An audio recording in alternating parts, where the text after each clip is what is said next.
Okay, so we are back. I don't know what the resolution was, but it looks like it was fine. Give us a second. We've got the judge coming up now to verify what the problem was and tell us what the issue was. Bear with us just a second. Yes, they have 3 minutes. What was the problem? Um, so they did the brainstorm incorrectly. Salvage, not a top Salvage, three. not Yeah, a top three. So we just shuffled the deck to make it randomized, and then they did the salvage. Okay, great. So yeah, so that not having the top three means he doesn't have the bar, which means we're just raw swinging. Oh, that's not good. We saw that he pen out the rest of his stocks, trying to keep going, and hasn't hit anything. Does get an easy revenge check, and that's for 3. Yeah, no climax, so no combo. It's just raw soul damage, which is sticking.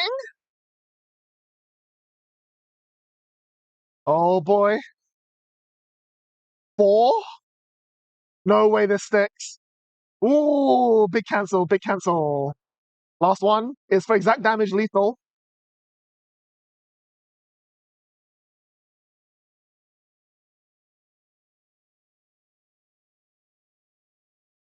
He does send top, which guarantees a swing for 3 though. And it sticks. Alva takes the win. Ooh, that could have been dangerous. Misresolving the brainstorm. He's lucky he didn't get a game loss. But yeah, really rough on Diogo there. Just didn't have the pieces to pull out the sin. Alva just did what Chainsaw Man does, just cancelled forever. Crazy, crazy. Whoa. I'm really glad because one of my local friends has won on the stream, so definitely cannot complain. So Alva's 2-0 now. Diogo's not out of it yet. He's still, I would say if you told me you were betting money on Diogo to win an invite today, I would say that's a safe bet. So no worries. But yeah, round 2 is now wrapping up. So hopefully by round 3, we should be able to get someone who's dropped to join me in this commentary. No promises though.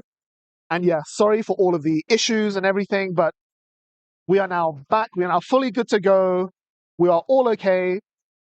And we're just going to have a quick break while I go round up people for the next round. And we might do like a little halftime show or whatever, something like that. But we'll see you in a bit. Don't go anywhere. Bye-bye.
All right, we are back with round 3, everyone. Welcome, welcome. Sorry for all the coming and going, but it should now be fine. I did not manage to rope anyone into commentary duty for now, but maybe later on in the day. But yeah, so we are now going to round 3. We've got Matt Mead on the left versus Patrick, also known as Entropy, on the right. Again, 2 more absolute titans of the Weiss European scene. Again, sticking to the meta, we got Matt Mead on Bang Dream, this time with the door finisher. In fact, it's 8 door, not even... No, sorry, it is just door. Sorry, I missed the bars. So standard bar door, and we've got Entropy again on door standby Nikkei, which I think a lot of people would agree is probably one of the stronger decks in the English meta right now. Pretty standard build, very similar to Diogo's deck last time. Matt here playing very aggressively. He wishes it to be known that he's very unhappy to be on stream, but he's here anyway. And yeah, Nikkei just playing it slow, Bang Dream doing what it does. Hits the early door, which is not ideal, but Patrick just eats all of the damage, resolving the on-death of the tier.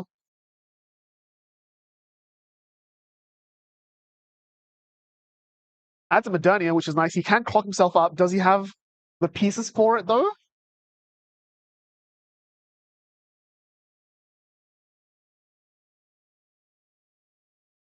The 2-1 counter we saw earlier. Just a vanilla 2-1-3-5. No other bonus, no other effects. Just overstatted. Nice and simple. And yeah, he does level up. Does he find the climax? It looks like a standby in his hand, so he might need to clear a climax swap. He's thinking about actually just slamming the standby, it looks like. Yeah, there's a Rosanna, which is a pretty good target. Don't need power this early, though. You just want to make up the damage deficit. Finds another climax. Finds a door. Can he find climax swap? Noise. So yeah, Noise is a card that Diogo wasn't running, but Patrick is. It's a card I really like in this list. Forces your opponent to attack into it, and it's just a big body. Very, very good card.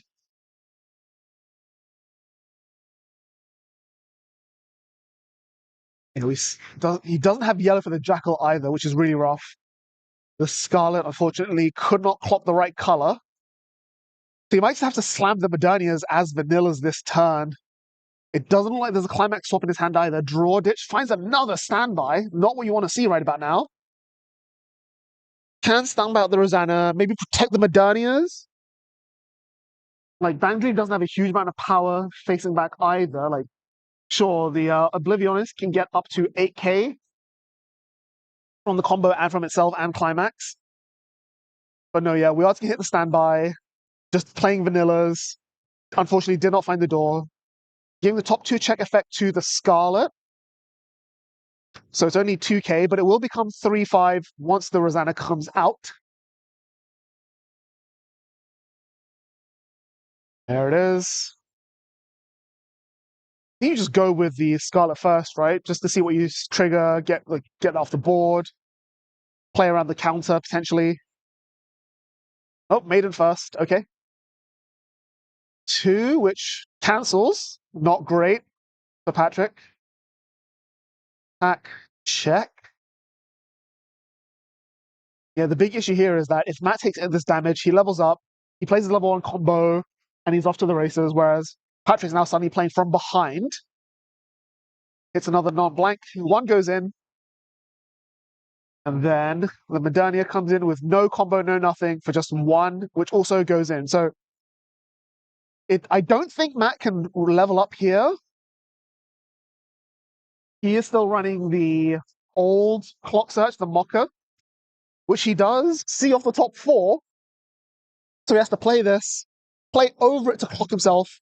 So, well, draw for turn, clock to 6, play this Clock Searcher, play over it, clock to 7, level up, and then go for combo, which is it's asking a lot.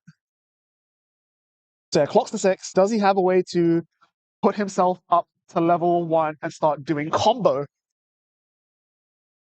So the Scarlet is now 3k because of the Rosanna. The Modernia is 7-5, and the Maiden is only 1-5.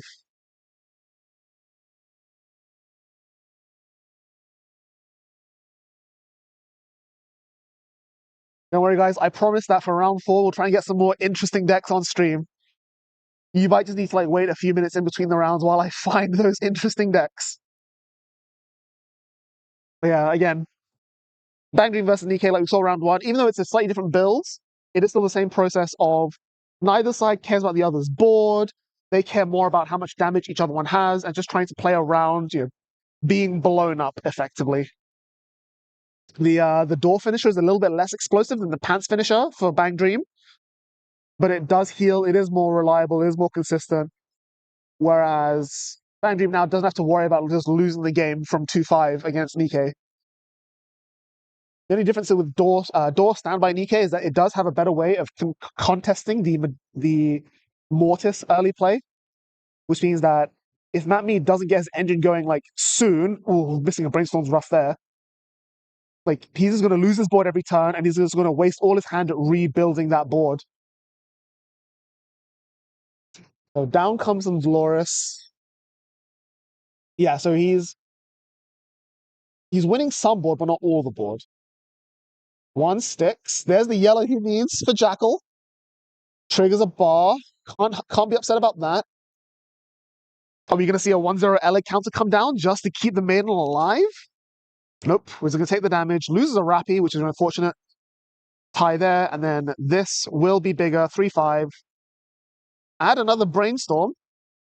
And then on death, top 4.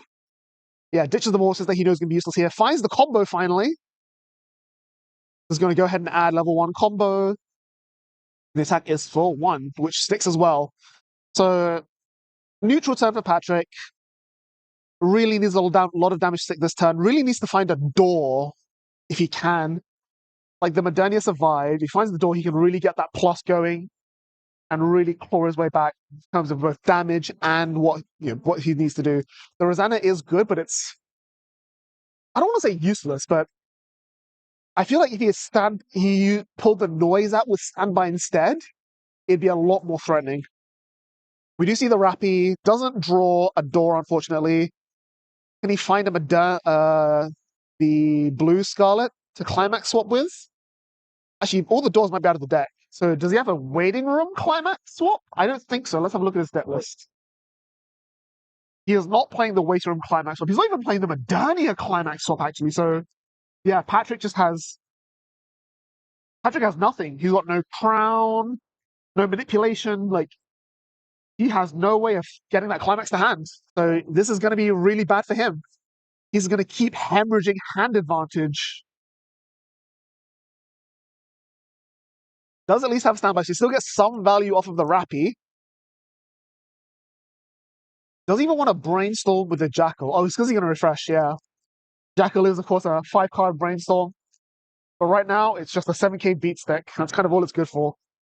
Pulls out a second Rosanna, so he's playing 2 Rosanna in his list, so it's really defensive compared to normal Nikkei lists. Which, unfortunately, in any other matchup would be great, but against Bang Dream, they don't really care. So Matmi does eat this damage, so Patrick is sort of evening out the damage race. For 1, which also sticks. Oh, this would be a huge cancel if he can hit this now. Stand by, yep. And then this is 4. He gets the top check off of the Rappy. Triggers an Alice for Soul, so that's 3 damage coming in. I think Matt's got 1 more cancel left coming. Nope, it's in his hand. Okay, or he blind stocked it with the bar he triggered earlier.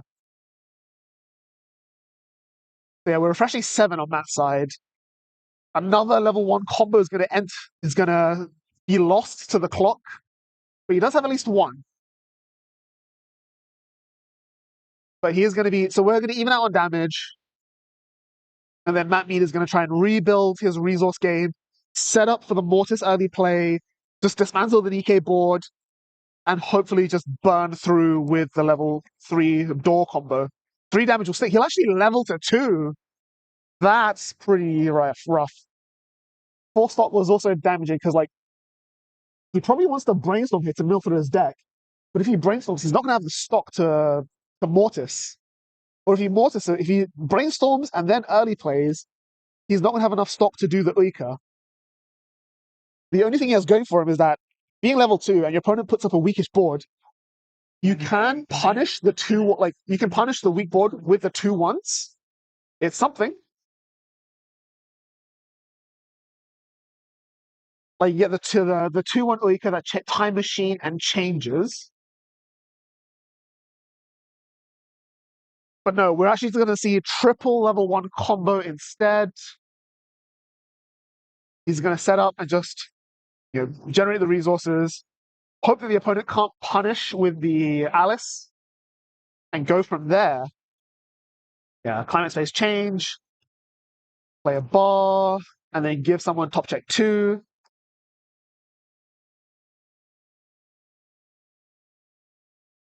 Oh, finds a 3/2. That's pretty good. Finds a 2/1 as well. He's going to grab the 2/1, which I really like. He's banking on getting some cancels and staying one more turn at level 2, which is a reasonable expectation against Nikkei. Unless Patrick finds the door, then it all changes, right? But yeah, it looks like 8 out for Patrick. Second combo, doesn't grab anything good. Wish it could add bread, but no, it's going to add another Umari. Triggers another bar. That's less good for Matt. Suddenly the plan of having one more turn at level 2 might not be real anymore. Patrick's also going to eat this 2 damage, level up, and down comes the Alice for punish. Also,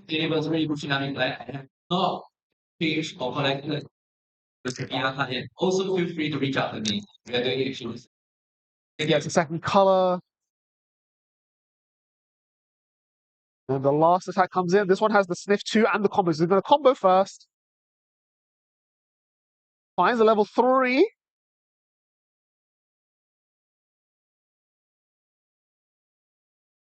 Oh, actually generates stock here. And then triggers the Mortis for 2 damage, which sticks. So yeah, the Rosanna, unfortunately, not enough to keep the Modernias alive.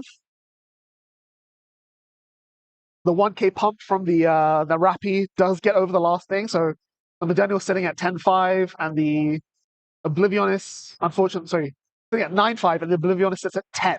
So just about enough. The Patrick here is still in a decent position damage-wise. 2-4 is not the end of the world. If he can make a board, slam an Alice, punish the Modernia, and just force a bit of damage on that need, it's exactly what he wants to be. Maybe trigger a standby, get out a Sin, would be really strong as well. There's a little funny interaction there where if you use the Uika 2/1 time machine to set up a combo, when it comes back, because of how turn play priority works, you can actually use the pay 5 burn on the Sin on that Uika. Obviously it changes, so it doesn't do anything, but it is still quite funny to think about. Yeah, you're going to brainstorm there, grab the Alice, which he does now have the board for.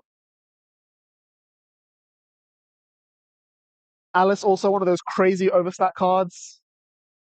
Just does a lot for no reason. But the fact that it's power and top deck reverse cross turn is ridiculous. Like, to me, it's still crazy.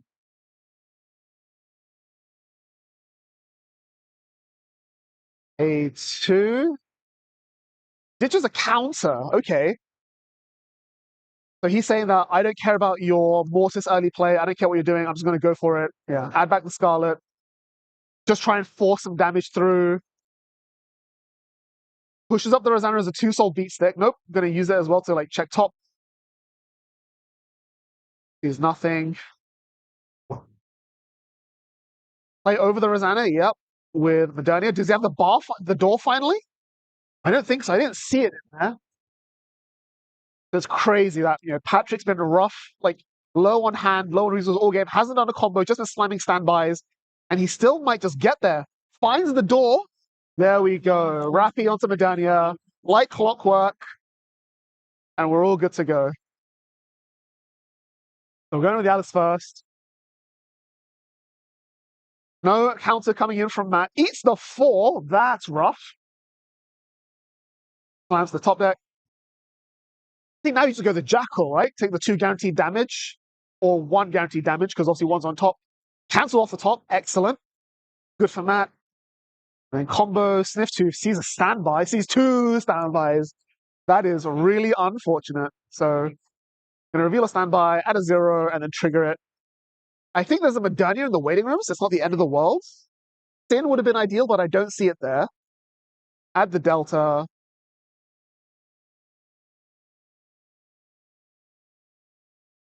Oh, there is a Sin. But no, we're actually gonna get the oh, he's level 2, so I feel like the Sin might have been better here. Like, just you're not actually ever gonna pay the 5 stock this early in the game, but having the threat of that loaded gun to your opponent's head is pretty solid. I guess it's because there's no Modernia, otherwise you would pull out the Modernia and like threaten rest counter, but it's still okay. But yeah, triggering that standby was not ideal. Like hitting the door is nice, but a little too late.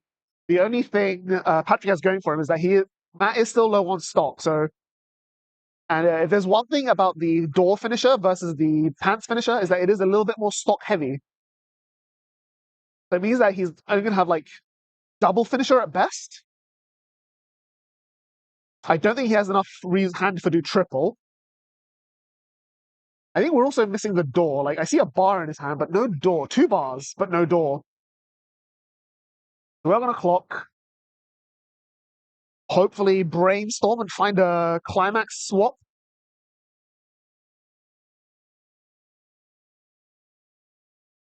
Again, though, like 2-3 is just not lethal range. And like, sure, Patrick's like not the most compressed, but he's still fairly compressed. He's still in a good position. Oof. Actually, it's not the end of the world. He can heal it off and then climax swap it if he finds climax swap.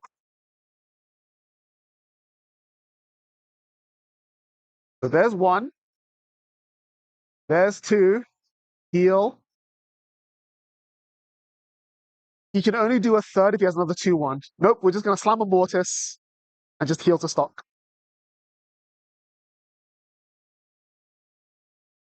But no door, it looks like.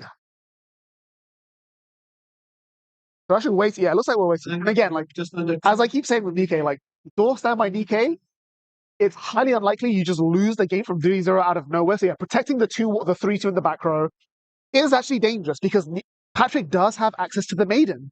He could just stun that 3-2 and then Matt's in a really rough position. But he does have the 2-1. He can bring it back next turn and then change. But yeah, we're just going to slam a bar there just to get the damage on the board. That's for 2.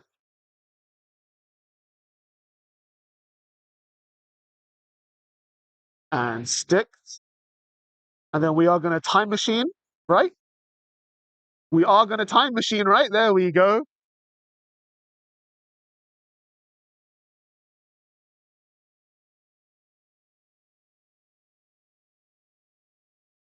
Like, you don't have to play around anti-change counter anymore. Play Schwarz.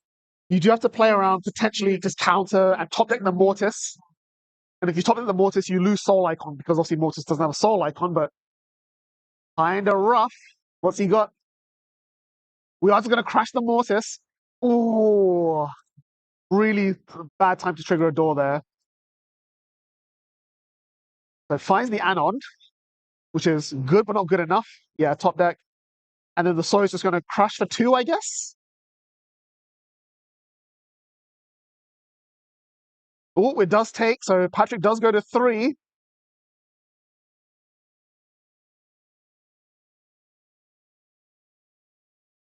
Was the Sawyer bigger than the Jackal?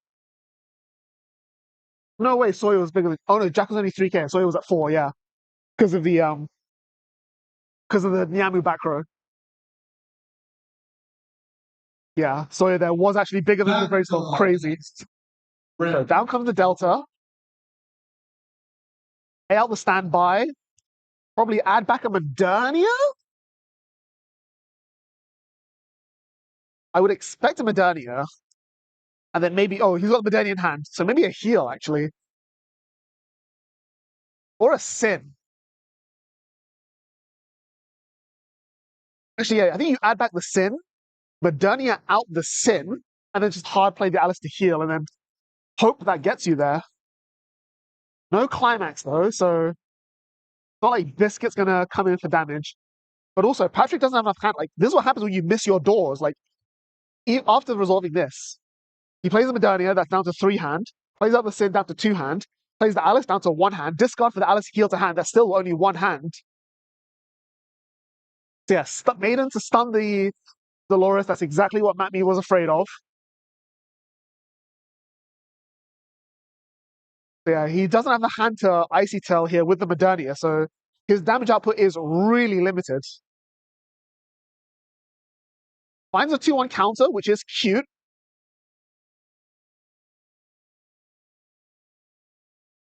Just maybe Helmet for a second Alice at this point? Can't play the Sin, he doesn't have blue. Okay, no, that's the salvage off the thing instead, okay. Oh, he's changing his discard. Yeah, he's changing his discard off the draw discard for the Rappy.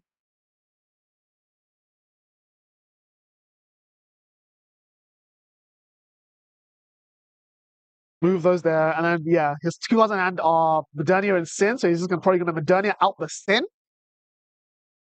I don't hate that. Yep. And then play over, yep. So no hand, so no Icy Tail, no threat of rest counter. But, you know, it's raw soul damage, plus the fact that he's stunned the back row level 3 Dolores with the Maiden, means that next time he's going to have 5 stock. He can't just pay 5, rest the Dolores, burn 2, and that might get there. Keeping Sin in the back row, which I do like. Direct for 2, adds back something. Doesn't add back rest counter, but it is a counter.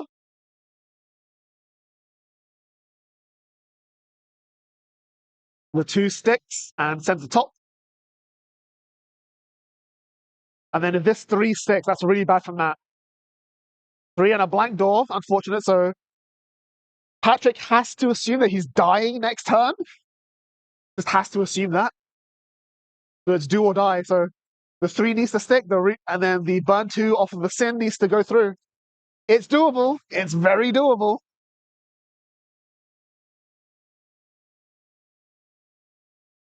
Oh, I'm on the edge of my seat, literally. Come on. So that's the trigger, that's the refresh. 3 cancels. Okay, there's a chance, there's a chance. Is this a soul icon? It's not a soul icon, so 2 damage. So Matt Mead survives even the Sin burn. So it comes out. He's actually going to rest the 2-1. Okay. Table 109 and 116. Sushi correct. Leon, Easy Jones.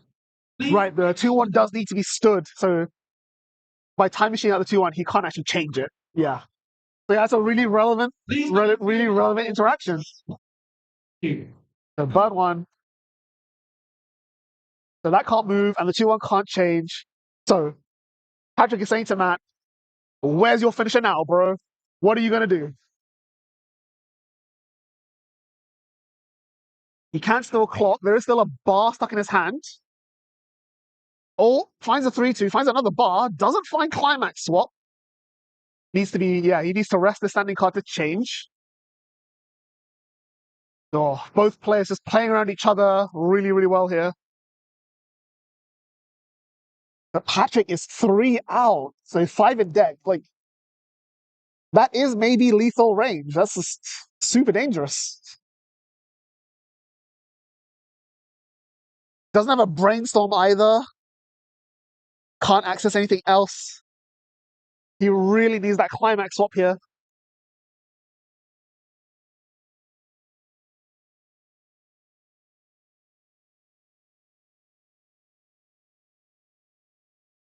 Just counting stop.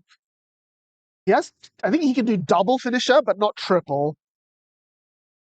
Yeah, he can do double, but not triple, unless he has another 2-1, which I don't think so. I didn't see it in his hand. But again, the back-breaking part is, can he find the door? Like, sticking 5 damage when your opponent's 5 in is not the biggest ask in the world.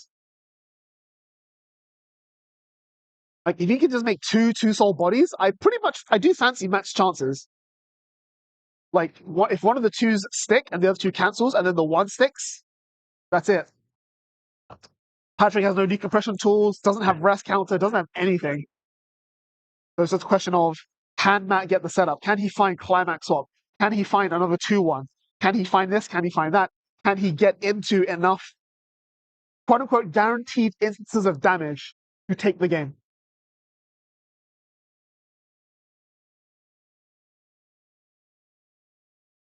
Six stock is just not enough. Like, even if he had brainstorm, you can't really afford to brainstorm either. He just has to go with what he has in hand.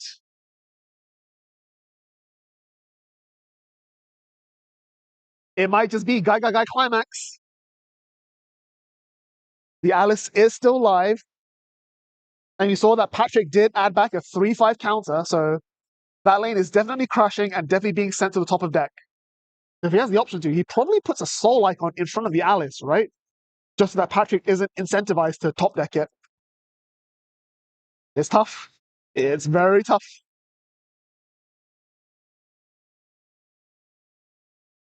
Yeah, Matt here at a crossroads. He's got the add-on as well. The add-on could be good.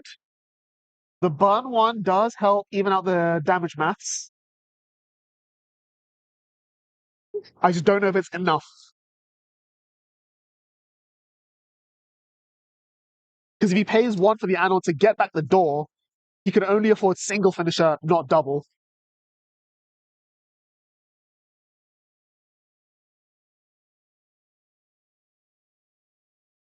Players just conferring there. We are running low on time. Yeah, pay 3 for the add-on, get the door, pay 2 for the 3-2, and he can do single finisher. Which I think is the line he's going for. Yeah, add back the door. Pay 2. Oh.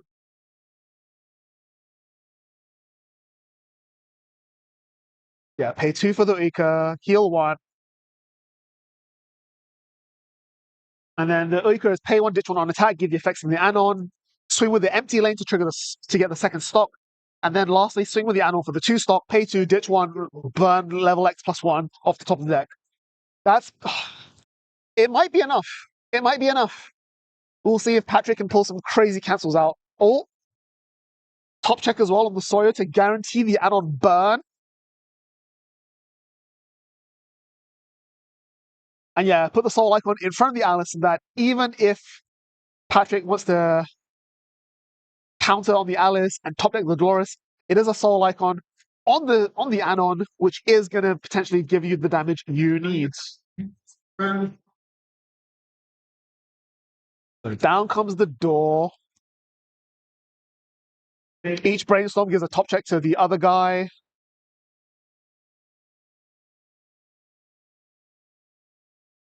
There was maybe even an argument to putting both top checks on the add-on. Ooh, triggers the door first. Sorry, that's also really good. So you can pay out the door with the Dolores and then give the cancel burns onto the add-on. It's really, really good here. The check 2. Patrick ate the 2 from the direct, from the front even, or is it a side? It doesn't matter. Yeah, pay 1, ditch 1, the 3, because this didn't get changed. I mean, you count it anyway, right?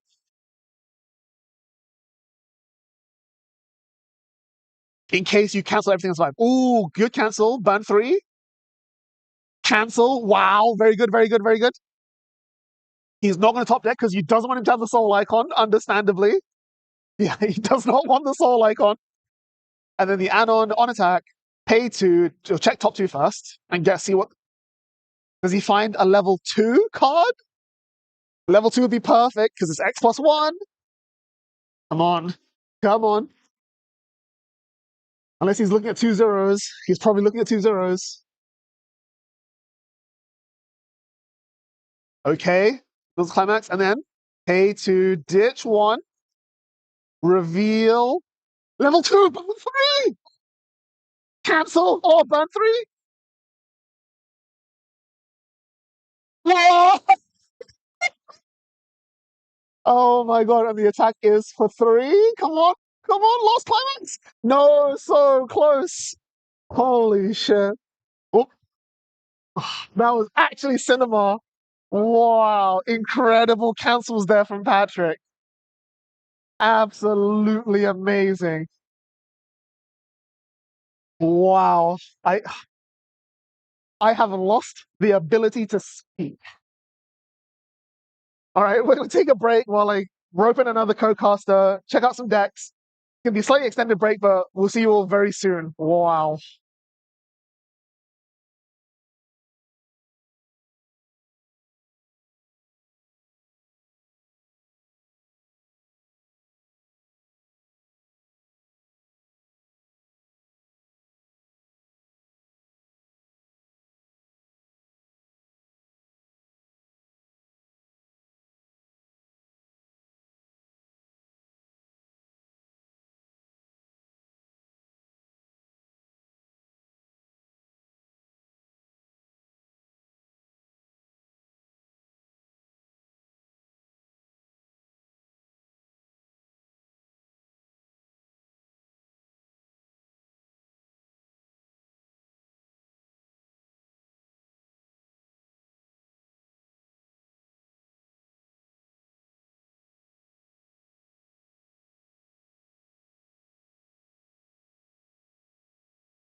All right, so we are back with round 4.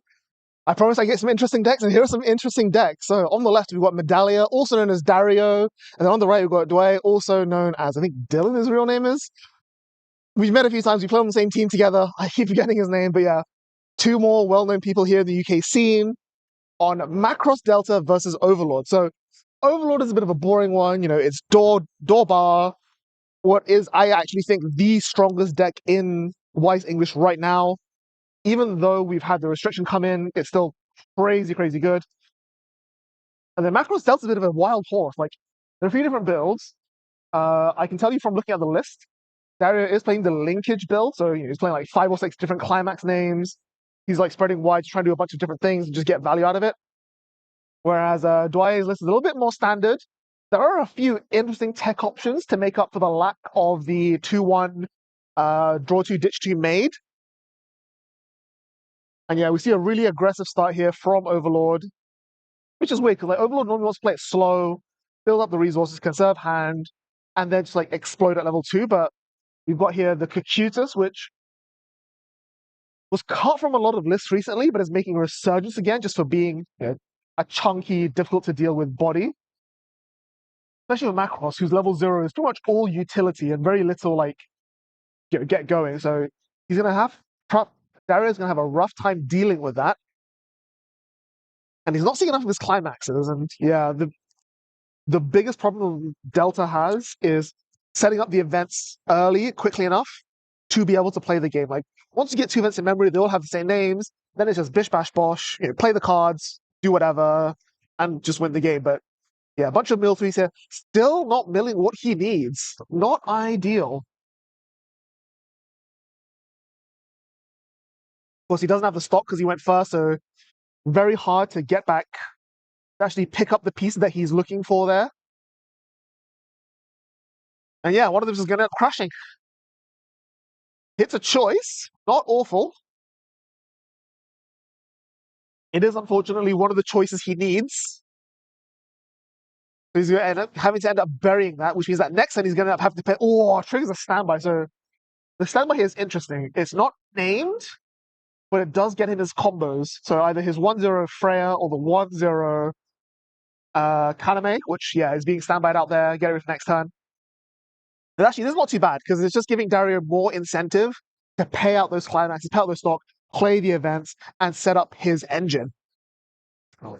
Low soul output there though, so Dwyer with a really good cancel on the direct swing. So he stays at level 0, exactly where he wants to be, just keep building up the advantage, maintains hand size, and can just do what he needs. Clocks a door here. So Clocks is level 1 climax. That tells you a lot about what he's got going for him. Of course, he is also playing the card that I really like in modern Overlord builds, which is the level 0, pay 1, ditch 1, top 3. So the biggest issue with door bar Overlord is reliably finding your Einses, finding your doors to keep going, and finding your events to get them in the waiting room. And this top 3 just fixes all that. It's not quite as good as a free draw 2, ditch 1, but it's the next best thing. Yeah, we're going to put in a bunch of damage. Dario's leveled up. Trigger a bar. Not great, but not awful. He's actually going to discard it for hand size anyway. And yeah, Dario's board is now empty. He doesn't have that many cards in hand because he committed a board. Pretty much has to hit this brainstorm here and then hope that he can play the events out. But it doesn't look like there are any events currently in hand. He has a lot of copies of the 2-0 Mikumo, but those are not doing anything right now. Alright, so Machina, discard a card, discard the Mikumo that you don't need anymore, or that you can't play yet, into the event searcher. Going to be quite taxing on Dario's stop. He's probably going to go to 0 stop this time, is what I'm expecting.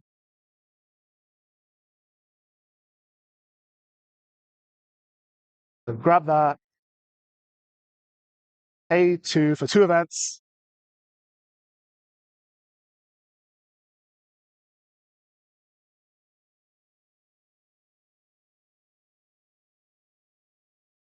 Does he? I think he hasn't paid out the choice though, so he doesn't have that name in the waiting room yet. Unless he just has the choice in his hand, which is also pretty good. It looks like a door in his hand though, so can't play the Mikumo. You're not level 2. It is a little bit rough. I think he has a door in his waiting room, so he could pull out the Freya. Oh, yeah, we're gonna brainstorm. Yeah, pay it out. There's the choice you need for the Kaname.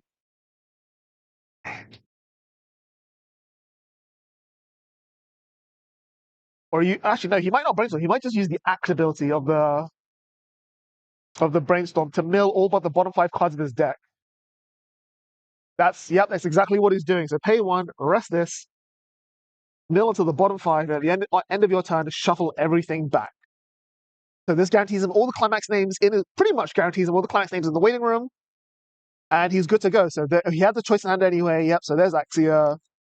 Out comes the Freya. Sorry, out comes the Mikumo. I'd expect, because I don't think he's playing Mesa in this list. Yeah, there's no Mesas in the list. So Mikumo comes out. He's a really good card in this deck. Just does a little bit of everything.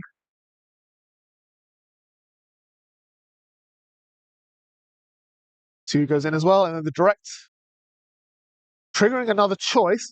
Not great, but not awful. It's the only he isn't going to get 7 back in, because the Mikumo does sack the climax in Encore Step before you refresh back in. So he does manage to maintain his compression. He gets the salvage 2. The 3 damage sticks on top for even more value. Probably grab a 1/1 here. Nope, we're going to grab an early play. And a level 0. Okay. I guess he's like... It feels like Dario's trying to bank on having another level 1 turn, which I'm not sure about, because... Sure, you're getting a free refresh, but you're not, like, giga compressed. Like, you're 7 going back in. You've only got 3 stock, 5 hand, 2 clock. There's still quite a few cards left in the deck.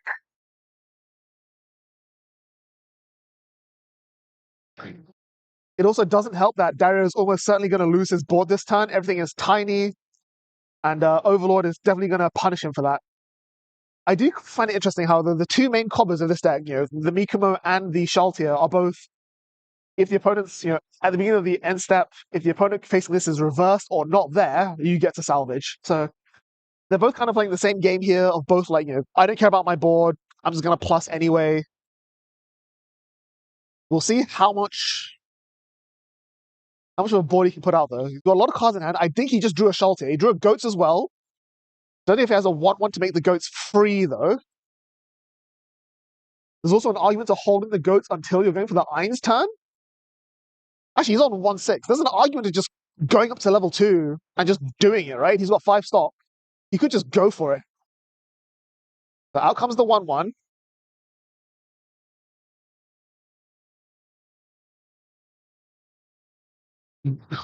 Yeah, grabs the 3/2.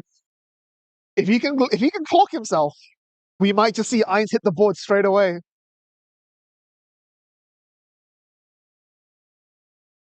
Got quite a few out. It's possible. It's very possible. Yeah, like, I think once Overlord gets his engine rolling, it really is just, Bob's your uncle, slam a bar, wipe your board. And, I lose to just decompression, basically. Like, it becomes a ticking time bomb. We're like, okay, at some point, I'm going to get ghosted for 5. And I just have to hope that I kill you by then, despite you constantly shredding my board. So yeah, everything's tiny. Oh no, he's just going to go for the Shaltier. Ghost the other Shaltier, I'm guessing. Yeah, now that Vampire Bride is restricted alongside the 1/1. Oh, we're going to get the Brainstorm, the top 3 Brainstorm here.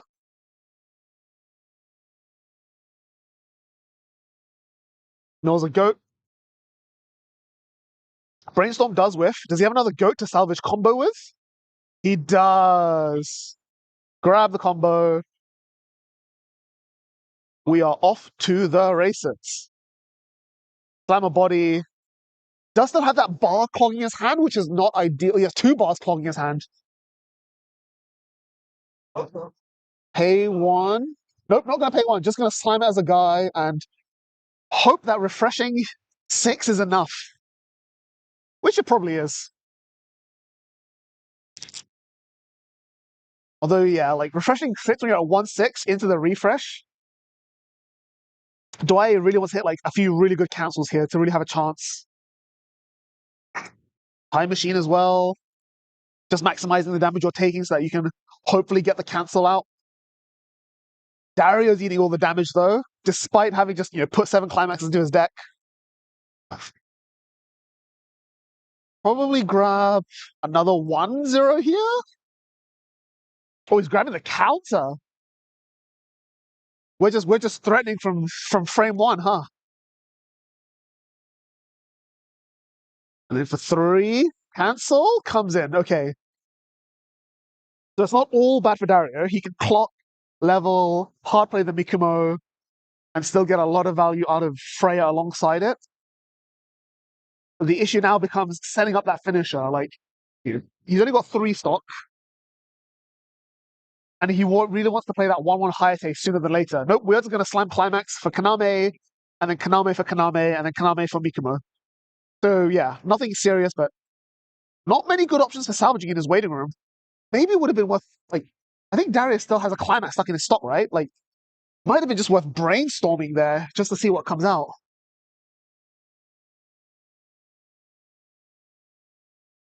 Yeah, getting the Mikumo ready to spawn out of the waiting room. Huge cancel for Dwyer here if it gets it. Gonna refresh to level. Needs green here. And his only real option is the Climax swap, which is not great. For 3, cancels, nice. Good cancel, good cancel. For a door, so yeah, Dario's that's pretty bad for Dario. Just doesn't get value out of the Mikumo. Really, I don't know why he didn't brainstorm. And then for 2, 3, oof. It would have been really good for Dwyer to cancel one of those here. Now he has to contend with not clocking, otherwise he levels up. And then he just loses so much value from the irons coming down. Draw, find the goat, okay. Goats are always good. We take those.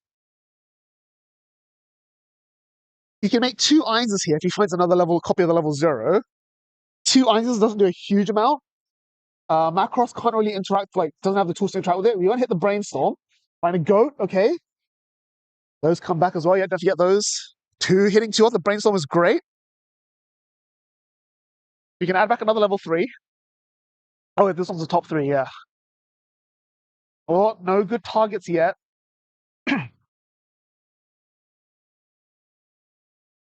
Yeah, this is not great.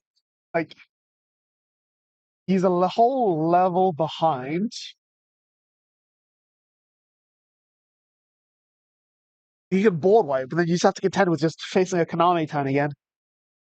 Dario showed you that he can do it. He's got all the pieces. He hasn't salvaged very much, but better than nothing.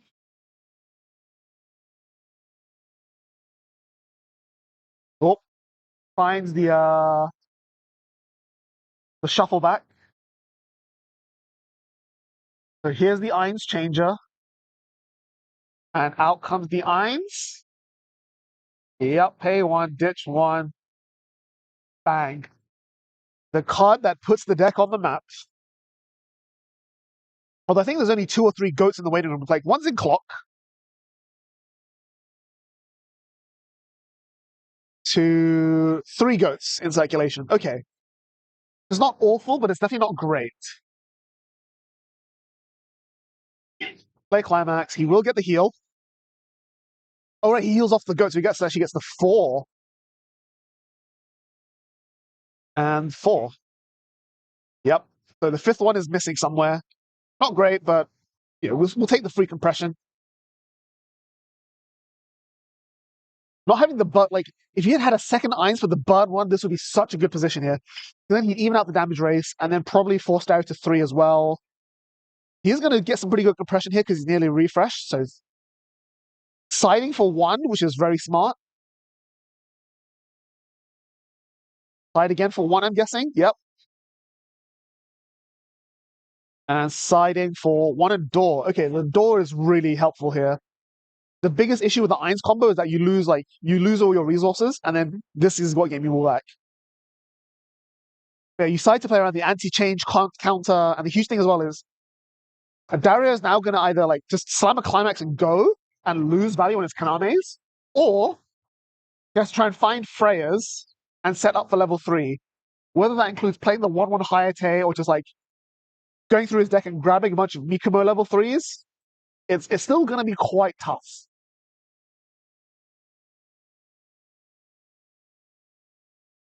We are going to clock. I don't think he found what he was looking for. He found a door, so he found a climax, so he can at least do things. Again, I see no reason not to just brainstorm here. You really need that Hayate on the board. But I don't think he has it in hand. So pay 1, ditch 1. Grab finisher, I guess. Yeah. Is it even in there? Oh, he's doing the top 3 search. Okay. Finds another climax and another Mikumo. Not that it's that useful. That brainstorm? Nope, he's going to do the mill effect again. Yeah, dumps a witch so you can salvage it. Got the name. Got everything he needs. We are all good. The only thing Dario has going for him this turn is that he is really far ahead on damage, so that even if he gets board wiped by the Irons next turn, he'd probably just go guy, climax, and just push damage anyway. He's under way less pressure to actually find his combos. Find his finishing combo is the key part. Okay, good cancel. 3 again. Oh, this one's rough. I think he's out of climaxes, so might just have to rest counter here, which would also shred his compression, but it would at least give him the chance to heal off the second Irons, which I think the line that he needs to play for right now. Oh nope, we're just gonna eat the 3. Oh, takes the Irons and the last goat as well. So refreshing 7.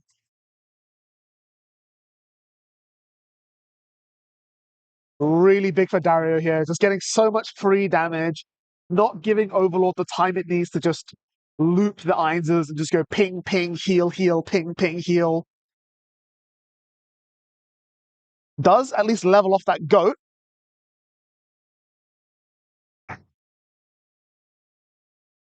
And the last wing is for 2. That at least cancels. Okay. Not the end of the world. He grabs probably grab 2 witches. I see he's got the Axia in his hand. But we still haven't seen a Hayate hit the board, so. Oh, no, salvaging a Hayate, okay. Salvage a witch then, I guess? Again, Dario doesn't have that much stock. Nope, just gonna salvage alive and a Hayate. So we're not going for the witch line, it seems.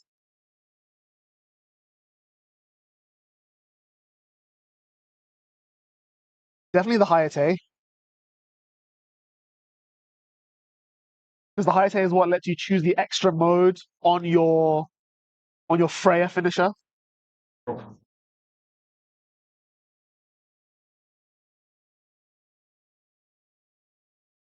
Schwarz. Yeah, this is not looking good for Dwyer. He does have if he cancels, he's gonna be fine. But again, Medallius is set up for the combo. He's set up to win the game. Even a board wipe isn't gonna do enough. You need to board wipe and everything needs to stick, and you need the ping ones from the goats to stick. It's asking a lot, and he just doesn't have the hand size for it. Finds another door though, another bar.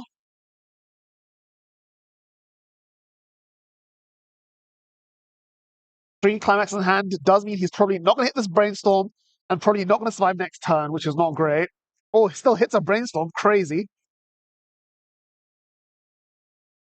Oh, find something useful. I'll take the mill 3. I'll take the mill 3. Unless he has another 3-2 in hand to change out, but Okay. We might see a second Eins come down. That would put a lot of work in. Yep, okay. We do indeed have a second Eins to come down.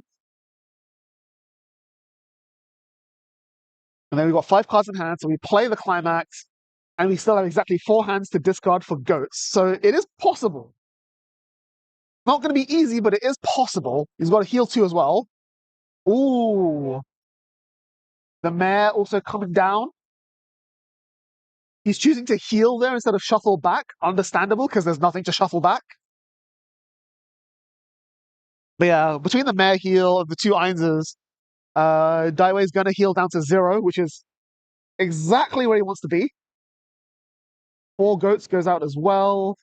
So you've got 4 burn ones potentially coming in. Kill everything. And then the second one is going to heal and burn. Burn sticks, okay, evening out the damage. Still needs one of these souls to really go all the way through, which is asking quite a bit. We've got swings for 4 as well. 4 and a door. That's not bad. You're paying it out. Probably salvage another 3-2 here. Yep. 3, 4 sticks. Ooh. Really good for Dai. Rough for Dario. That means that Dario is actually now potentially in lethal range. Another 4, another door. Wow. So he can afford to ditch for the goats and still have follow-up for next turn. Oh, these are some great triggers here. Cancel off the top. Okay, that's fine. And then the last attack. 5. Oh, this should cancel, right? No, yeah. We'll cancel on the 5s. You definitely do at least 3 goats here. No goats. Okay. So he's got a bunch of climaxes stuck in his stock. I think he dies here, right?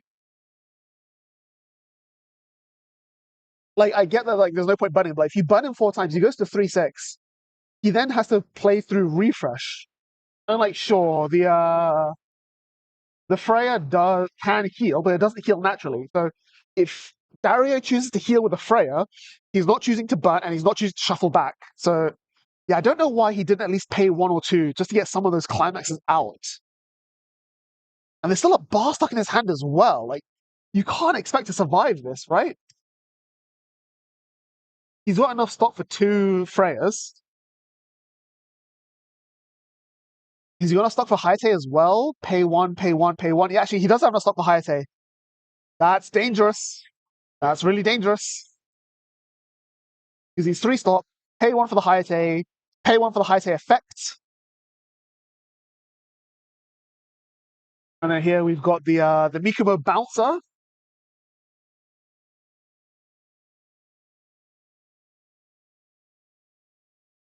Just coming into fix. And then I'm going to add back the Makima Reina.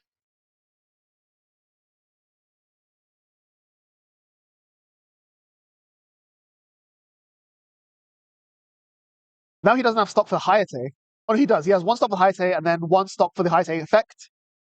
But then he can't. He's got no other stock to play with. That's might be fine. That might be all he needs. Yeah. So pay 1 for the Hayate. It'll let him choose a second effect of the Freya combo. So pay 1, ditch 2, do the thing, play the climax. We can shuffle back. Yeah. Showing the alive in the waiting room. I'm pretty sure Dai dies here. Because he's got 2 climaxes stuck in the stock. Dario's then going to Fumio 2 more back, and he's got 2 burn 2s on top. And the 2-1 also bouncing the other 3-2 to play around rest count is also huge. He's going to burn first, actually, which does go through. I like that. And then, yeah, Fumio 2. So choose 2 climaxes, shuffle the rest back. And then it's a swing for 4, which is probably going to stick. And then the second burn 2 from Freya should finish him off.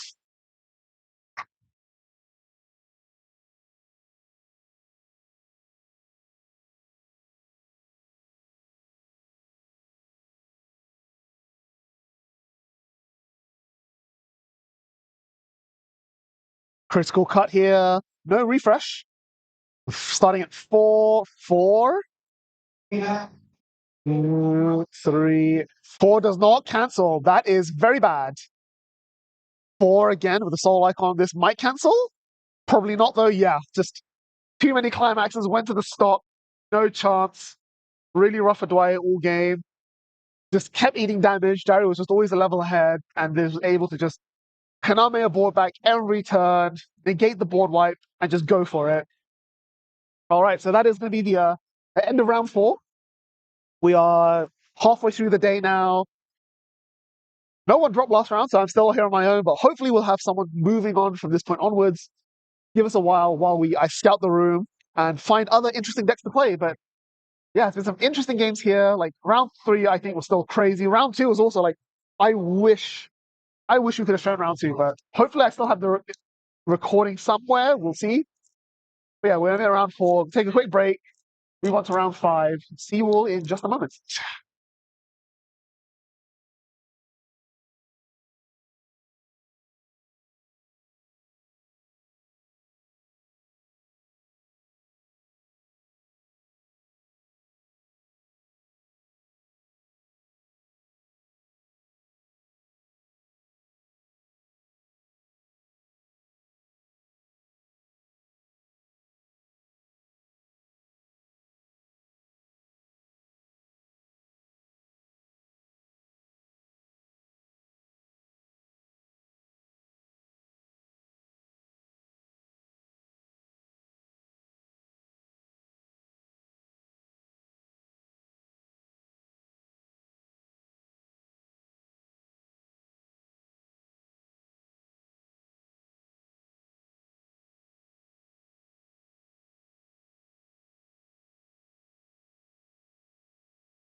All right, we are back with round 5 of BCS Manchester.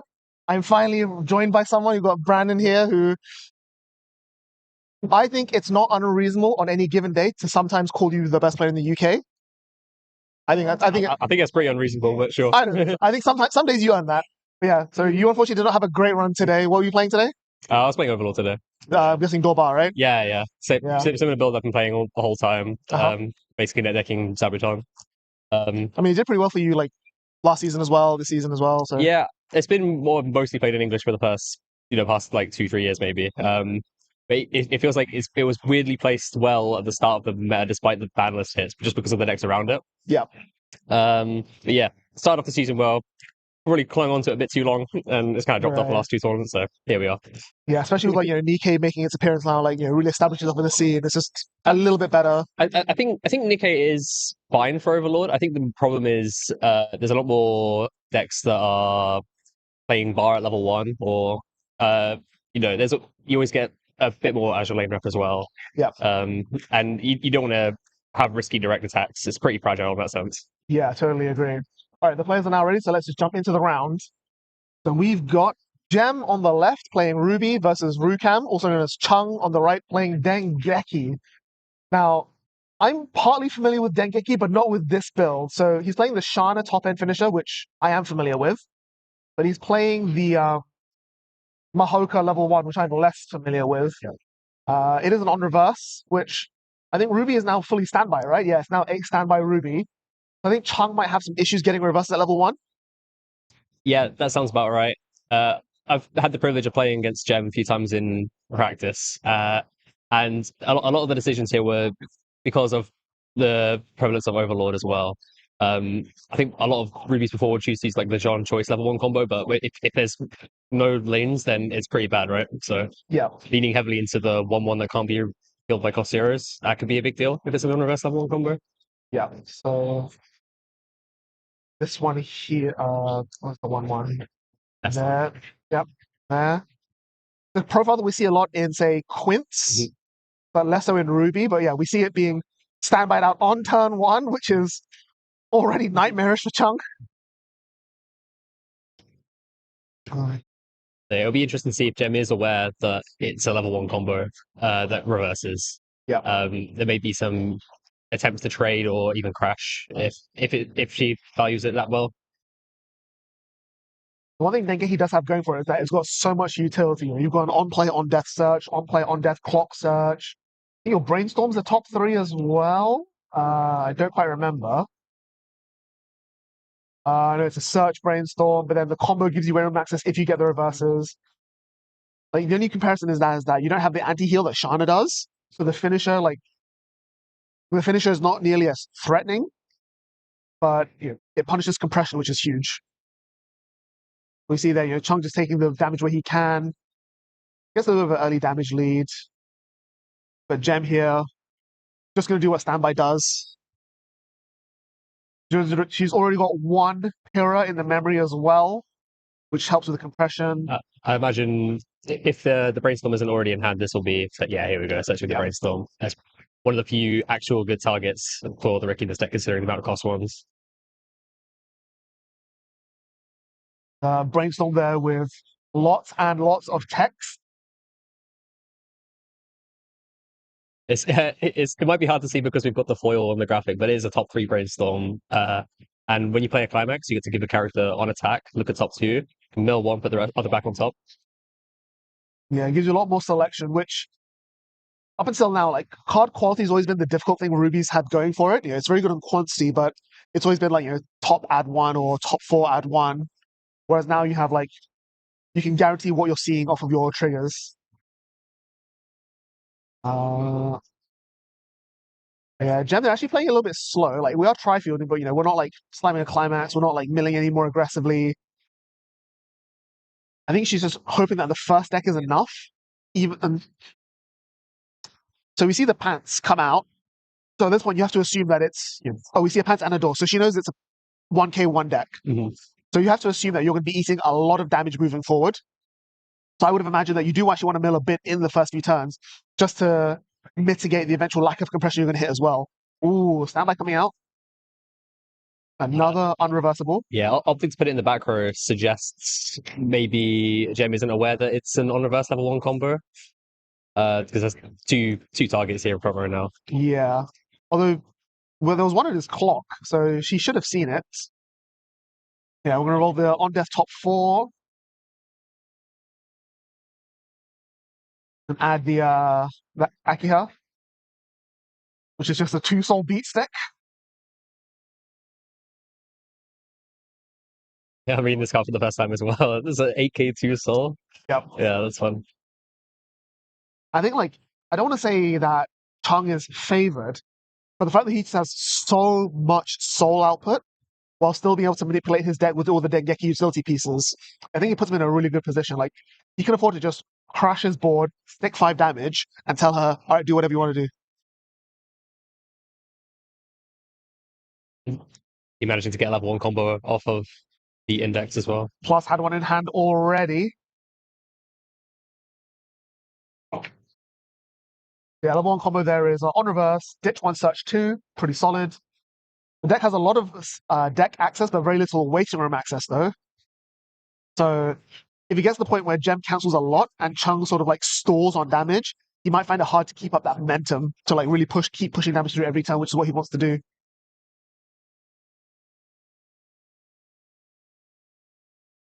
Nice cancel. Canceling a big swing there.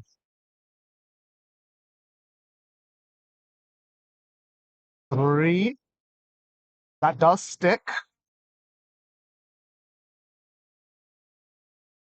Yeah, 2-1 going into stop there. This is also one of the weirder cards that Geki has access to, but also one of the better cards that Geki has access to. I think I read this card for the first time recently because of that standard deck that was going around. That's funny. Yeah, it does a lot. Yeah, he's just searching for another 2-soul body just to prep for next turn, just keeping up that pressure.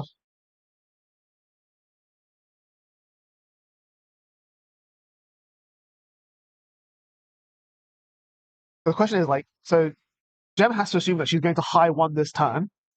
What do you do like in that position going on this? Because you can't, even though you've got the 2/2 Crow combo for standby again, you have another body. You're not really like drawing that many cards. You're not advancing anything. You're just making guys, replenishing a board, and then pushing. There's no milling. There's no compression. There's no furthering. You're just having to hope that the Chung takes the damage, right? Mm-hmm.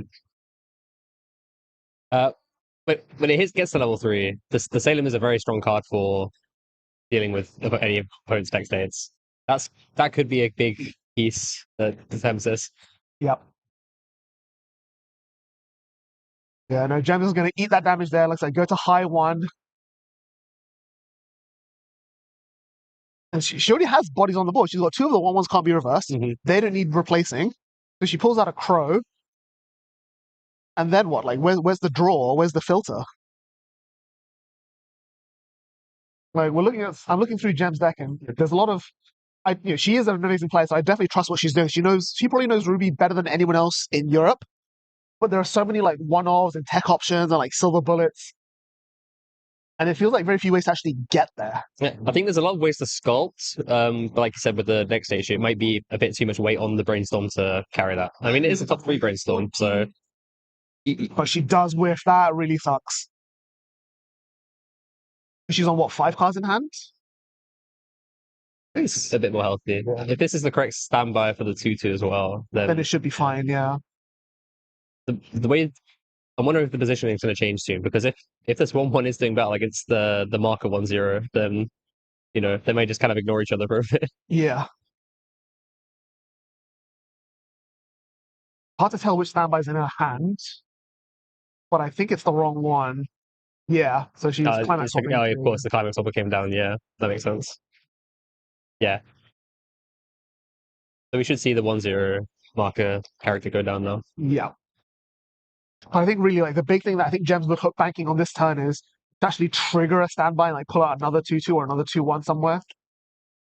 Well, how big does the level 1 combo get for the Dengeki? Yeah, it is 6/5 without climax, so 7/5, 8/5 with the indexes. So I think the 2/2 might be defending at 8k. So even just the 2/2 and these 2/1s could wall the could wall that character for the rest of the game. Yes. Seeing if Chung plays a Shimakai or anything like that.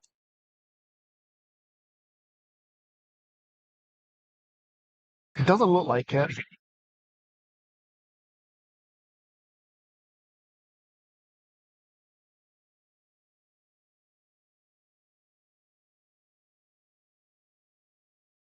Yeah, it doesn't look like he has any ways of giving other characters power. That 3 sticking is pretty good. We may see a level Horizons refresh. Oh, there's a cancel on Good 2 cancel. there. Yeah, that is a huge Yep. one to stick. Yeah, the quote-unquote low damage output from standby decks is kind of mitigated by how many soul icons you run, and the fact that the more characters you put on the board, the more you're filtering cards out of your deck to get there. So it is kind of working out in Gem's favor. She's also looks like 3 cards in deck, so it's not awful. Probably going to refresh with 8. The question is, if Chunk can again just stick a bunch of damage, like 3 or 4, get her to 2/2, 2/3. If the early play condition on her thing again, 4 or more early play. So she's never going to not have condition. But again, it's just taxing on the resource. She's only got 4 stock. It's a heal to stock, sure, but she goes down to 3, goes down to 2 with the brainstorm, goes back up to 5 after attacking. It's not really enough to go slam multiple Salons and the Ruby finisher, unless you stand by one of them out this turn. Yeah. Thankfully, it is quite lightweight, the level 3 combo for Ruby, so you can, to an extent, get away with using a stock on more brainstorms, and yeah, the benefit of being able to stand by a character out and then stand out and resolve the combo is quite good. There is also obviously the new Ruby as well, which is what lets you stand it to begin with. So yeah, as long as you can get this on the board, you can pull out the old Ruby, stand it straight away, and then rest it straight away for its combo. The gem count the climax is there. Didn't quite catch it, unfortunately. But yeah, Okay, so the gem's gonna get a lot of value out of this board now. yeah, because those indexes are crashing. He could have actually contested the 2/2 here because the 1/0 is an 8k, and each index gives 1k on attack, so it would have been 10. Yeah, of course. And he's got climax, so interesting. yeah, he actually could have contested. Wrong climax. Okay, accidentally revealing he has another climax in hand as well. I think he doesn't have red, right? That card in his clock is blue, so yeah, he actually couldn't play that one. Yeah, he could have fought the 2/2 there, which I don't know if you realized that he could have gotten there. True. Okay, there was a cancel anyway. There was a chance that if the 2 stuck there, that could have been made for a really terrible refresh. Yeah. I'm guessing this is the last one. So this is a 4? I thought that was a 3. 2 soul base climax plus trigger. I didn't see the trigger. Yeah. So if Gem eats this 4, it could be rough. Chung is in with a chance.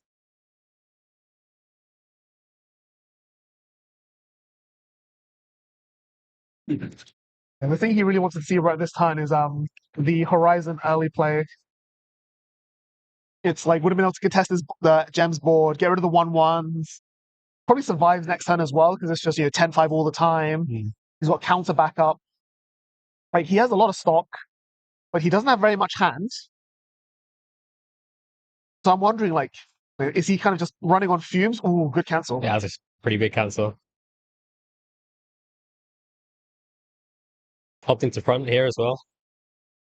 Wow, triple cancel from Gem. That's huge.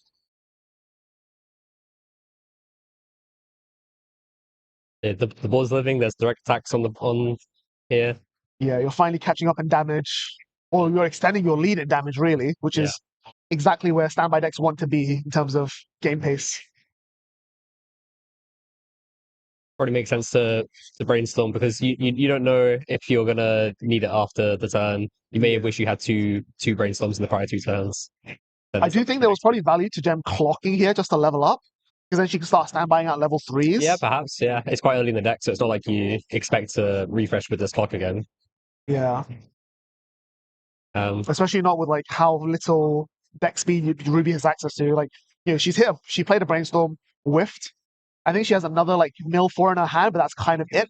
Yeah. And then you're just hemorrhaging hand without finding a way to recoup it because you missed the brainstorm. I'm realizing Gem is holding a standby as well, so it's not even like it was maybe I'll get a level 3 out. It's pretty much guaranteed. Yeah. Although that is the level 2 stamina, so you could just pull out another 2-2. That's not the worst play in the world either. Not the worst, but I think, yeah, saving it for next time makes sense. Well, triggers one anyway. It's up on the first trigger. Yeah. And there is an easy to replace back row character here, but you don't really want to see any standby triggers here this time, realistically. Well, the painful thing as well is that this Ruby list doesn't have any back row standby targets. There's no like support in the deck. You're just relying on counters and the fact that they're naturally big. So yeah, you're losing a lot of value compared to like say some of the Japanese decks like Hasu or Nikkei. Like pulling out a 1/5 assist would pretty much seal the deal for Chung, and he's just forced to crush every turn without finding a way to recoup. But yeah, a lot of damage is sticking here. Cancels the 1. Yeah, a couple of cancels there. Look, 2-4 is not the worst place to be. 2-6 is not the worst. 2-5 is not the worst place to be, but he really needs to be putting some more damage on the board here. it's the brainstorm, despite this refresh and the cancel. What does he search for? Like I said, he might be searching for this early play. it's a 4 or more though. He doesn't have the board for it. Yeah, we'll have to see. I saw him put the index there, so that can at least convert an unplayable card into another playable. Yeah, it could just also be the Metatron, like bounce one of the guys maybe, and Perhaps. Level 1 combo. But he's not reversing anything though. perhaps with the index, he might be able to pump power. Oh, okay, he's changed his mind. Yeah, just get the soul on the board. Makes a lot of sense. Because you need 2 indexes, right? Because it's 6-5, Yeah. 8-5 with the indexes, 9-5 with climax. He's changed his mind again. Oh, okay. So he's going for the 2-1 the 2-1 from Shana there. Okay, he's changed his mind for a 4th time. Never mind. He's actually going for this 2-1. Oh, yeah, this is a good card. Yeah, so it's not an anti-change. It just straight up kicks whatever to memory, which deals with the 2-2s. And they are quite huge. It is quite huge. It's 12-5, 13-5 with an index.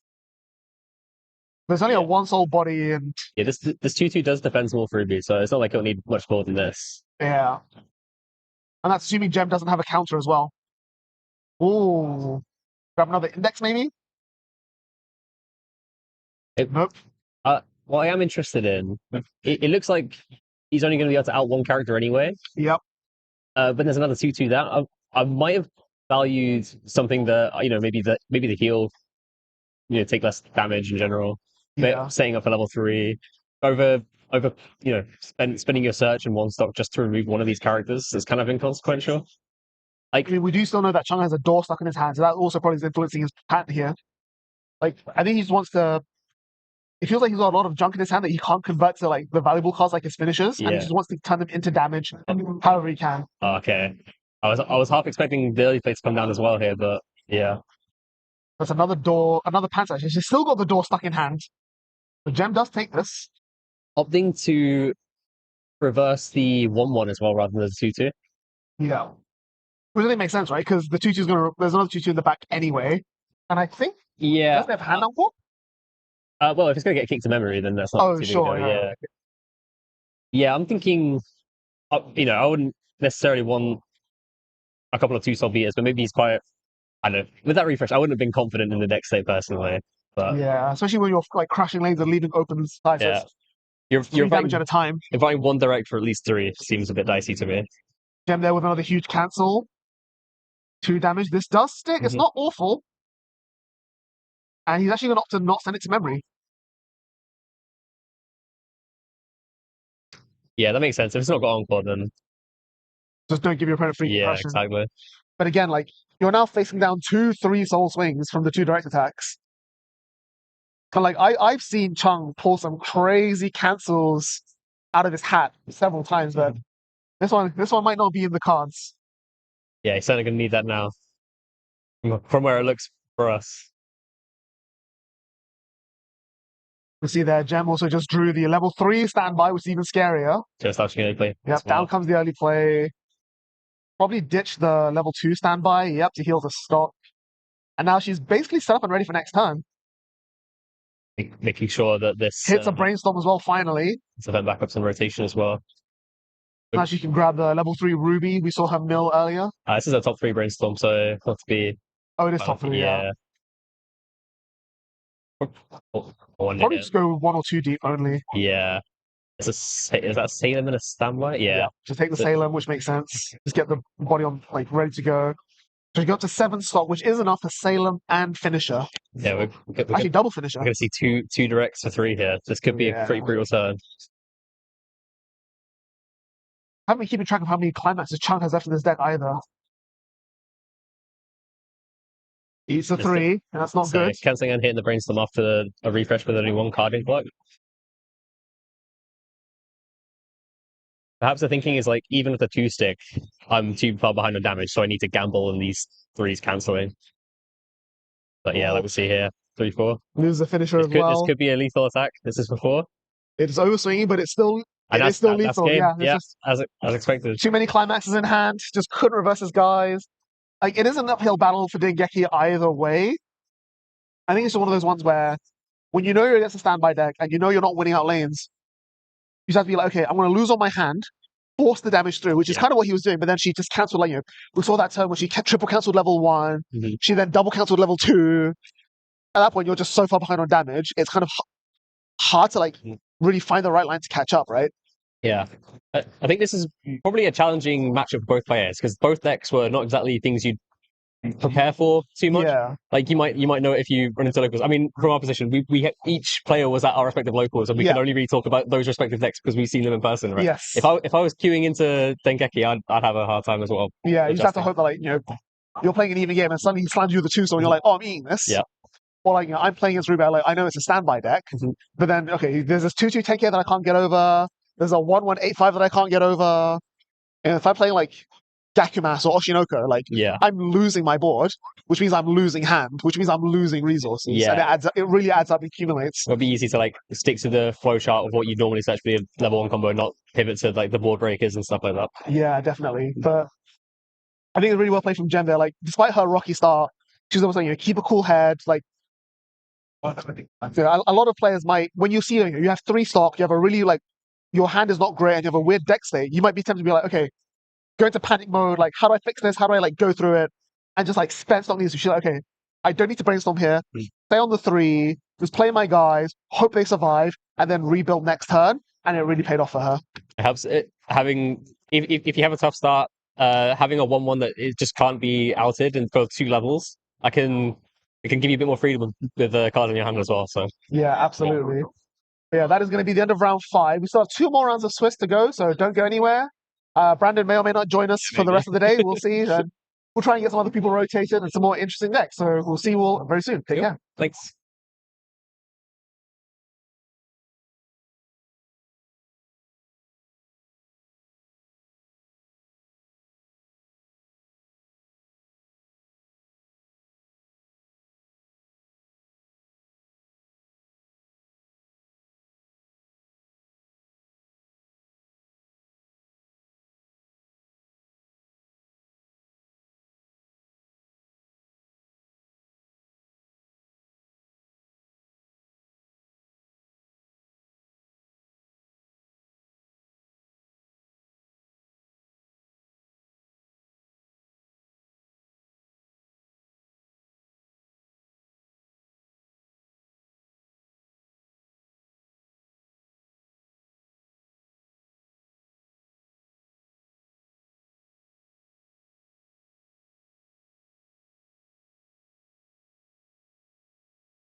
All right, we are back with round 6 of BCS Manchester Weiss Schwarz. I'm once again joined by Brandon. Hello again.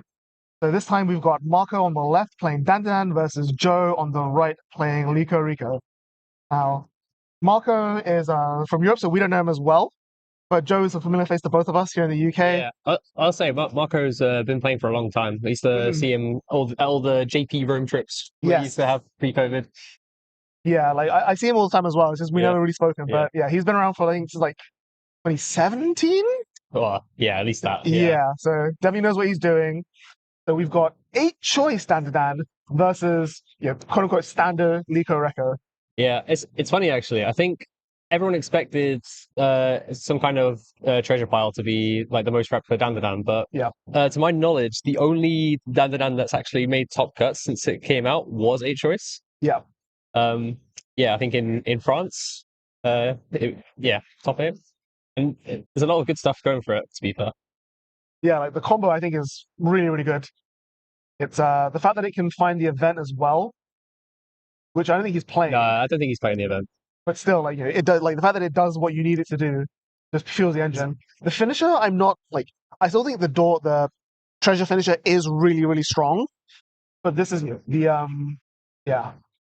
this Ocarina here still has a lot of potential going for it as well. The only issue is like, can you get to that level of resource? Yeah, I think it's reasonable. You're not committing to the early play package in this build, so you do just have to worry about finding the pieces, and you should be good for stock, I imagine. Yeah. I mean, you are playing 8-choice triggers. There's a lot of level 1 and lower cards with dots, I believe, as well. So, Yeah, like we see here, he's got in the middle row the friend who's also an experienced piece. Like the deck is just trying to, it's compressing the other direction in the early game. Like rather than most decks would go here, level 0 utility, search for level 1 combo into this, combo into that. He's trying to like almost like Overlord, we're trying to like be faster in the early game and slower in the late game. I'll say as well, while we've been looking at the deck lists, I see Joe's actually eaten a level already, so this is already starting off quickly. But again, like conversely, relating back to this conversation, Licorice Recoil is one of those decks that can just be really, really fast. Especially, we've talked about this already a lot in other events, but the new set coming out, this level 3, basically fixes every single problem the deck's ever had. Yeah, I think it already had a great finisher beforehand. The problem was consistency, and this is a level 3 that basically just says set up all of your level 3 combo for one less stock as well. Yeah, it's insane. Like the new level 1 combo here that Joe's slamming is also decent, but like the old level 1 combo was more than serviceable. But the fact that this is easy enough to recycle with all the new utility as well really helps. Because he's got double combo on the board already. 8-choice is not a deck that cares about the board present, so the question is Marco's going to eat damage, go up to level 1 as well and start doing his game plan? Or are we going to see it a bit more slow? Oh, so a lot more likely that he's not going to hit level 1 if it's a 2-attack turn, which is something. Oh yeah, he's already signed the climax. That's crazy. Either Joe's just having a really bad start, or there's some big 4D chess going on here.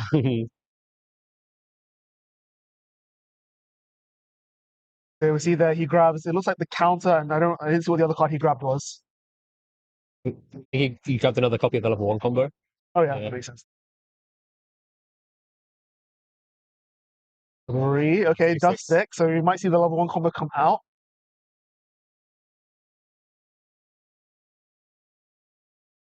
Wow, okay, it all sticks. Yeah, I don't think Marco minds too much considering it was only 2 attacks. Yeah, definitely. Yeah, we could see Joe at a real stock deficit pretty soon.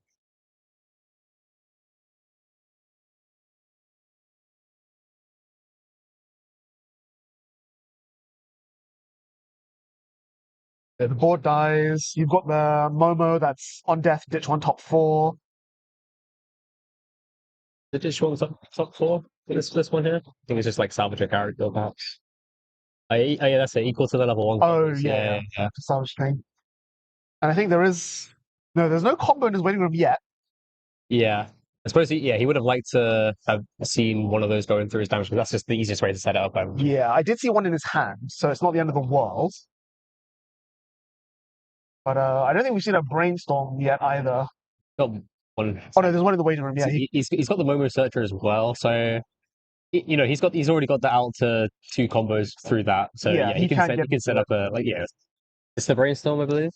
yes, it's the Yeah. brainstorm. I don't also like might even just grab the non-combo 1-0 here. Like if the game's going to be this fast, like you just want to set up for level 3 as soon as possible. This is the one that grabs the pay 4 level 3, not the other level 3. Yeah. Could be exactly what he needs. Again, I think this is one of the cards that was a promo in Japanese that we thankfully got in the main booster when the English release. There is one of the other promos that we have. I think it's from I think it's one of the shop promos that is actually pretty relevant. I don't see it in Marco's list here. Yeah, we'll see how he navigates this turn. Like he's got the stock to play with. The tempo's on his side of the board. We'll start with the brainstorm. Yeah, see if that's the brainstorm. He did just eat almost a level's worth of damage, so yeah, it does hit. Hit 1. Probably grab the 1-0, right? Ooh, he's grabbing the Searcher. Yeah, that's interesting considering he already has one. I can see him getting a late game piece here because he's kind of already set up, but yeah, it looks like he's going to go for it. Yeah. Yep, grabs the Clock Search.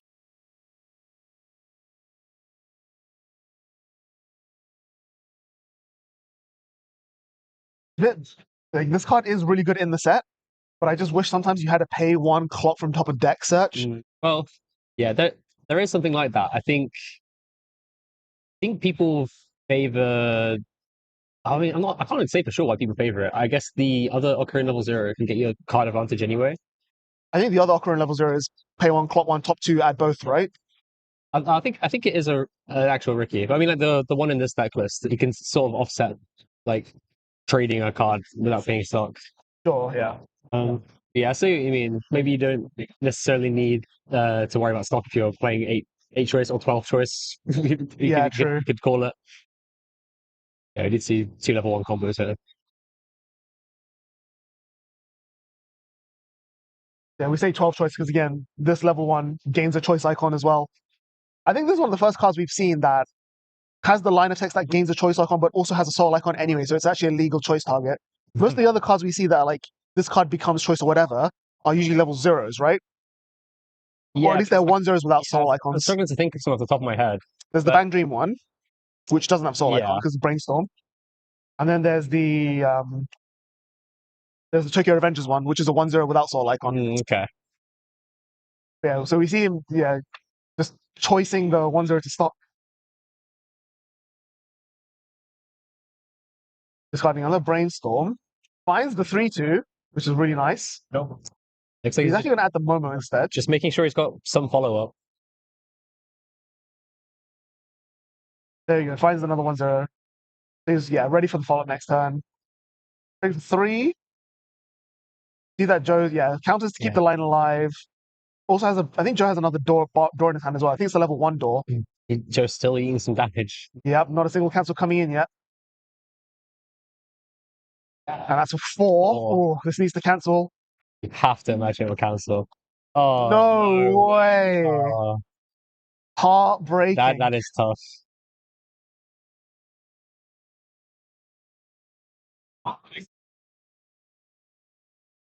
So yeah. Yeah, Liko does have a pretty good early play as well with the new set. But again, like you said, that stock deficit is just biting him so hard. He's already halfway through level 2. He's only got 2 stock. So And you really want like at least 5 stock to do your finishing turn. Preferably 7, because then it lets you do double tacking, huh? But yeah, this is rough. I wonder if in this position Joe's just thinking, right, he needs to map out the next 2 turns. He has to hope that everything sticks this turn, and then everything sticks next turn when he's using his level 3 combo. Yeah. That, or you say like, okay, I've got 2 climaxes in my hand. I haven't cancelled a single time. Do I just slow it way down and give myself like 2 extra turns to rebuild like what I didn't get the chance to get in the first place? No, we haven't had a good glimpse of his hand, but he only hit 1 on that brainstorm. So if we're looking for the climaxes, maybe they're all in his hand. That might explain the 2 attack turn as well. I see 1 in his hand. So he's going to grab the Tacula there. Ditch 1 top X. It ditches a door. Question is, what other handouts does Liko have access to? Not that many, right? We've got the anti-burn 4, which was incredibly strong in Japanese for a short period of time. Yeah. So the card I printed directly to counter Nay, right? Yeah. Unfortunately, does not deal with this deck because this deck I was burns gonna say 3. it's exactly 4. So don't. So this is the Here's the burn level 3, 3. and then the other one is a burn 5 as well. Yeah. Like the other level 3 that it can play. Yeah. So this one is a one-time burn 5 and one-time burn 3. So What is this we see from the level 1 combo here? he's going to be refreshing like what, 6, maybe 7 at most. That's still like he's got the clock compression, sure, and he'll have the hand compression, but Yeah, I don't know if it's going to be enough. yeah, he's committed to the brainstorm, so he's hoping to get another turn before his level 3 turn here. Yeah. So yeah, But again, it's just come down to like how much can you slow down the pace of the game? Like Joe really needs to triple cancel the next turn to really like have a chance of staying in this. I think this level 0 he played has a soul in the middle as well, right? So Yeah, attacking it, yeah. it's pretty unfortunate that he's having to let a level 1 combo live, but he's if he's side attacking, It's 3 base. I think he is siding. yeah, that would explain the confusion, I think. Yeah. But then the Chisato he just revealed also has a soul icon, so it's siding for 3. Siding for 3, I think. Yeah. Yeah, here we go. That's pretty good. Okay, we take those. That's fantastic. Right before Marco's Refresh as well, yeah. exactly. Just press the compression. So currently we've seen 2 very unforgiving first decks. Yeah. But, again, the fact that this Ocarina is basically the same as it's basically the Oblivionis from Bang Dream on steroids, right? So the fact that he's like what, 6? Yeah, 6 stock, crazy. Yeah. Like it's still decent compression compared to Joe's 3. Like 5 cards in hand versus Joe's 7, but I would, if you ask me, I would still rather have Marco's refresh than Joe's refresh right about now. Because I'm almost certain that Joe has an extra climax stuck in his hand that we haven't seen yet. Yeah, I mean, I think Joe's refresh might be better. Again, we don't know everything. Never mind. Help. Yeah, yeah. What I was gonna say was even if his refresh might be better, he's at such a damage and stock disadvantage that it might not really make a difference. Yeah. Yeah. See, Marco not cancelling that 4 was actually really unlucky for him. So Marco's also going to be 6 back. So it's not the end of time, but yeah, Joe really needs that last swing to stick here, ideally. Just to even out the damage race. And then he needs to get some cancels, which when you've got 5 climaxes left in the deck, it's a pretty tall order.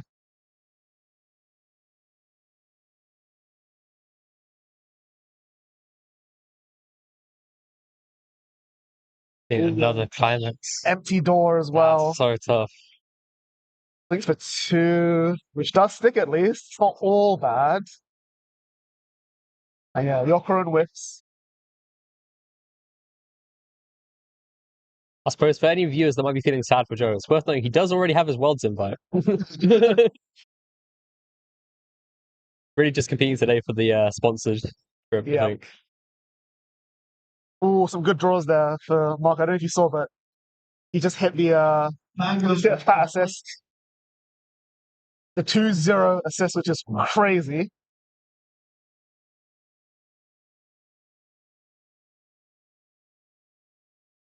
Means that even if Joe does triple cancel, he's gonna have a really rough time like contesting the board. I think the card he drew was the early play. It looked like this early play. It's a brainstorm as well.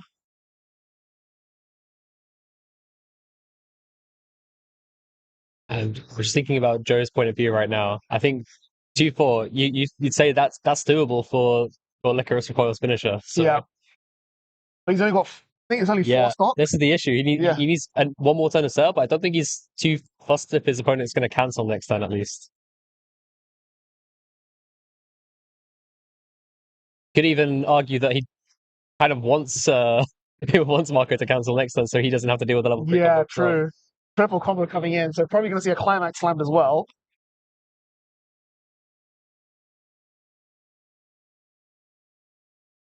I can't remember the exact numbers off the top of my head, but is there like a half finisher that Likaroko could do on 4 stock? Like maybe Yeah, he can. he could just hard play one of each of the level 3s. Yeah, he gets global burn one and a single restand. Yeah, But it means he also has to attack with the restand last, and which is really. he's gonna need to get even luckier with the mills as well. Yeah, exactly.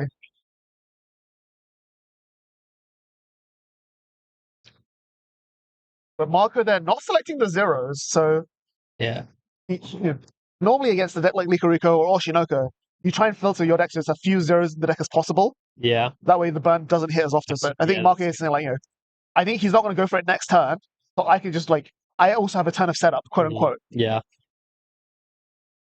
Yeah, Joe's already hitting level 3, and the danger is that if Joe goes for the setup turn, Marco could just go slam a climax, hit you for 3, hit you for 3, hit you for 3, and it sticks. Yeah, I realize you make a good point. We were questioning some of his salvages earlier on, but maybe he was bearing in mind he just wanted to like palm zeros in his hand because he already had everything he needed. Yeah. But yeah, I'm sure he'd be prioritizing level 3 combo pieces at this point. Looks, yep. Make sure That's that's in rotation. Yep. Yep. Just in case. So he's got the burn 5 and the burn 3 in hand, and the changer, actually. Okay, he's all good. Marco's definitely good. 4, 3. Oh, okay. Finally a cancel coming his way. Oh, could be big, I should say. Yeah, we still need to see one more cancel ideally here. It also doesn't help Joe that, like, Marco's just building up so much stock for free, like keeping the board alive, not having to spend any stock at all, just generating all the resources in the world. Yeah, so Marco's more than ready for level 3 next turn. Please carry on. Thank you. Yeah, he's all got the climax in hand as well, so yeah, it feels lose for Joe, because you either don't level him up, in which case he just bashes your face and you might die, or you level him up and then he just finishes you. Yeah, I think I didn't see. Okay, great cancels. Okay, I think Joe's still barely in this, but yeah, this is like a window to the actually cancel at level 3 out. He just needs to go through his deck here somehow. It's not going to be that hard. Like Liko does have a lot of tools to do that. Mm-hmm. Yeah, he's clocking as well. Yeah, you have to draw this. Slam a heal as well at some point and just pre-spend that stock maybe, which then affects his compression. Yeah, this is a really tough position to navigate. Yeah, if he does take the angle of siding 3 times, trying to deal 0 damage, then that does risk the Momo coming in and leveling him as well as this refresh of the clock. Yeah, because you just Momo clock search for another Momo, keep going until you level up. But I did see Marco's hand. I don't think he had one, but you have to ask yourself: would you chance it? Would you take that risk and hope that he doesn't have it, or like Joe's what 4, 5 out? Like he really does need to refresh, otherwise he dies, right? Yeah. And unfortunately, Liko does not have a free refresh. Oh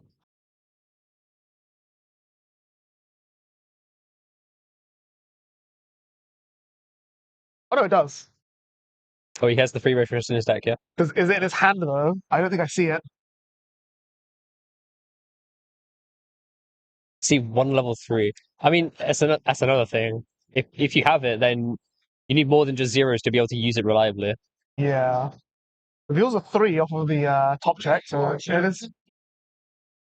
He does have a bit of gas, but also, like, you have to assume that Marco's going to kill that Takina next turn. But leaving in the front row is dangerous. This one is I think that's the 1-0 counter he just added. Yeah, it's good for making sure that this level 3 is going to stick around next turn. But no stock, which is the significant part. And declines the stock from hand. Crushes for couldn't really go through that. He's front attacking. Oh yeah, fighting for 2. Okay. So just level up and hope I survive. It seems to be the game plan. Yeah, maybe Yeah, I mean, even if he does use the free fresh, right, it's kind of lose-lose because you're losing all the stock you needed to win with anyway. Exactly. So Oh, that's it. did Was that the front, two? right? Did he not trigger? I thought he triggered because it was the level 3 that he just Oh. revealed. They seem to have agreed on the game state at least. I think this one was Cypher 1. Yeah, that makes sense. Yeah, Marco gets the level up. Yeah, we may have been mistaken. Maybe it was no trigger. And Cool. another climax trigger. I think that's what, 6 out now? And Joe's deck is still at least 6 cards, so one rogue burn 3 is it, right? I think the mill counter can mill yourself as well. Am I right? I think in thinking that. Yes. Yeah. So maybe that's an out. But yeah, Marco has to give him the opportunity. He's got a side attack here. Yeah. There's a direct lane, so Yep. that you have to imagine the opportunity is only coming at the third attack anyway. Marco's got what, 4, 5, 6, 7, 8 stock, which is enough for 2 of the Ocarina finishes here. Possibly more. I think one of the level 3s that can come out can trigger Yeah, checks twice. the 1-0 pays for this for free, yeah. And that yeah.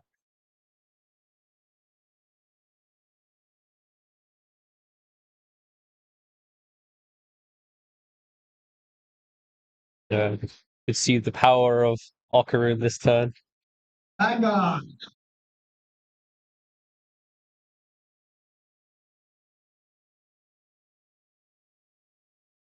He's gonna clock. Yeah, I don't see why Marco doesn't just go for it. Like you've seen a climax go to stock. You have everything you need. He's still got so many cards in that. Yeah, it's just happening. Mm. So yeah, level 3 change. It's interesting that he clocked the burn 3, by the way. He must have enough other copies in rotation, or he's planning on using a healer this turn as well. Draws a climax as well. I have to imagine a lot of these draws are going to be inconsequential. He's just looking to discard level 3s. Does he have a second one? Or you will be proper. He can't afford a second one, which is the scary part. So like, it's 5 attacks into burn 5s. It's pretty raw.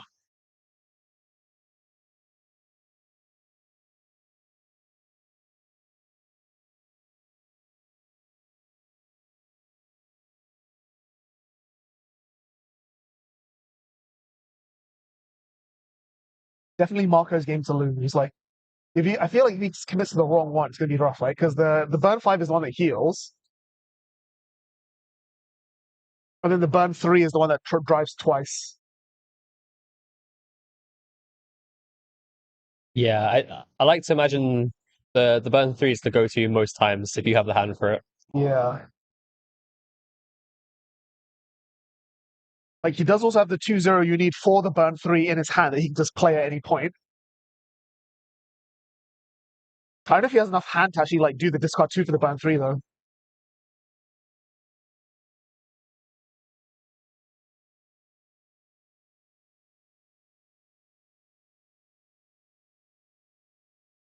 So yeah, that's 7 stock, which is enough to do double changer.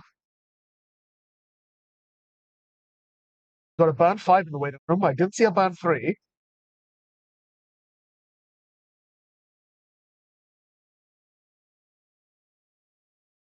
So I just don't see how Joe survives this. He needs to like cancel 3 on 3, cancel the 4 on 4, refresh, and then cancel everything else. I think the more likely window for him is Marco accidentally attacks and doesn't play around the free refresh. Yeah, gives the option to use one of the counters. Yeah, we see the 2-0 coming down. So he's definitely going to lean into the 3-0, the burn 3 line. Just understand special. But I think he's got exactly enough hand to do a single burn 3 as well. Mm-hmm. And with all these trigger checks as well, he could. Right, it is twin drive. Get enough soul. He could mix up. Yeah. I mean, he could trigger enough choices and decide to pivot with the second combo even. So. Yeah, you're right. He's actually going to throw into the direct lane. So I reckon the burn 3 is going to go in the middle and the burn 5 is going to go on the side because it's on the cancel burn 5. Yeah, this position does suggest that he's aware of the counters. I mean, in that case, isn't there also a line where you just put the second occurrent in front of the attacking and just you side the 0 with the 1 first to get your quote-unquote free 2 damage? I think in his head, Marco wants to make sure that every instance from these level 3 combos is going into a deck that's not refreshed Sure. or milled out. Yeah, we should see a side for him.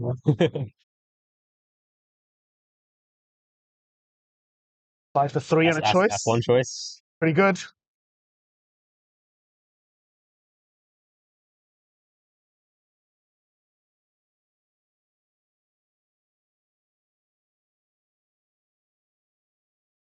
Yeah. Just whatever he choices into stock to pay for the pay for. No, add it to hand. Yeah. Oh, so now we can actually pay so do the second. Yeah, he's getting discard burn costs 3, already. yeah. Yes. Oh, did he front here? I think is Joe thinking about countering? Yeah, that's interesting. Like, again, if he has the free fresh, then he's having to give up quite a lot of his follow up of this. But then again, Marco did clock quite a bit this turn to get to this level 3 combo.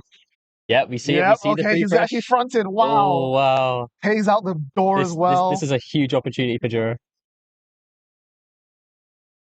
Oh my goodness. Not siding could actually be the end. Like, this could be the window Joe needed. Wow. Yeah, between the cancels last turn and this. Yeah, it's not exactly a compressed deck, but I mean, it's got climaxes in it, which is the important thing. Yeah. So then in that case, this occurrence will probably change into the ditch 2 burn 3. Yeah. And then the direct lane will change into the burn 5, is what we're expecting, right? I think it will purely depend on how many choice triggers come through on the next attack as well. Yeah. Well, because like the burn 5 is only on cancel, right? And so he's just refreshed the deck, so he's quote unquote likelier to cancel. So you want this direct attack for 4. Whoa. Oh, yeah, one big cancel. A4 ditch 1.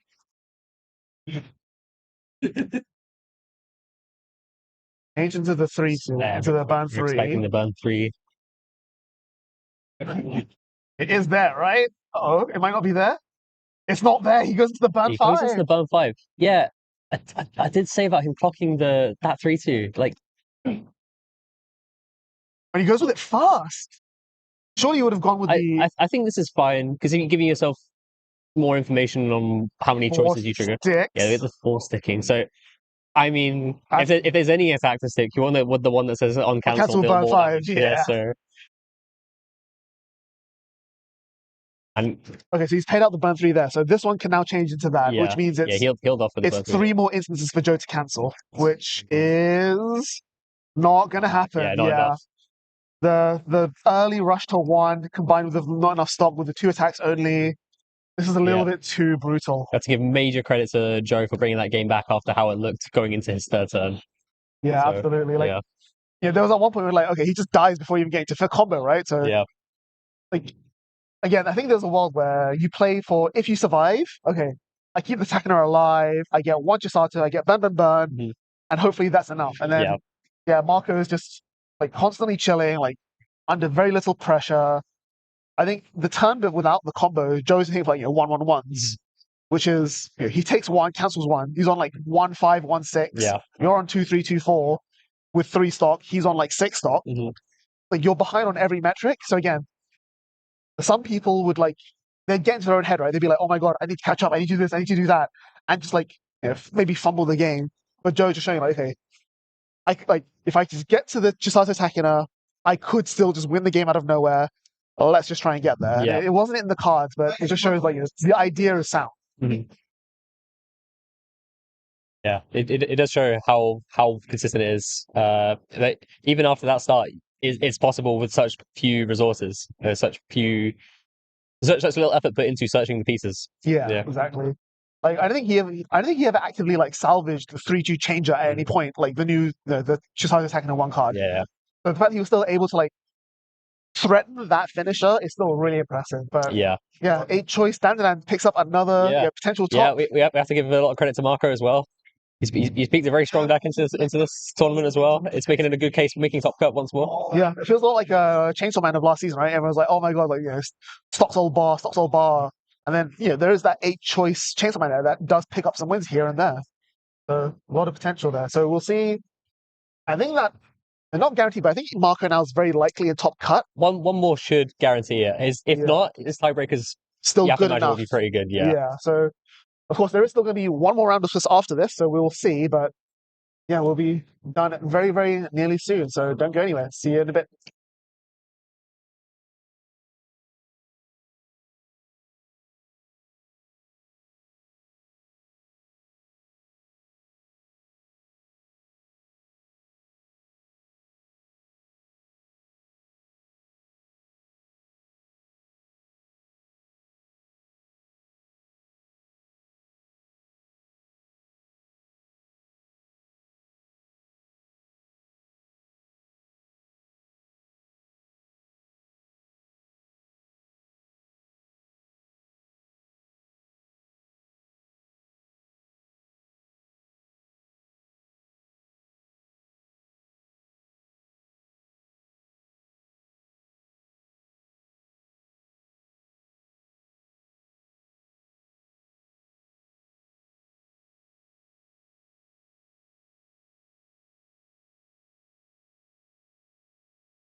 All right, welcome back, everyone. This is the final round of Swiss of BCS Manchester 2026. Weiss Schwarz.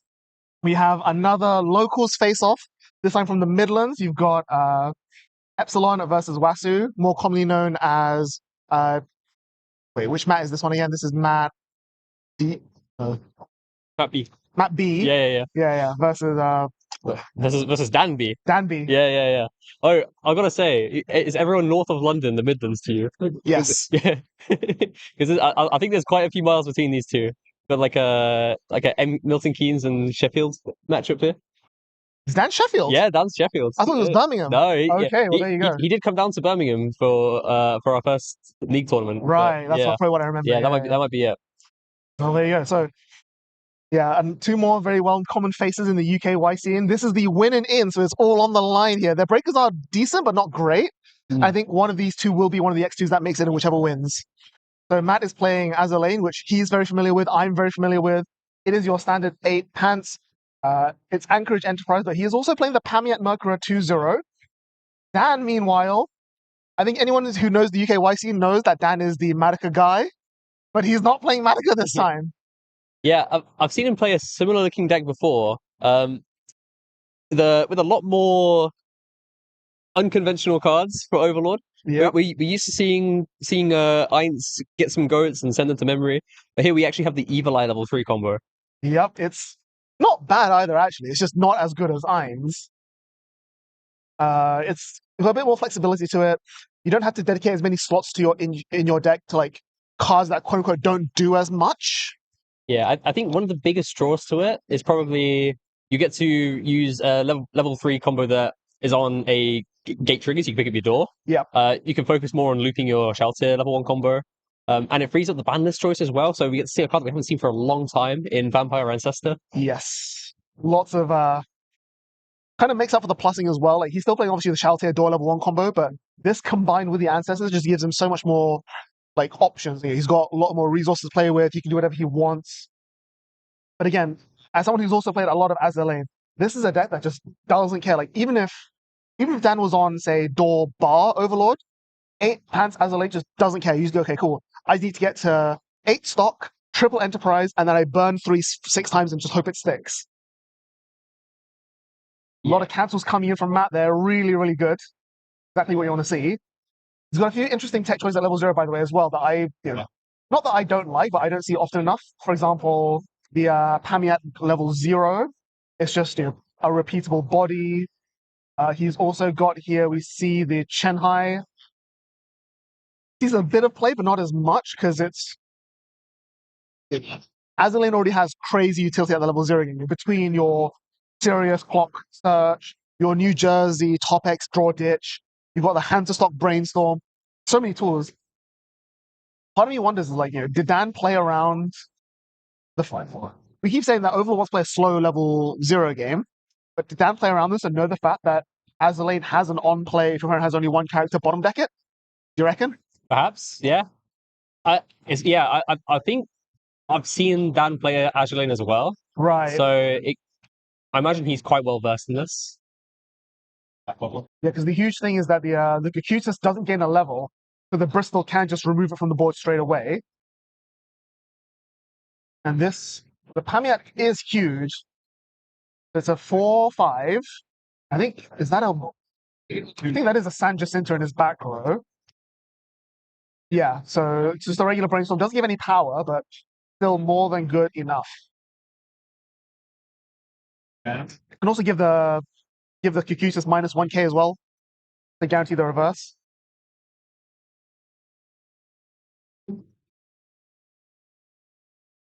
See if he tri-lanes here. Like, I think he probably will, because Azure Lane definitely wants that stock.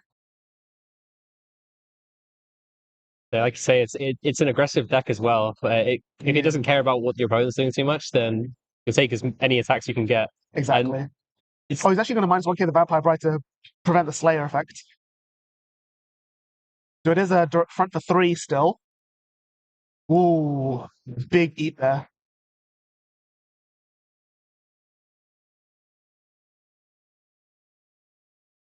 Direct for 4, 3.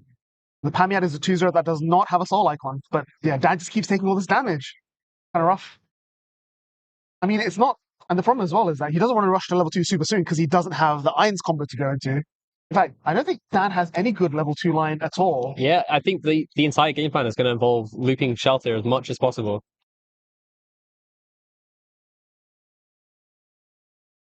Like, you do still have the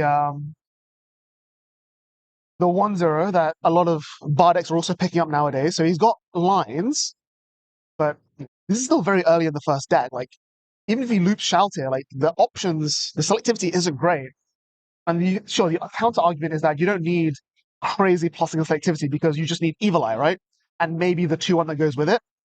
But then, his level 0 line, what are you looping? You're looping Cacutises, you're looping the red Irons level 0. Like, nothing else here. You really want to constantly cycle, right? Yeah, one big miss I'm seeing is not even though he's not running the irons, it could be an option to run the level 0 that changes into it just for the aggressive clock level bounce, 0 yeah. Because at least it's plussing if nothing else. But yeah, I think in an ideal world, he would have been sitting on Cutis for a couple of turns here, but that's forced the issue here. The downside to that green level 0 though is that it is clock 1, and when you're this far behind in damage, like, you don't really want to trade plussing for damage. Yeah, we do see the 1/0 come down. It does have a target. Only single combo is pretty rough though. We haven't seen a brainstorm. We haven't seen the still haven't seen Vampire Ancestor hit the board yet. We are going to see Thunder Climax. So yeah, I think Matt needs to expect to take a bunch of damage here, which does stick.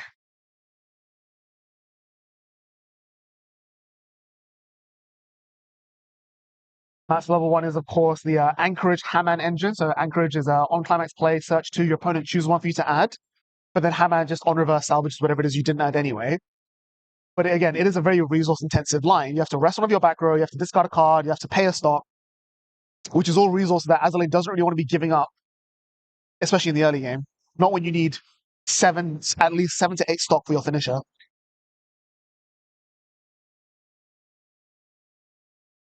The other downside for Dan to looping the Shaltier engine is that Matt also is running the Pamiat level 2 combo, and the more turns Matt has at level 2 and he can spam this, the better it is for him. Yeah, I don't see this card very often. Yeah, because the other Azalane players you're facing against are me and Brian, and we both cut this ages ago. Because it's a consistency problem, right? Like, you have to play some number of this, you have to play some number of the climax, and if it works, great, and if it doesn't work, well, you've just wasted a bunch of slots that you could have otherwise dedicated to hand to stocks, filters, early plays, whatever.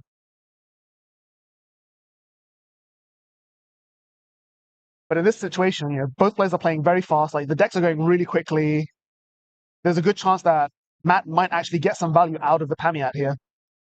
Hey, Matt, guess we hit the check on top. Yeah, bouncing the level 0, which is great, and then just immediately clocking the draw for turn. But yeah, the green level 0 irons would have been really great because then you could deny all the reverses, prevent getting Hammond out. Whereas now you've got 2 targets for the Hammond to reverse. Yeah, resolving only 1 Shelter is quite unfortunate in that regard.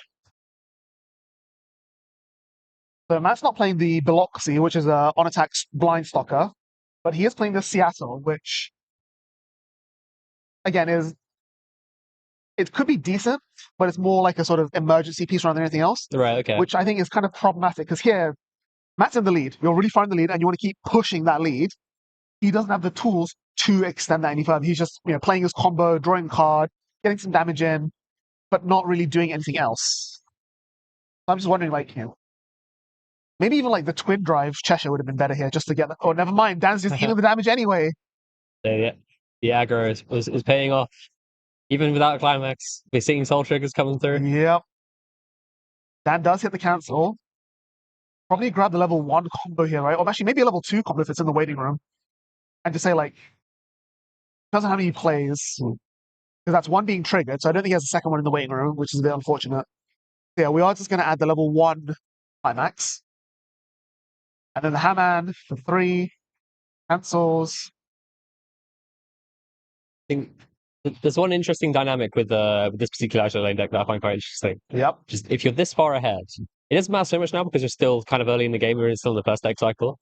but if you're ahead in damage, you don't really mind triggering your Pan's Climaxes just before you refresh. Exactly. This is the one thing that your level 3 combo is going to whiff on. Exactly. So you're always like happy to see like a refresh with 4 or 5, you know? Yeah, I actually had a game in France this year where my opponent stock swapped me Yeah. and then didn't kill me, and I was like, "Thank you for stock swapping me. I'm now guaranteed to burn threes." Okay, he's gonna add back the Laffy early play, which is, in my opinion, almost as strong a card as the Bang Dream early play. Oh. It's just huge on play. It heals the bottom of deck and it bounces to hand. Right, okay. Oh, this It's very yeah. reminiscent of the Oshinoko. Yeah, I was just early thinking play. the Oshinoko early play, yeah. Yeah, I mean, it does have to do it on your turn. You do have to leave that direct lane. Yeah.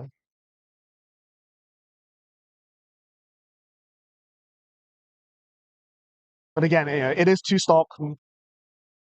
We still Matt resolved the Hammond here, so he's only got 4, not 5, which means he needs at least 2 more turns of setup to be able to do triple Enterprise. And that's assuming he hits the Enterprises at all.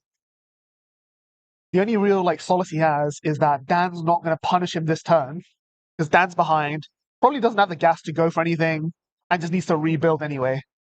I could see him going for another level 1 combo turn here. Is what his plan is. He's got a Climax in hand. He's probably gotten out to a Climax Hopper if he doesn't already have one. Yeah. Just clocks away the finisher. Just, I'll get that later when I need it. Looks like he got the Climax Hopper as well. Nice. And on 4 cards in deck, yeah, here we go. I'm gonna see a Climax Hopper now. No, just the Climax swap. Oh, there's still time. We could see a third.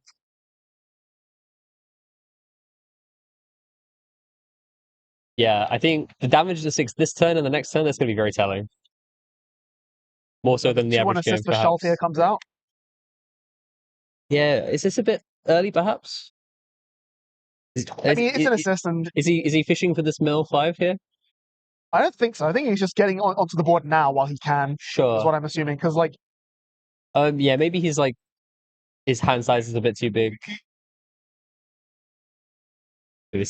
Maybe he expected that as well. Yeah, it could be the case.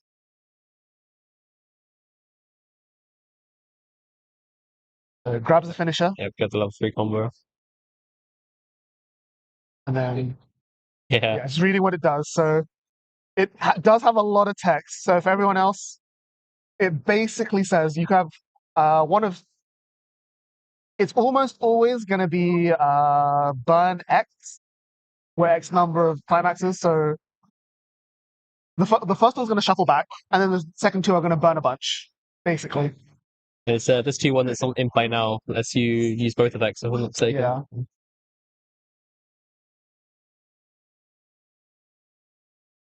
Yeah, So you shuffle back 3 to 6 clean cards, and then burn like 5 to 6. Yeah, that's the very uncontrollable part. That is how much it burns for, I suppose.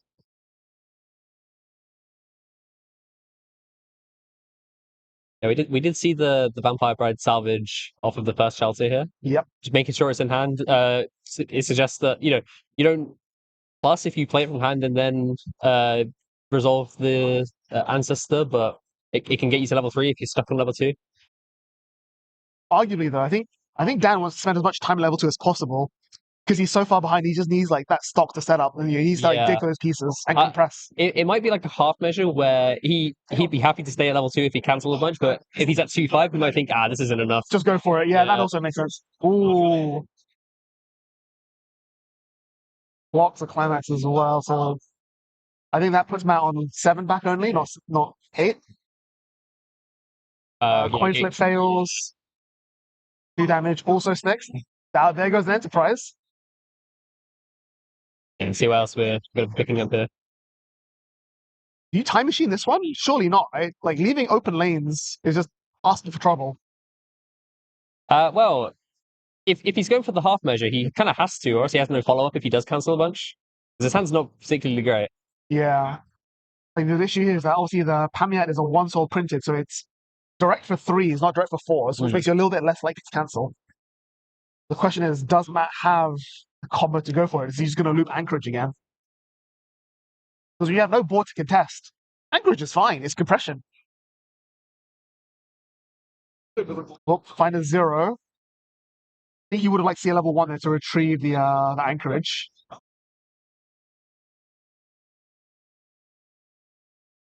Hits the brainstorm, which is great. Hits 2 on the brainstorm, even better. Which I'm sure Weiss is thinking here. This level 3 combo is looking a lot more interesting. Yeah.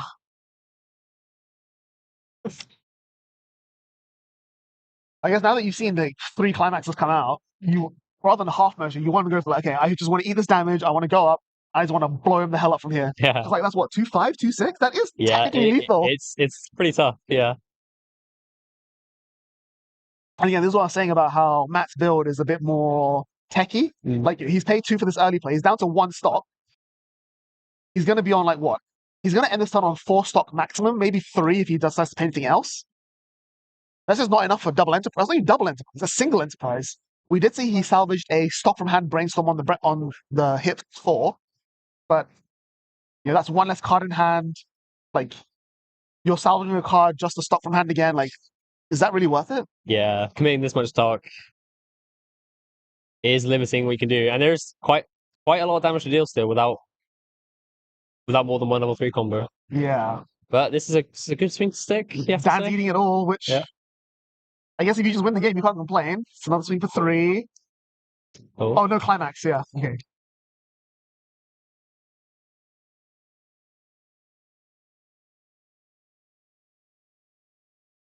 And for 3. Triggering another climax. That's good. That's what he wants, right? Get the climaxes out of the deck. Yeah, this is interesting. You have to imagine he should pick up if he remembers what the level 3 combo did. You'd rather have some burn 2s than burn 3s. Or maybe I'm wrong. Maybe you're hoping to high roll into early cancels and hoping it's suddenly turned into very unlikely 5s and 6s. He's already got two climaxes in hand. That's why he didn't act back with the climax. Sure. Which makes sense. Like you don't want to. Yeah, you want to give yourself some chance. Exactly. You don't want to just eat 7 and die. We're seeing one use of this ancestor here. Heal it off and then use it again, maybe? Perhaps, yeah. Oh, heal off the other ancestor. Yep. Does he have the 3rd? Oh, he doesn't have stock. The 3rd would have been really good to shuffle back, because, again, with how uncompressed Matthew's become, yeah, the shuffle back 3 would be, like, backbreaking. Oh, he needs a 1 stock spare for this 2-1 to go for it. Right, yeah. So... Yeah. That's the climax phase, isn't it? Yeah.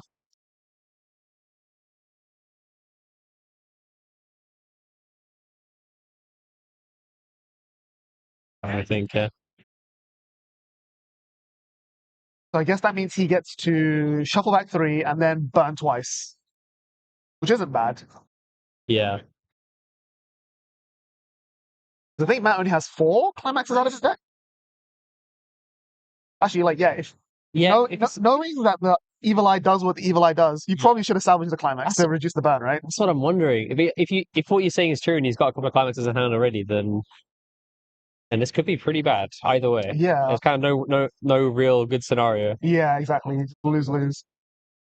But again, like if you somehow miracle survive, that's 1 less climax for you to trigger on your enterprise. I think is the idea. But we're just gonna go for it with only double. We're actually gonna burn first. Wow. It's a 4 in the that's interesting. Do you have to burn first or choose one of the following? Yeah, no, you don't. And then the 2-1 lets you just choose the other one afterwards. Because it also says choose a mode that hasn't been chosen. It's not like you can burn twice. Yeah, it's true. Which would have been really great. So yeah, there's the shuffle back. Yeah, I'm not sure if there's any reason to burn before shuffling back. Actually, I can think of one, which is that he wants to shuffle back with the other one as well and just soul damage for lethal. Yeah. Because again, there's only 4 out.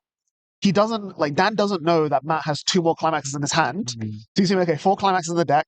I want to burn, then decompress so that the salt swings for 3 can stick.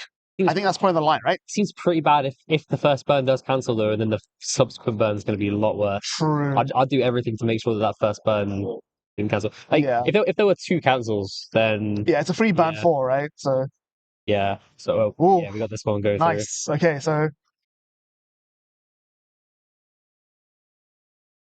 wait, why is he doing it on both? Is it on climax place rather than on attack? The level 3 combo. There's the idea, isn't it? This card gains if you do not. Oh, it's not each. It's all of them. Yeah. Right. I thought it was just one of them gets to do it again. Okay, that's crazy then. Yeah. Okay, sure. But again, curious that he chose to burn before shuffling back again on the second one. Because now it gives Matt a slightly better chance to cancel this swing. Hits the trigger on this attack as well, and that's it. Okay, never mind. He's out of climaxes. Matt just had them all in hand, I guess. Oof, was there one left? Yeah, one left. So Wasu wins an important game to give himself a chance of making top cut. There you go. See, he's not just a magical one trick. It's true. He used Azure Lane at our locals and won the other week. So there you go.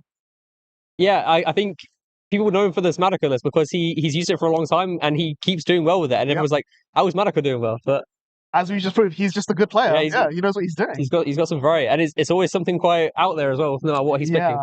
So you got the element of surprise as an extra bonus there. Like, yep. I could tell that, like, watching that game, Matt would, like, it's obvious that Matt is comfortable in Azure Lane. Yeah. Like, he's played it probably as long as I have. Mm-hmm. But I think it's the case of, like, again, this deck build just, the inconsistency with the Pamiats, the fact that you don't have as much deck speed because he doesn't play, he's not playing the Laffy level 0, so he doesn't have as much milling as other builds. He's playing, like, these oversized level 0s that don't actually contribute to his game plan of generating a bunch of stock. Which means that the moment he starts falling behind, it's really hard for him to recoup again. Yeah, and it looked like he was getting ahead at the start of the game, but it just fell apart in the end. You just can't rely on a first deck. There you go. So yeah, Dan is almost probably in the top cut, not guaranteed, but fairly confident. Yeah. And yeah, we will update you with the rest of the top cut once we get it. The round is ending soon, but we're going to finish off the round, and we'll see you all in a bit. Take care.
All right. Hello, everyone. We are back with BCS Manchester 2026 Weiss Schwarz.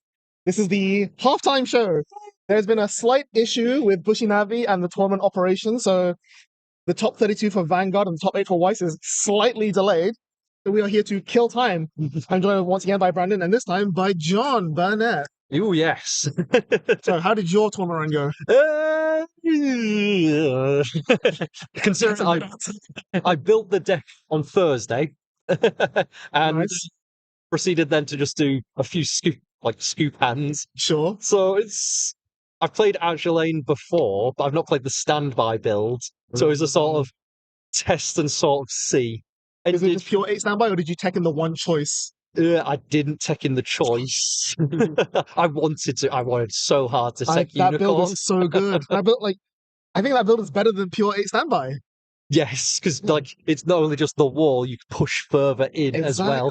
I sort of did a variation where instead of the usual Victorious, I teched in Perseus instead.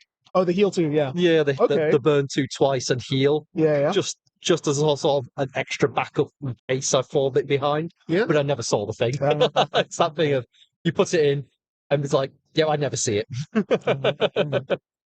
And what do you think about the days so far? What we've seen? What I've seen is a big variety of decks, actually. I don't think I commented any Bangjin games, right? Did you have any earlier on? Yeah, we had like 2 or 3. Yeah, 2 or 3. They're all at the start. Yeah. None of them went deep, I guess. I don't know. I think one made cut, right? I think one has made cut. Oh, that's not too bad. Yeah. And I think it's bar door, not bar pants. So it's the bar door build. That's the standard cancel burn twice. And give effect. Yeah. Ooh, that's a very strong deck. I played against that in the last round, and I thought I was going to survive, and then it pushes so much damage so fast. It's like, oof. I thought that as well. They have the end of attack, pay 2, ditch 1, reveal top, burn X, which the cancel burn procs on as well. This is really, really huge. Yeah, it's like so many ways of just taking you apart. It's like and the level 1 combo, the being able to change into it from the other 1-0. It's such a strong deck. Like, oh my god, I'm surprised there wasn't more of it here. Like I said, we're in this weird position where it feels like the English meta is kind of solved, right? Because you've got Overlord, you've got Bang Dream, you've got Nikkei. Yeah. But, we are showing that, like, for example, in top 8, there's also a choice bar Overlord squeezing into top 8. So it's not as clear-cut as you would think previously. True. How would sort of you say on that, Brandon? Like the difference between the sort of usual door bar build of Overlord versus the choice bar? I think the door bar build, I would have considered it pretty solved. So it's interesting to see anyone using anything other than that 50 give or take up to 4 cards maybe. Yeah.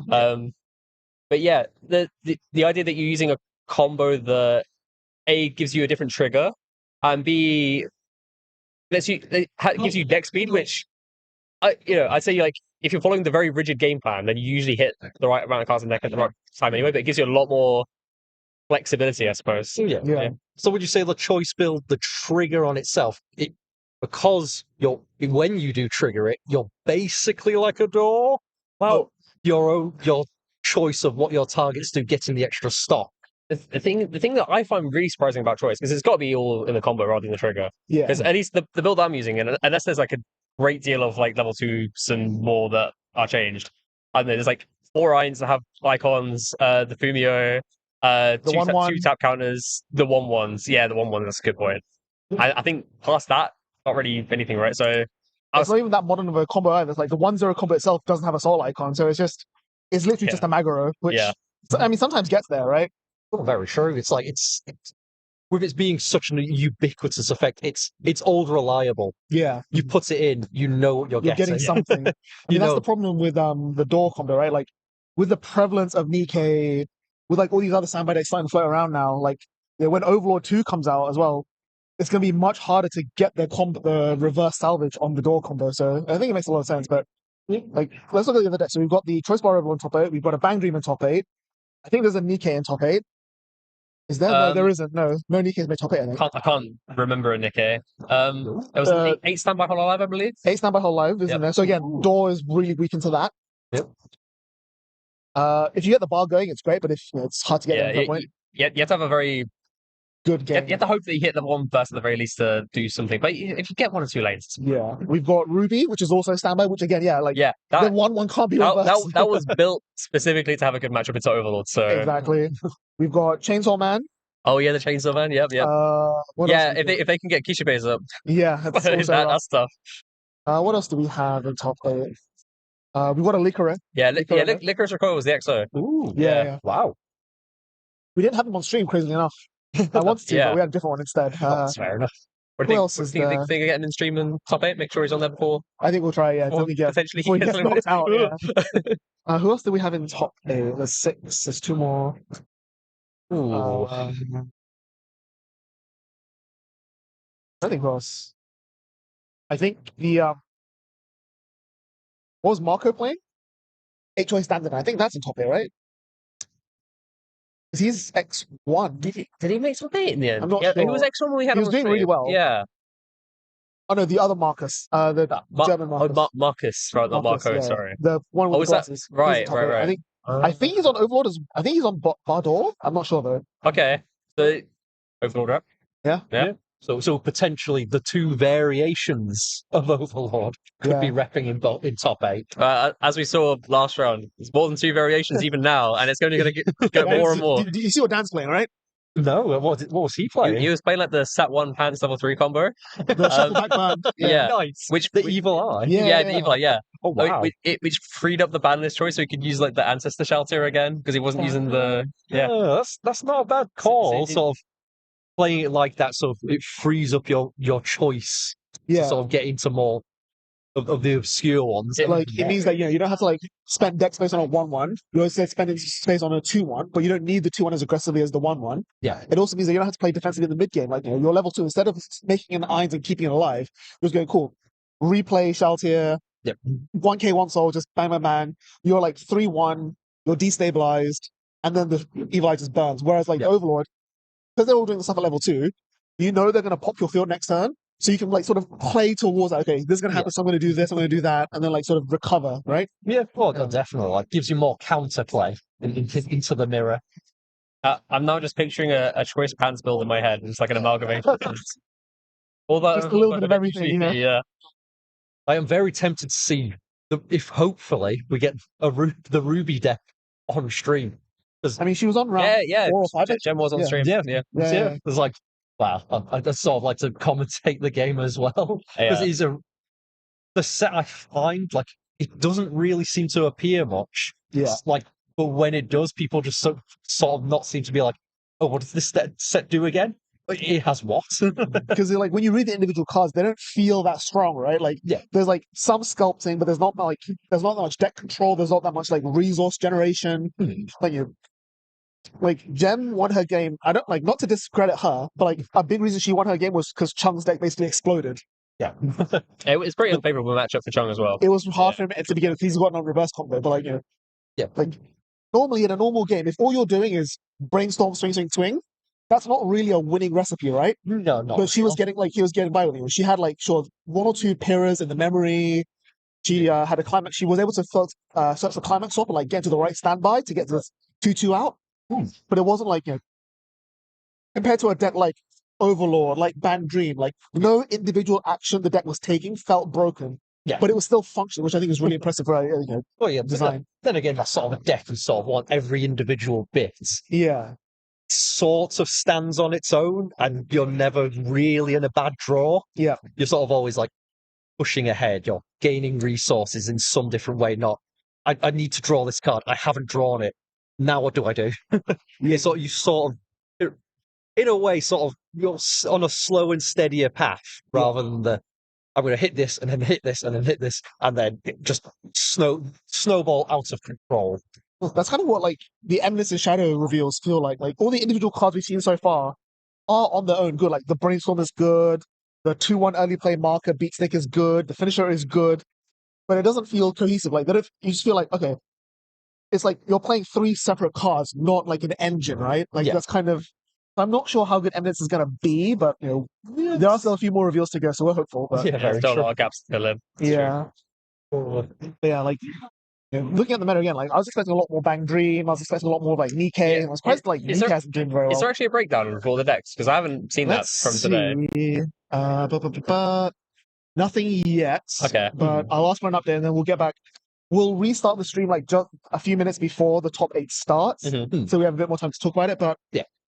in the meantime, I do have the total title representation for Weiss, which Ooh, that's Yeah, good. yeah, that's Yeah. I don't know if I can put this on the stream.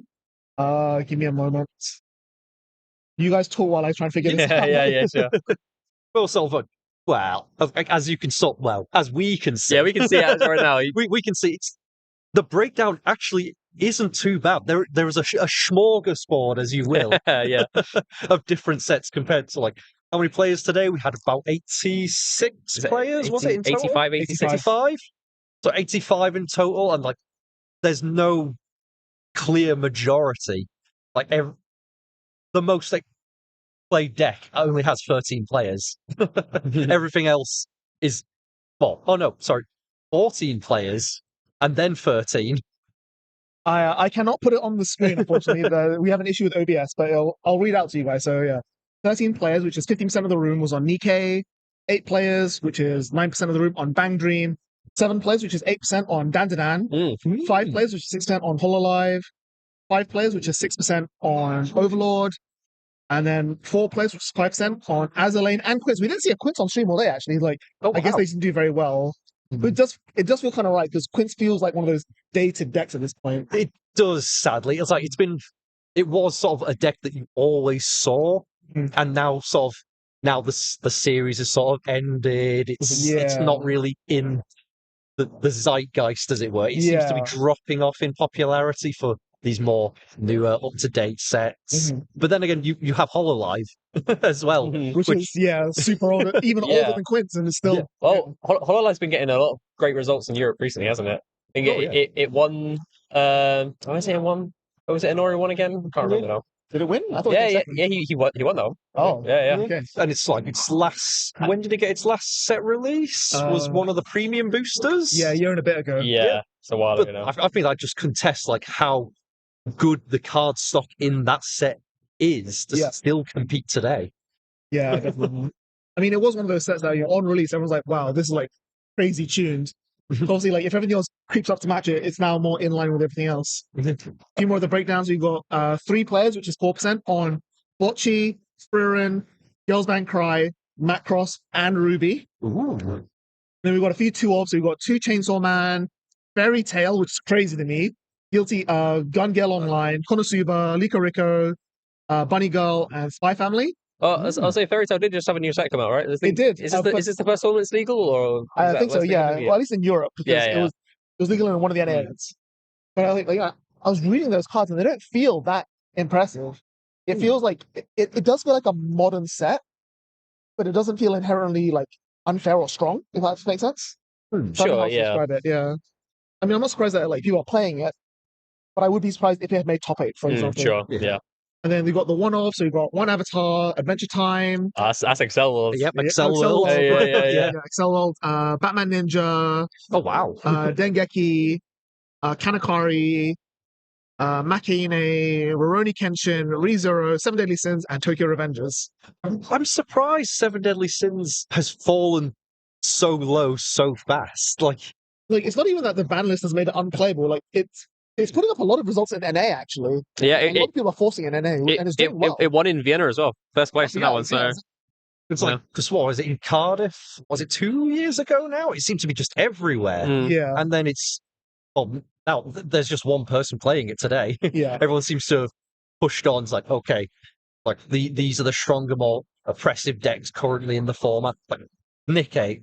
Yeah. It's such like an oppressive deck, and being able to do extra damage from the sin that you stand by out. And the fact that it's so easy to play as well. Whereas, like, even before the restrictions, Seven Deadly Sins like took a lot of like brain power. You have to like, okay, am I going to Lisbeth? Am I going to do the clones? Am I going to do this? Am I going to early play? Am I going to tree? Like, you had a lot of juggling pieces to move around. Whereas, Nikkei is just like, cool, Modernia, Rappy, Climax, go. Yep, it is just that. It's like, do Do I play my random one biscuit? Yeah. It's like, oh, I'm playing Modernia. Do I spawn out another healer or do I spawn out a Sin? It's like, wow, I'm spoiled for choice. It's like, I feel like it's the same with Bang Dream, right? Like the Bang Dream deck is also very like simple to play. Like, okay, cool. Here's my 1-0, here's my combo, they change into each other. yep. Here's one of the most broken early plays ever printed. Yeah. And then here's like one of two really, really strong finishes. Yeah. And like the choice of climaxes it sits on as well, like Yeah. gate and bar. It's like Exactly. your level 1 bar. You're almost guaranteed it to hand. Yeah. And like you're just digging for your gate, as it were, and then just being like, yep, this got it. Yeah. Just generate all the stock, all the hand, mill myself until the cows come home. It's so good a deck, and like its engine is very, very like, say oppressive, but it's very efficient in how it does it. Yeah. Like Bang Dream and Nika are two sides of the same coin, right? Where they don't care what the opponent is doing. Like, I'm just gonna play my game plan, I'm gonna not die, and then whatever happens, happens. Yeah, I think to an extent. I mean, Bang Dream can be punished for farming too much stock, or you can adjust to purposely farm more stock in certain matchups that can't punish it. Yep. Little things like that. Yeah, Nikkei as well. There's the Alice stick. Could you invest in extra cards to make sure that you get a little bit of extra power? Yeah. Some deck building decisions as well. Yeah. But yeah, I do find it interesting how like the format sort of evolved that we've had this paradigm in Japanese Weiss for a while now about standby decks versus non-standby decks. And I think English is finally catching on to you. You've got like Nikkei, Ruby, you've Hololive, all these standby decks. So like, I'm playing one game plan, and you've got all these 1K1 decks that are playing a really different game plan. So I don't know, like just off the top of your head, like do you feel like where would you put your coin? Which side of the coin would you put your money on? I would put it on standby personally. You say between 1K1 decks and standby is like a blanket statement. In this current top 8 environment. I mean, just on the presence of Einz alone, I lean towards 1K1 decks more. Interesting. Ooh. I'm very biased though. See, I'm also leaning towards the standby decks because again, like between the actual decks themselves and the pilot skill, I think those standby decks have the chance to just win the games they don't deserve to win, if that makes sense. Whereas these 1K1 decks are like they're not changing the rules of Weiss the way that standby decks do. Like we saw like 3 rounds in a row during Swiss. Eventually they just start crashing, and then eventually the 3 Soul Direct swings will just start sticking. Like there's not very little you can do about that. Oh yeah, very true. Well, yeah, I should say a 1K1 deck that can out a standby board. That's gonna have a very good time. Yeah, sure. So maybe the Overlord does and then have the chance, right? Like if they hit that good early game, get into the eyes while they're 2-2 or something, and then quote unquote snowball. I'll say looking ahead as well, when Oshinoko comes out, that's gonna be very good at breaking boards as well. Yes. But again, Oshinoko, as we saw in Paris WGP, you have that problem where your finisher is level 0 based, and these standby decks have less level 0s. Like we literally saw it in the finals of WGP where against 8 standby Nanoha, triple Akane finisher, the guy survived and just went, cool, swing for 3, swing for 3, swing for 3 sticks. So we're still in that paradigm almost. Yeah, I suppose so. I think the climaxes are enough personally, and everything below level 3 is what carries Oshinoko. Sure, yeah. It's just a question of you've got the 2-1, what's his name? The red 2-1 that gets big. Inoshi. I don't remember his character's name. It's Kana, yeah. You're about the middle guy. Yeah. The guy that clicks for the climax. Oh, yeah, there's a few good options. Yeah. Yeah. It's gonna be interesting how the game matches up. And then obviously, we have we've got Eminence, which might have a standby build of its own. We've only seen blue cards, so we haven't seen any red cards. Yeah. True. Yeah, so, it has just been a mono reveal so far. Just here's the blue. So if we get a good standby package of Eminence, that could be crazy. Well, it could swing it. Yeah, absolutely. I think we're almost done wrapping up the deck check, so we are going to cut to another quick break screen, and then we'll be back in a few minutes. John and I will be doing the first round of top 8, and then Brandon will be back a little bit afterwards. See you guys. We'll see how the top 8 folds.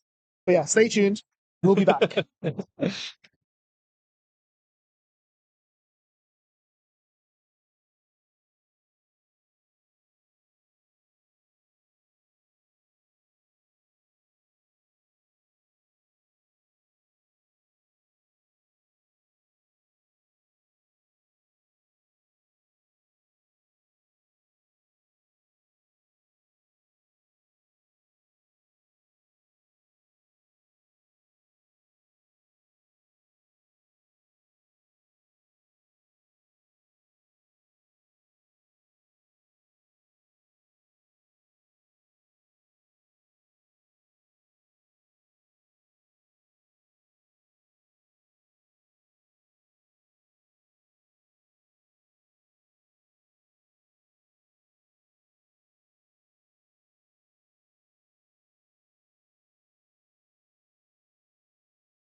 All right, welcome back, everyone. We are ready to start the top 8 of BCS Manchester's Weiss Schwarz. Yeah, so to recap, the first one we're having on top 8 is first place seed, which is Joker's Dead on Lico Rico, versus 8th place seed, which is Tinted Moth on Overlord. And it's not just any Overlord, it's choice Overlord. It is the spiciest build. There's so much going on here. Like, move over, Sheltier. Choice is back on the menu. Exactly. Meanwhile, Lico Rico is pretty straightforward, pretty simple. Like, it's just a good deck, especially with all the new stuff. You can't really complain about it. Yeah, he's using the usual top end where he's restanding, he's checking tops, he's looking for zeros to do the extra damage. Yep. Another matchup we have in top 8 that we really wanted to show but didn't. We only have so much stream space. Is Ruby, which is the 3rd place seed, is up against Chainsaw Man, which is the 5th place seed. Ooh, that would have been a good match. Sabers, Yeah. obviously, there's only so much space as you can see on the stream. So, And I think it felt wrong to not have Joker's Dead, who's the EXO undefeated, not on stream, which is crazy. very true. Like, going into this, you want your strong man, as it were, seeing if he can get that extra win on the table, get him in top 4. There's no doubt going into this, he's got all the hype. He's on that winning streak. Exactly. So at this point, he's building his own luck. I think he's actually one of the Sheffield locals, if I'm right. Don't know if you've seen him around before. I haven't, sadly. Yeah, So, I'm pretty sure he's one of the Sheffield guys. Like, the name rings a bell. yeah, Meanwhile, Tinted Moth is one of the London guys, so I'm cheering for him. so it could be a potential North v South. Yeah, Who will win? exactly. So I think we are just about ready to start. So looks like the players are ready, so we'll give the signal.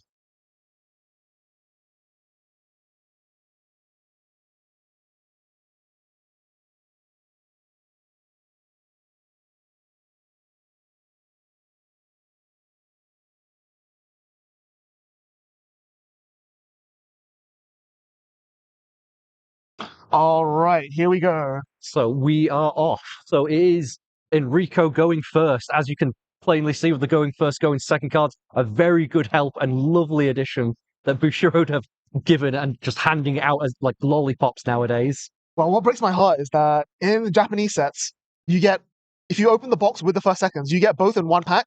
Whereas in English, you only get one. You don't get both in one. You get a first or a second, and they're split across the case. So it's a little bit hard to get, but yeah, they are really nice and it's very collectible. So we start with the irons to start with. So I've been saying that the other day. Overlord definitely wants to have a slow early game, right? Oh, very. So there we see the hand to stock that does also kill lone zeros. Oh, so Enrico is not really, he sort of wanted a bit less damage, but sort of being taken obviously early on. He doesn't really want to be getting all this fast. He wants that snipe, like as you say, that lovely slow game. Yeah. So this could potentially end up being a snowball that he won't be able to stop. Plus as well, because it just puts the waiting room not actually like does anything. The red irons is when it's reversed, not when it's into the waiting room. So you lose that on a +1 as well. Ooh, it could potentially even be more devastating if it was banking on that. 3 sticks as well, Oof. early rush. But this is where the choice comes into value, right? Like, if you have those bad deck states, Yep. the mill 4 of the combo is really solid. Very true. Speaking of the choice, there it is in the waiting room. Like, he does have his, if he draws into his bars, he does play the good old Climax Salvager, so Yep. he can swap it out. It's there waiting to go if he needs to pull that trigger soon. You see a bar in his hand, mill 3, and then I guess pay 1, get rid of the bar, get the choice, set up for next turn. Yeah, so he's building his PCs. He's getting already there. So at this point in the game, what does he want to push, or does he want to sort of keep it a bit slower into this game, knowing what he's against? It's a bit tough, right? Because in normal door bar overlord decks, you really don't want to push that aggressively in the early game because you want to be like, you want your opponent to sort of play into your irons board wipe. Yep. But you've got choices, which kind of you can either stick to that game plan, or Very true. There he goes. His choice is going in. He's going as hard as he possibly can right now. He has his double pump. Yep. The Demiurge here to easily clear the board. Yep, power to itself. And he's also got the green irons level 0, the pay 1, clock 1, bounce 2. Ooh. So he could potentially recycle this double pump, as it were. Yeah. So now, obviously, the Licorico combo doesn't need reversing. Yeah. So again, it's kind of like, okay, well, it's more about me than about you. Mm-hmm. but it really helps like help him like maintain the pace of the game. Well, Like he's already like what 5 damage ahead. very true, but obviously, like he's now on the backswing. It could potentially, his opponent could potentially close this gap. It's not an insurmountable gap of damage, as it were. So it's very easily to sort of get back up and get equal. But hopefully, Enrico sort of wants at this, like not really take all that much, end on equal, and then really start hammering his opponent away, taking away like any bits and like leads he can. Yeah. So we see here the Takino that gains a soul in the middle slot. If Ash does go for the door combo here, like that's swings of 3 that he has to deal with, which could be a bit rough. Well, very true. Like, and all it takes is like as hits for free will eventually just keep plowing on through, like just knocking on that door. There we go. So There's the drop search coming into play there as well. there he is. He's taking the damage. He's digging in. And there's the combo. Oh. But it's kind of weird because he's already committed a front row. So like, is he going to commit the combo this time as well and just have those zeros be wasted? Oh, yeah. Or could he potentially be expecting it, obviously Enrico to do his combo and then fire back in return? Yeah, maybe just like sandbag him. He's got 3 of them in hand. No, He's gonna... he is going for it. Yeah. All right, we're just gonna slam. Oh, obviously he has committed so much in hand, but obviously he is refilling on this combo. There he goes. He's absolutely tearing this deck apart. We have a combo, a brainstorm, and what's the last search? And obviously the breaking of the color wheel, red being access to search. Usually, like red combos, it's more obsessed with the waiting room. But as this color wheel is all gone, he has got search. He has got the salvage. If it's a card anywhere, he is looking for it. Enrico takes the clock bounce anyway, and then Ash showing him the ditch 2 anti-change. Nice cancel off the top. Very good. Going for 3. Does stick. Just take it, but now that you know have the information that there's an anti-change in hand, which does affect how you're going to approach the Ein's turn. Oh, very true. So obviously his opponent can just keep that in hand, just hold him back. Like as soon as you play that Ein's, this is there to answer. Oh, but he does take a lot of damage. Yeah. Well, obviously, Enrico going into this, he's only 1 damage behind, but obviously, if he does clock, which he's maybe considering, yep, there he goes. There and now this is the weakness of the choice combo, right? Because it's a Magro. If you've plowed through as much of your deck as Enrico has, your options have gone way down. Well, very true. He's just sort of he's looking for the best in worst choices. Yeah. Oh, that's the second combo. We saw that he drew 1 in the early turn, so he's got double combo at least. Yeah, but he does have that is a fair chunk of deck still remaining to him. Exactly. So, even with the mill 8, it might not be enough. Yeah, even going through those big 4 cards on his thing and the trigger itself, 10 cards, 11 with the Ein's, it might not be enough to sort of help fix a terrible state, as we can see. 2 choices in hand. Yeah, he really does not want that. Hammering his stock as well. Like, I think the one benefit is that if he does trigger a choice late this turn or second or third attack, it can recoup him that stock. But it's still like you're breaking even rather than plussing. Very true. There he goes. He's digging in deep. There is some goats there, but nope, he cannot get that. Can't add it. It's only the weakness of it is that it's only level 2 or higher as well. Very true. And he triggers a goat as well. So he has 2 goats, sort of one where he doesn't really want it to be, and one where he sort of does. They're digging in. No good options there. That is a very just sort a changer. He is scraping sort of the biscuit barrel for choices. Oh, and a cancel comes in from Ash. Oh, this is not looking good. I would consider siding here, honestly. Oh, he's going for the front. But where's it? Off it goes. Like he did get his extra stock, so he's on 4 stock with only just 3 attacks. Just thinking about he's gonna resolve the Ein's level 0. Top part of deck into clock on reverse, and then reveal top 2, and then add all.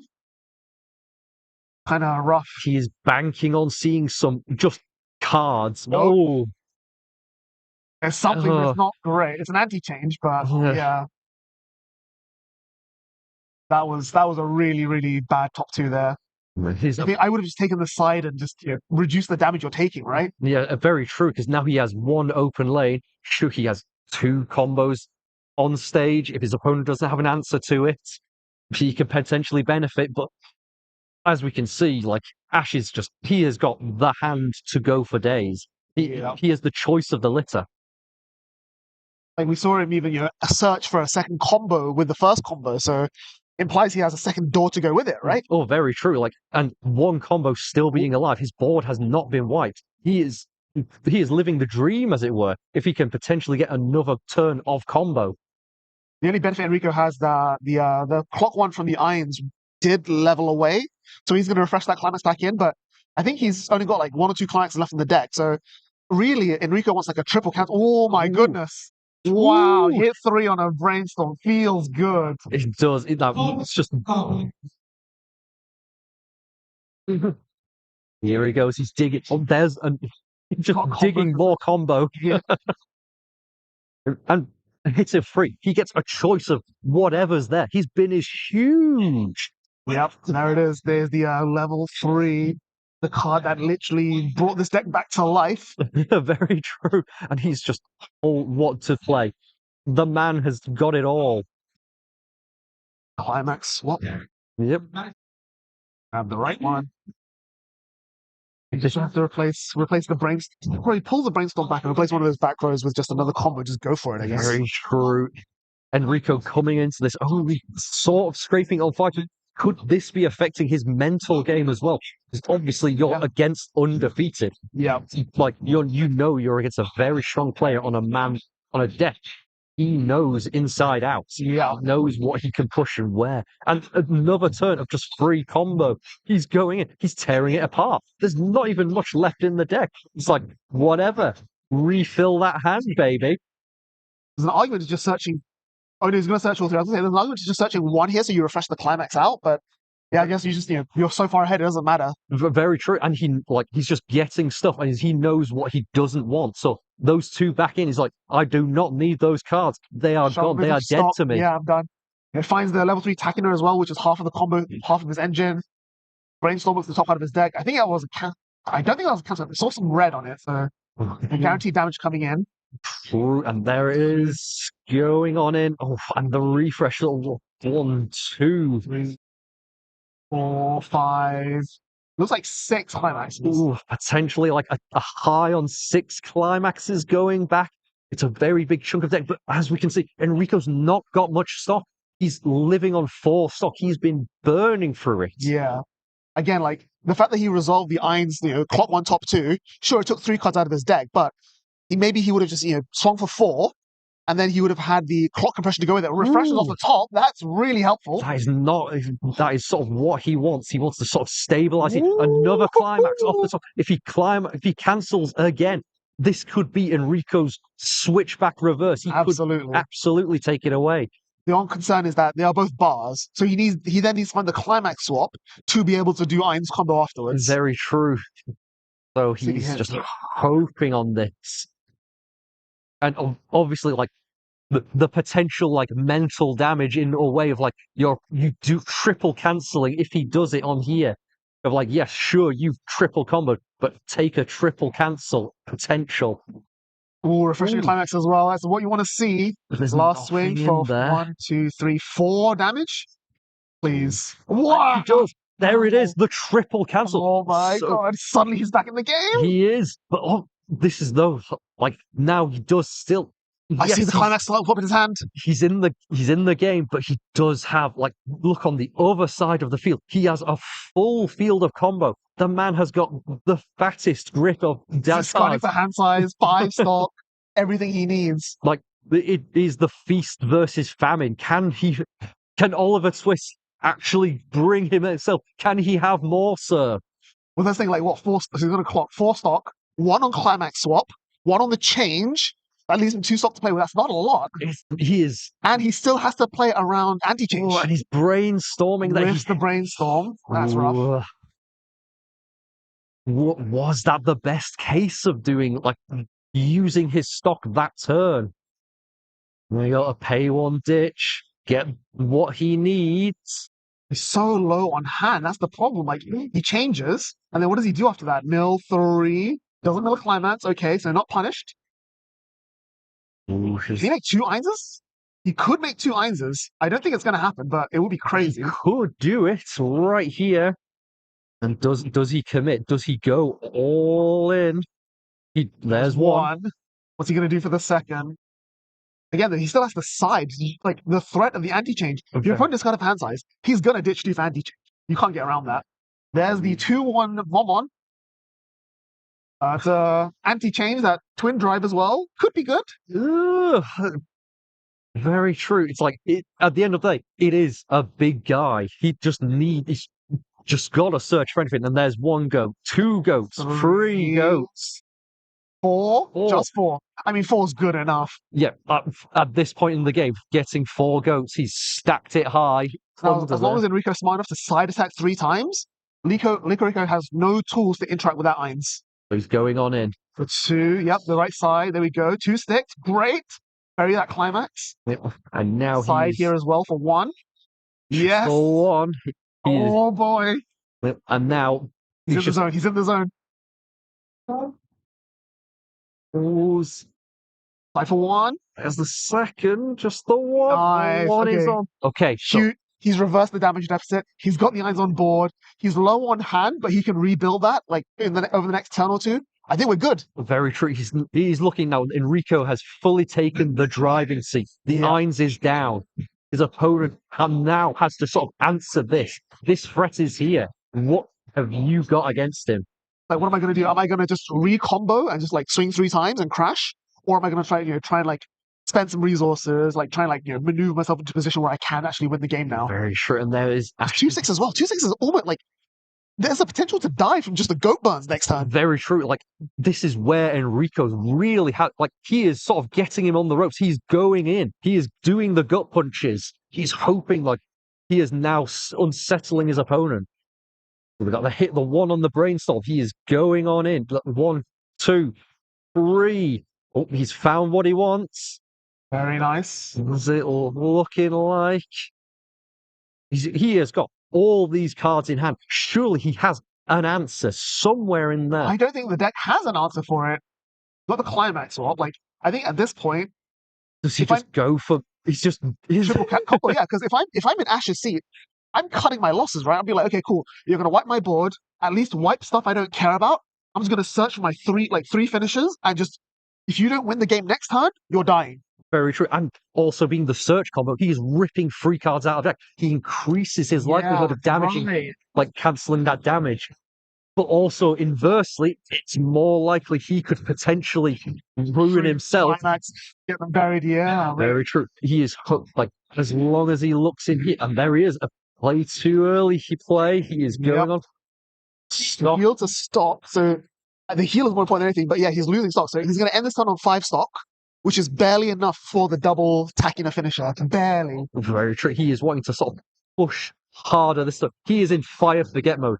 These guys do not matter anymore. Yes. It's just go in. I know what you're doing against me next turn. Let's just push what I can. And then knowing there's a board wipe coming, was the heal really that worthwhile? You're paying 2.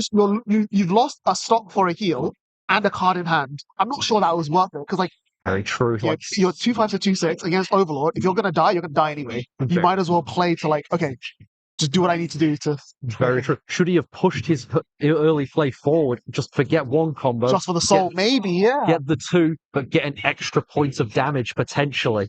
There's the top 2. He sees it is clean. Those 2 are clean sailing. So he's got a nice fresh 2 damage. Go on in. There's 2. 3 off this trigger. Dust stick, okay. That's sort of what he wants. He's wanting to sort of push as hard as possible this turn. Cancel, incredible. That's the 4th bar out of the deck, though. Very true. Ooh, that's what we were afraid of, right? The door coming in. Very cancel. He does find the Chisato. Very true, but at this point, level. Enough. Yeah, but at this point, does he need more Chisatos in hand? Surely he has everything he needs, but there is this Eins. He's there. Big Daddy is going in. He's skeleton. And there's just the draw. But as we say, 4 bars out. What has does to- he yeah. do here? Blocking here is really annoying, but he does have to. He needs the hand. But now he's at 3. That anti-change counter, it is not online Right, anymore. you're so It is right. gone. It's actually, this was planned, maybe. Potentially. Enrico is Hit the brainstorm. There's one choice left in the deck. There it is. 2 choices. He is in the driving seat. And they all go back in. If after the refresh, if this top 3 hits a bar, oh my goodness. He is absolutely loving it. But he just needs to get to that bar. Everything on his game plan now is just get me bar. I need bar. Like an alcoholic on a Saturday night. It is bar, bar, bar, bar, bar, bar, bar. I mean, yeah, so we've got the refresh, we've got one more top 3. He's only got 2 stops, so even if he brainstorms again, he won't have a board. He won't have a board to make. That's what I'm really worried about. And Enrico getting a bit frisky there, throwing his opponent a card from the shuffle. I don't know if you saw either, but the clock draw 2, he drew 2 more level 3 Einses. So if he plays them, he can't dig for bar. So it's He's come on, top 3. 1, 2, 3. Did not. I think he It did does hit it. not look like it. There's a way to get into it though. I don't think so.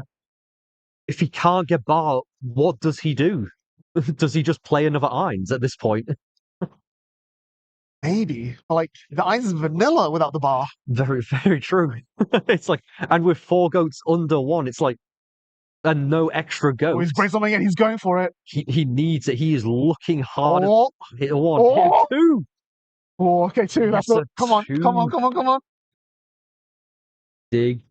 Doesn't look like it, but that is a pay 1, ditch 1, top 3 he just added. Yep, and a second dig. Come on, come on. Nope, doesn't Nope. hit. I don't think so. Doesn't look like it. So far he's gone, 7, 8 cards into this fresh deck. There is no bar, but he has seen 2 choices. But he's got a pay 1, ditch 1, top 3. The pay 1, ditch 1, top It's- 3. Come on. Surely this has to. Sure, like at this point, there must be the bar close. And there is the 5th goat as well. Oh, He found it. and look at that choice that he's a choice of bar or 2 bars. Like the gods have ordained this man gets a bar. Oh, now he just needs to make 1 more beat stick to replace this brainstorm, but he's got no stop, so he can't play another Eins. He can at most do 3 goat burns, which is kind of rough. He does have a 0. It's the shout here that doesn't really do anything. Yeah, there it is. There's Actually, it bounces 0. It bounces 0, so he's got a direct for 3 potentially. But there it is. It is bar black sheep time. It is Oh, not doing that. off to memories. So there is now 4 in memories. The board is gone, but only 4. Wait, you know what's crazy? I think he's got 1 choice left in the deck, right? He does. If he triggers the choice, you can do all 4. There it is. Oh, he can do all 4 goat burns. This man, he is in it to win it. There is everything. This, after being in such a driving and commanding output, this is potentially Oh slipping my away from goodness, Ash. that's the- There's another. And the 3/6. Oh, Ash levels. This This could be it. Is this all she wrote? He is 6 damage away from being potentially dead, and there is 4 There's goats an argument in to siding, memories. right? Because you side for 2 and then 4 goats. Nope, he's going to No, swing for he's 3. going in. He wants it Okay. all. There's So the Ash does not cancel. die this turn. Because even 4 goats is not enough to burn through, but that's still Nice. so brutal. That's Oof. crazy. But now I think Enrico dies, right? He's gone through all of his climaxes. He has gone through it so much. 3 bars looking for out. that bars. 2 Choices in stock and 2 in the waiting room. I think he's dead. He's dead. He's not. 7 damage to go. Actually, maybe not. Potentially, compared to where his climax He is. does have for. one. He does have 1 Solar Silver Bullet if he has it in his hand. Is it in his hand? I can't quite see. Oh, it's looking like, but Ash has got everything in hand to play for. Like, there it is. His another level 3 Chisato. Yeah, he's got 5 stock, so he's going to pay 2 for this. Going to pay 1 for its own effect, and then he's going to give him. He's got 2 more for the second Takina, and then the 2 other attacks will pay for the Chisato restand. So yeah, it's going to be double Takina, 1 Chisato is what it looks like. Oof, that is a lot of damage coming from every which way. Like, I don't think Enrico can survive this. This is, I mean, it would be a Hail Mary. the only way would be for all the mill ones to not mill a level 0 so that none of them burn, and then the mill gets him through his deck, cancels like the swing for 3, and then refreshes into like whatever. It's possible. There is a small chance. Very true. He is hoping on sort of a wing and a prayer on where these climaxes fall. Yeah. But it's not much. And Ash has just burnt through another form of deck. Like, he is down to barely anything there. But, it doesn't matter. There we go. 2 back in deck. 3. 3 cards that he just knows what they are. Like, this is all to play for. Like, how does he lose this fort? Like, surely he's such in a commanding lead.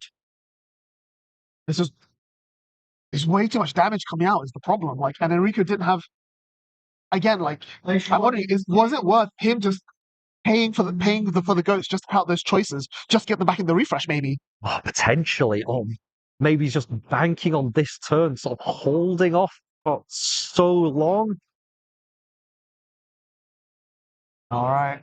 There's the 3-2, and then it plays out one of each for free. There we go. There they are. So, 1 Chisato.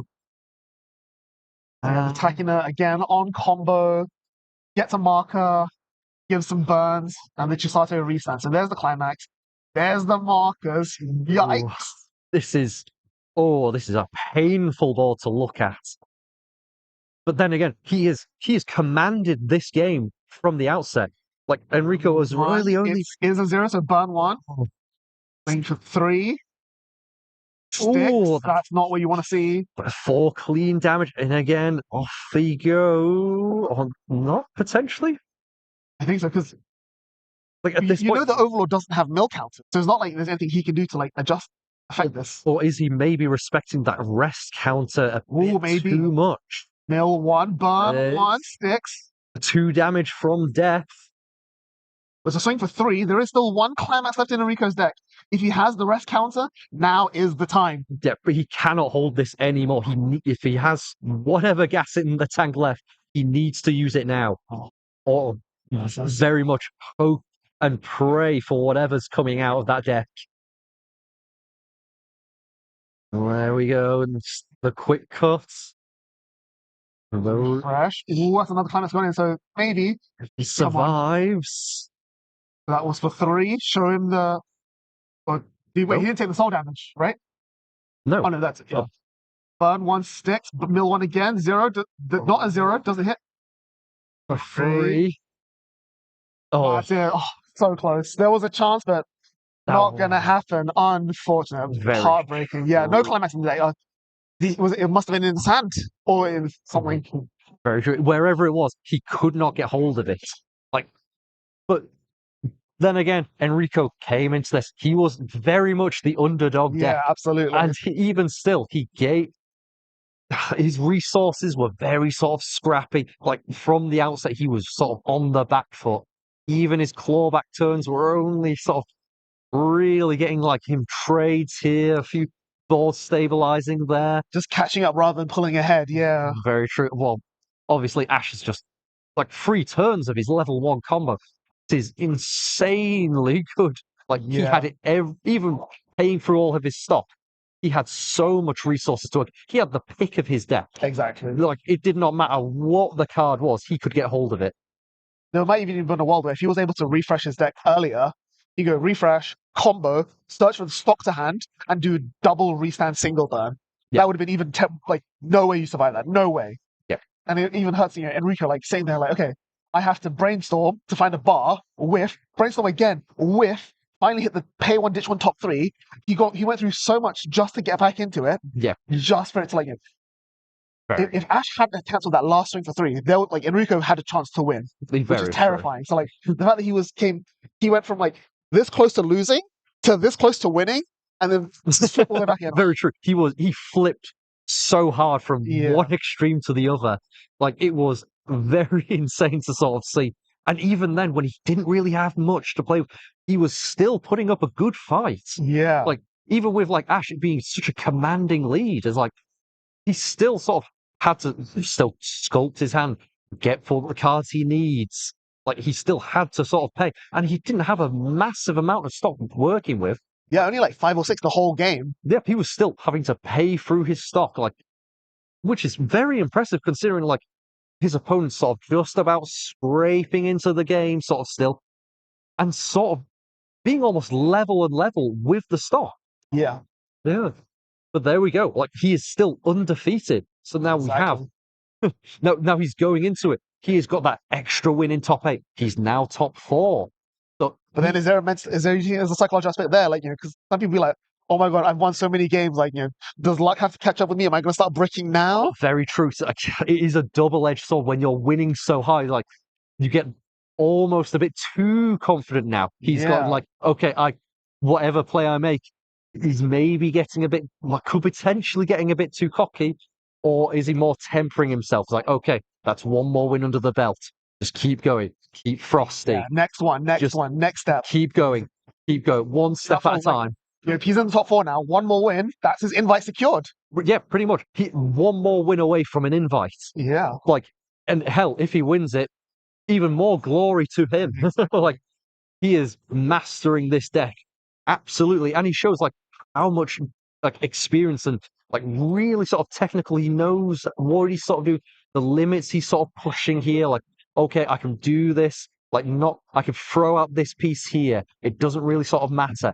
Like, what can I do to get that search one? This so I can trigger step? that so that it's out of rotation. I'm going to discard this so I can get it back in on the refresh. Really small things like this definitely add up. Oh, very true. When you get to like this top 8, like the top 8 games, you know your opponents aren't there through sheer luck. They know their decks. So you have to equally be just as good, just as like methodical in, okay, I've got this. My next step. Yeah. Always getting that one step ahead and using your opponent's turn wisely, not just sitting there and being passive, but also going, okay, what does my opponent do to answer my board? If they do, if I end up with nothing, what's my worst case? Yeah. What do I need to draw? What do I need to look for?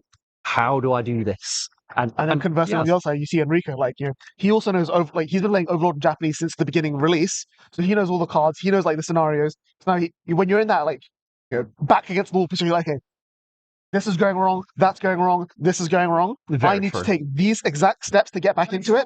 So I'm going to play myself into those steps. Yeah, very true. But conversely, like we sort of see, he needed to get that bar. So he tunnel visioned probably a bit too hard to get that bar. It sort of blinkered him in. But then again, he sort of needed to do that in order to push the further damage. Exactly. Get in there. Like, he can't just be a passive player. Even something small like, you got rushed 1-4, 1-5. Here's your first level 1 combo. Do you play, assuming you're going to cancel and have another turn level 1? Do you play, assuming you're going to level up and go to 2? Overlord level 1 and Overlord level 2 are very, very different play styles. Very true. Like, because in your level 2, you're setting up for your finisher turn. Whereas your level 1, you want to get your pieces together. Yeah. You want to sort of build that. Like, in a way, was choice more of his downfall? Would Shaltier have been a better choice in this? Would the door combo have been a better call in this matchup? I mean, given what we just saw, I don't think so, because it would have left him more open lanes and he was just eating way more damage. Very true. And he would have been shorter on stock. So we'll see. But yeah, that is going to be it for top 8. We've got top 4 coming up real soon. Still deciding which of the 2 games we're going to do for top 4. So stick around, we're back in just a few minutes.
All right, welcome back. We are here with the top 4 of BCS Manchester 2026 Weiss Schwarz. Getting towards the end of the day, we've had some incredible games so far. A little bit of misfortune, a little bit of one-sided here and there, but it's still been pretty good. So in the top 4 match, we've got Gem on Ruby, who we saw earlier, versus Juge on Dan Dan on its 8-bar Dan Dan. Very true. So like as we were saying in that halftime show, we have 1K1 versus Standby. Yeah. Like, the two paradigms of Weiss Schwarz itself. Exactly. In this head-to-head, in this top 4. And if anything, like the Dan Dan that we're showing, the 1K1, it's not just 1K1, it's bars, which means you're slamming a climax every turn, but also so many of the cards have choice, like have a trigger icon on them. So it's almost like choice was like, cool, swing for 4, swing for 4, swing for 4. Like, Very true. It's huge damage output. Oh, very true. And it's potentially like, this could almost give him like an edge over it because he's got all these trigger icons. He's able to push through those big walls that Gemma could play up. Yeah. Like, he doesn't have any 1/1s, it looks like, so he's not been able to deal with the 1/1 that can't be reversed by cost 0s. He does have an anti-change, but it's not quite good enough. The 1/1, the anti-change does deal with the 2/2s. The question is he going to want to waste his time dealing with her board? Like, if he's got 1K1 drawing a card every turn, you just shove soul damage and she just eats it eventually, right? Very true. Like, it's that point. It's like, does he just become, okay, I'm going to do my own thing. I'm just going to fire and forget every turn. Bam, bam, bam, bam, bam, bam, bam. Exactly. So I think they're ready to go. So we are about to begin. So we'll head over now. So yeah, got the mulligans. Gem does go first, which is exactly where Standby Deck wants to be. If she can pump out that 1/1 on turn 1, it's going to be a lot harder for Juge. Very true. So there we go. It's the good old classic, good old Standby in hand. So potentially on what she's already cast away in that hand, potentially just get nicely set up, just in case she potentially triggers. Yeah. We're not going to play the Standby, no good targets. Just going to swing with the Pyrrha, get a little bit of compression, a little bit of damage in. Yep. The only downside is that going second against a 1K1 deck, if they guy climax and you go to level 1 straight away. Yeah, and that's what this deck wants to do. Dander down and 8-bar. He is exactly that. He is, I'm going to just gas every single time. Not to mention, Dandan has a lot of really good level 0s for that exact purpose. You've got the Ocarina here, which is it's just a 3/5 body that just replaces itself. Very true. And sort of like, Gemma doesn't really want this. She wants to be sort of stabilizing, grinding her opponent out. Momo as well, Clock Search. Clock Search a second Momo, make a full board out of thin air. There's the Ocarina we were talking about. Yeah, very true. And it's just, at this point in the game, does he almost play a bit of a slower game? He knows his opponent's on standby. Does he just go, okay, I'm just going to tease you out, see if you've got the answer to a 1/1? Are you going to do anything? Do you have the 0s to stay at 0? Or are you, in a way, stuck as it can be? Yeah. That's like the sort of devil's choice with standby, right? Like, I keep it at 0 and you can't play the game, or I rush you up and you stand by with your fat guys. There's a 1-bar into hands, the blind stop. The 1 cheeky damage. Pyrrha on reverse. Ooh, not all nice and clean. Potentially digging down to that cancel. But then again, if she cancels it, she's on 0-2 damage. Like, does she Only want to so be many here? playables. Yeah, you're right. Off they go to memory. Soul Icon for 3. Soul Icon for 3. Oof, and it was potentially always going to happen. But she eats it. Ooh. That's not great for her either, actually. Yep, she's at 0-5 now, even with a clock. 0-6. Potentially, if she had held back a Ricky for the turn, push herself up to 1, start playing some standbys and 2/2s. Yeah, so the new Nora Clock Search is potentially available, but she's only got the 1 stop, so she has to pay that 1 stop on the clock to get herself to level 1, standby out the 2/2, and then she's just not doing anything for standby decks take like 2-3 turns to really get the engine rolling to get value out of their board sticking around, right? Very true. And there we are, like 2 climaxes in hand at least for Gemma. Like, it's not, this isn't sort of where she wants to be. She's against a very aggressive deck. She also only mulliganed 1 card, so it's not like she has a huge waiting room to select from either. Oh, and She just clock a got a third climax. one. Yikes. But she did clock a climax, so it's not as bad. The climax has just replaced itself with I another. think she does have a Nora in hand, it looks like. That's a different Nora. Please again, make sure you are just checking the This That is is not. rough. It's not looking good. This isn't the commanding lead she sort of wants. But then again, his opponent's only sort of played 2 guys. He's not gone the full, here's my board, gas on in. Or does he only have like a few? Is he hoping to be level 1? Yeah, it means that even if she does make a board and punish him, he's still got like 4 or 5 cards and had to play the game with next turn. If he levels up, he can just do his combo. If he doesn't, he just keeps throwing zeros at her. Yeah, very true. And it's, in a way, it's which is the more worthwhile thing? Does she not push? Does she stay where she is? Keep him on a lower level, but then gets punished for it further and gets further and further away. The hill becomes ever steeper. Yeah. Like, that's the thing, she's the one, the onus is on her to play the game. She needs to control her deck speed. She needs to filter for her pieces. She needs to catch up on damage, which it gives Juge the option. He then has the choice, like, do I match her pace or do I set my own pace? And it's always tough to tell into a standby deck. Very true. You do not want to be on sort of the passive, even though it's contradictory in a standby deck where you sort of want to be passive. You're doing your own thing. You don't really just want to be sort of sitting there taking damage. You want to get in the driving seat. You want to take command of the game. Yeah. And where she's Reveals another climax. this is no. Her deck is just sort of not really giving her the pieces she wants here. I don't think she has any good 2/2s to stand by out either as well. Like, we saw her trigger the 2/2 Crow combo like early on. And yeah, all the other level 2s in her deck are counters. Very true. It's like you just getting a 2/2 for the sake of a level 2. It's like, oh great, here's my level 2. What does it do? It's a counter. Yeah. It does nothing. It's Well, gonna like, die. Even if she does find a Crow, it's like, it's what? It's a 2-soul 8k hand on core. It's fine, but like, it's not fixing her problems. No, like it's at this bit there. It is. Oh, she just has it anyway. Slam the Crow. Yep, out it comes. And then Crow's combo. Off we go. The climax goes away. Off he stands. He's ready to punch. He is a big 2/2/2. He is a bear in every shape of the word. Other than from the name. Other than from the name. A crow that is a bear. Like, that's the problem that Gem is facing, right? She's got, what, 3-4 cards in hand? She's got a 12k hand on core. If she hand on cores that, if Juge can out that Crow and she has to hand on core it, she's got nothing to do next time. Very, very true. There we go. 3 dust stick. Juge is going to level up. But then again, this sort of he's all fine taking this damage. Because then he then has more options to out this Crow. That's dangerous. She's playing a dangerous game and she's just sort of bleeding climaxes left and right. It's cobbling together at this point.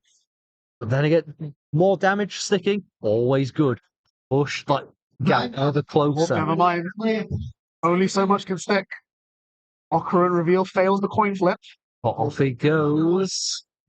But this is sort of what she wants. This is another piece in her game plan. The wall is slowly building up. And what does Juge have? We know he has a bar in hand. Yeah. So the Ira itself combo, it's a 6k during your turn, 7 with counter. Try to see if he has any other ways of like giving it power during his turn. Yes, he does. He got this. I think he has one of this brainstorm in his hand because he just clocked one for turn.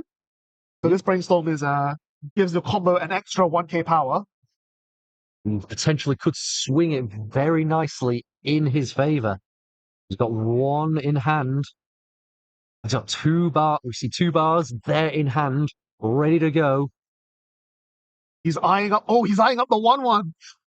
Is going for it. Like, look, it Might as well, right? It might as well. Like, there is a fresh target there for the 1/1. Exactly. It's a good use of his 1 stop. Get rid of that 2/2. Okay, your wall is now coming down. What are you going to do now? It puts the emphasis back on Gemma. How does she now answer his answer? There it is. 1/1. Clock anti-change. Oof. This is... even though he's only doing 1 climax combo this turn, he doesn't need to because like she's so far low on cards. As long as he gets something, he's ahead. Very much like just exchanging a 1-for-1. It's good And enough the at soul this trigger point. coming in as well. Oh, I'm just eating that damage straight away. Another soul icon coming in. Oh, and Another. And Yeah, this- that's rough. And this is where the aggressiveness of this Dandadan deck is really good. Those soul triggers every which way. Like, it is just free damage, free damage. How are you going to answer? Hits 3 so he can mill a level. He can salvage a level 3 or lower combo. It's deck speed as well, which is what's crazy. Yeah, very true. As we can see, like, Gemma is almost at level 2. He is low level 1. And he's just in the driving seat. He has answered it already. The 2-2 is gone. No cancels at all coming in from Gem. That is really rough. Very true. It's like, but now she has access to her level 3. The 1-1 is gone. Yeah. His answer has answered a level 2. She can now access a level 3. Is it worth standbying into your level 3s this turn? If she can. Maybe. Like, that's the only real option, right? Because, like, she's grabbing the early play here. If she plays the early play, she goes down to 2 stock, which is already not very much to begin with. Very true. It's like she is cobbling together just something that, as we can both see, like, this is a this is a very fast game. Both are like players only on 3 stock. Yeah. Gemma on level 2, Juge on level 1. Really smart play from Juge here. He's identified that Gem had a bit of a rough start, couldn't get the ball rolling, didn't really like punish him too much. So he's like, hey, cool. If you're not going to speed up, I will. Yeah, very true. And those bars are very much facilitating this. Like, he is going to get them in hand. It is all on him. The fact that both players have had climaxes, 2 or more climaxes in hand all game. Very true. Hers don't provide as much value as his. Yeah. She plays the climax, gets out a guy. Juge answers plays his climax, answers the guy, and deals damage. Very true. Like, this is sort of the weakness. Like, some standbys do, if you punish early, like that excess damage, like you can't really close the gap. Like, you sort of, and there's another climax. Gemma's just bleeding it here. But top 3 brainstorm, which is not ideal. And she still has those 2 climaxes in hand. She's down to just 2 cards in deck. And another one comes out of the top Another. 3. Ooh. Like, this is a rough game for her. Like, potentially, like, I think both the climaxes in her hand are the level 3 climax as well.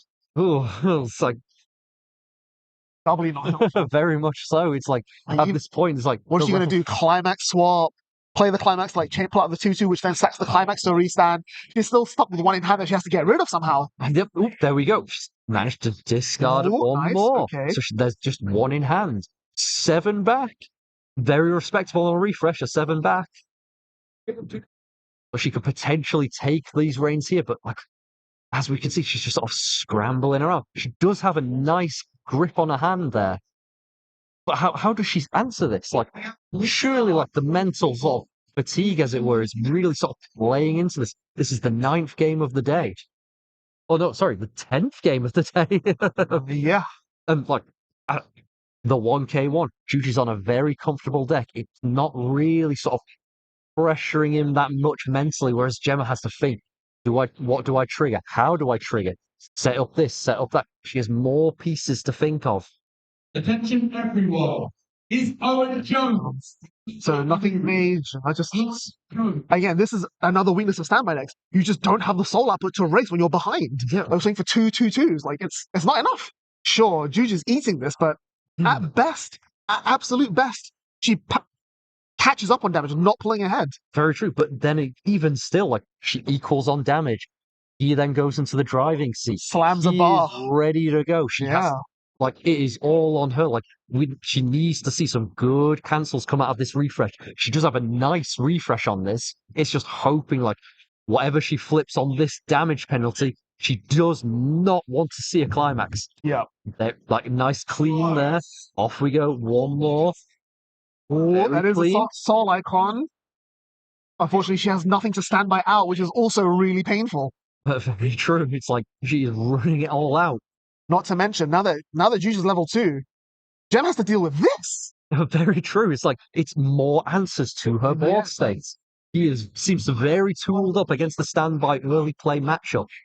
And it's not really affecting him, even though he is scrapped. Pay 3 encore. That tells me a lot. That tells me that his hand is full of not trash, but there's not enough gas. Very true. Or maybe he's okay. I've got one combo. Potentially push more with another combo if he can get there. Yeah. But even still, it's like a pay free encore. Surely, like he must have better cards in hand. I mean, he's got like even the fusion cost stops. The fact that he's paid 3 encore means that he's not planning on using fusion this turn. Very true. Is the idea to just like continuously deconstruct Gem's board to the point where she can't play the game and then just like take some easy burns rather than going for the early level 3? Very true. It is a game plan to think of. Like, she's not really all that set up. There's just a few bits and bobs here and there. She's not fully committed. So Juge is sort of in a bit more comfortable driving position here. Like, there he is, going in, seeing what he's got left in the deck. What can he make out of this? Like, what needs to be answered? What does he need to think of his next game? Finds another bar as well, which is crazy.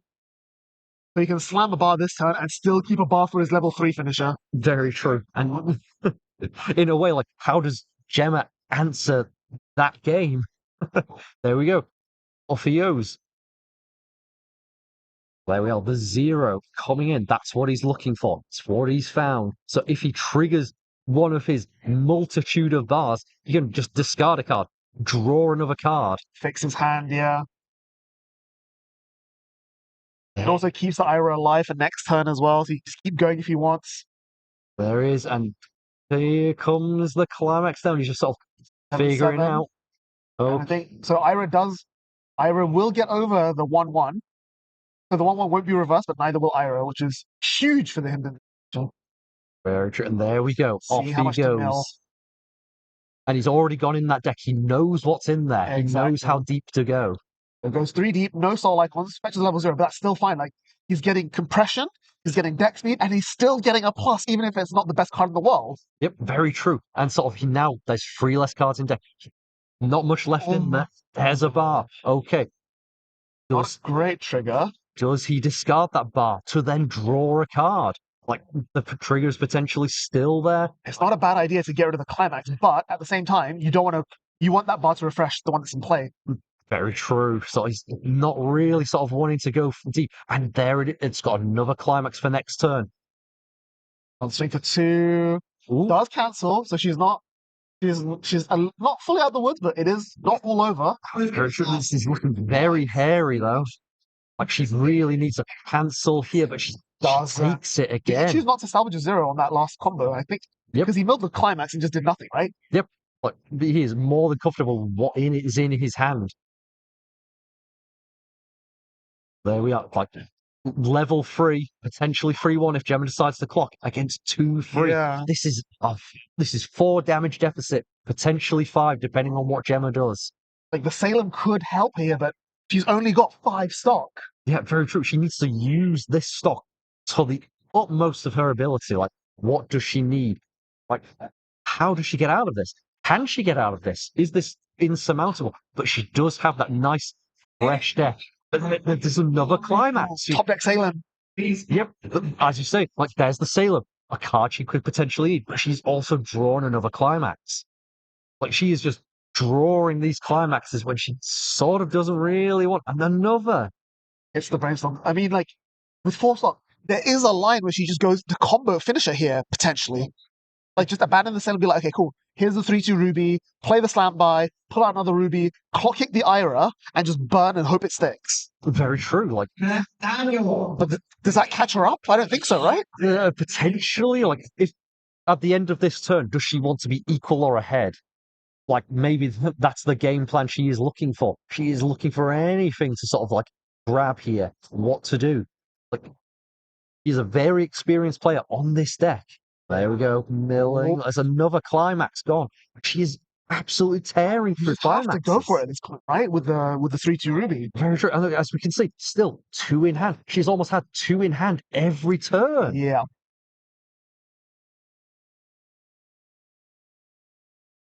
Wait, the heartbreak. I think she can't even use the Ruby. She's only got 1 Pyra in memory. Yeah, like, so that avenue is potentially cut off from her. Yeah. Like, so she's got what? She's got early play heal. That's all she has, really. At the end of the day, it's an early play heal so bad at this state she's in. Like, she just needs to stabilize, get ahead, get back into this game. But at this point, it's like, as we can see, Ash is very, like, Juge is, sorry, Juge, not Ash. Juge is very much nice and comfortable. He's sitting pretty. I've got He's what I everything. need. You level me up, I blow you up. You don't level me up, I just keep plowing 1k1s into you. Yep, Yeah. and just see how it goes. Like, if I cancel, great. If I don't, I'm still fine. Like, you are on 1-6, no, what, 3-1. 3-1, maybe 3-0 if she heals, but 3-0 with, like, what, 4 stock, no compression, like, 3 cards in hand. You'll just get, like, and don't forget, the finisher of this bar combo is 2 lots of burn 1. So the 2 burns are definitely going to stick. If the 3 damage sticks as well on top, you're dead. Yeah, like 5, 6 potential damage. And that deck is loaded with triggers. He is going to easily pull it off. But Ruby just doesn't have that kill range. I mean, it does if she gets 2 of them out, but there's no way she can get 2 out and put a Pyramid Memory on the same turn. That's just not happening. No. And not to mention, like, both, like you said, both the game got really fast. Both players are really low on resources, but the Silky, the 2-1, lets you go into the level 3 for just 1 stock. So he can still, if he has the hand, triple finisher. Yeah, very much so. And as we can see, he pretty much has had the hand this entire game. Yeah. There we He's go. got 1. He's got the climax swap. Nope, she's adding a Pyrrha. Ooh. It's almost sort of go for broke and hope. She's just playing it slow here. But at this point in the game, it's like, she can't really afford to play slow. The game for slow is gone. Like, yeah, like you're on 3-1. Like, if he slams a bar and 2 3-soul swing stick, that's all over. Yeah, very much so. Like, if you're on like 2-4, 2-5, I could maybe see it. Yeah, in a way, she's sort of playing this as she's still in the driving seat. But sadly, like, the door is gone. Like, you just need to push extra damage, stabilize your board. Like, you need to be thinking outside of your game plan. Yeah, so there you do. She finally gets the Pyramid into memory, but now she barely has enough stock for the finishes. She's got 1, but 1 might not be enough. There we go, and the Ruby comes down. Now with 1. Doesn't have a way to get that other 3-2 out. It's not enough. Like, even with the clock kick, even with the burns, Juge is 1 card dead. I didn't even notice that. Juge is going to refresh, and he's compressed. Yep, he is absolutely loving it here. He is happy. There we go. Off he goes. But Gemma really wants, like, even if all this damage sticks, can she pull it back? Like, she would have to have the god tier amount of cancels coming on the swing back. And we saw that, there's like, what, 4 climaxes in the waiting room already? Like, and her deck's it's not huge, but it's not exactly thin. Very true. Like, only one of those, like I said, if Juge can make double finisher, only one of them has to stick burn 1 twice. Very true. Unless she has been holding on to, like, her blanket damage. Nope, that ain't happening. Counter this turn. If she's potentially holding that. Refreshes a bar and then eats the damage. It's not great, I'll be honest. Now we're even Steven. There's 2 more attacks to go. Thank God. But she's only got at most 6 damage. That's the problem. Very true. But then again, pushing to 6 and then hoping on a wing and a prayer.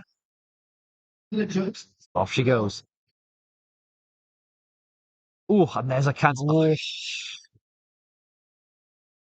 Off we go again. Oh, and another cancel coming out. She's lost lethal. But lethal may be gone, but can she still sort of claw her way in this game? Will a few nights... 3rd cancel. Huge. But then again, that's 3 climaxes. Bars out the deck. So for those curious what happened there, so the old Ruby triggers on climax play. So this one here is when climax is played. So you resolve this Ruby's effect to do the burn and clock kick first, and then you resolve the standby effect, the standby out this one, and then you move to start attack phase. This season standby is in play, and so it stands itself. That's how you get the quote-unquote 4th attack. So even though she had like the perfect setup, it just wasn't quite enough. Very true. And now she is hoping on what's Juge going to throw at her now. We see he's got 1 acrobatic silky in hand. Does he have a 2nd? Ooh, he's putting those for? Like, those are the cards he needs. Like, how does he stitch together? I think he doesn't have the bar, though. Did he discard it last turn? He cancelled with a bunch of them, that's for sure.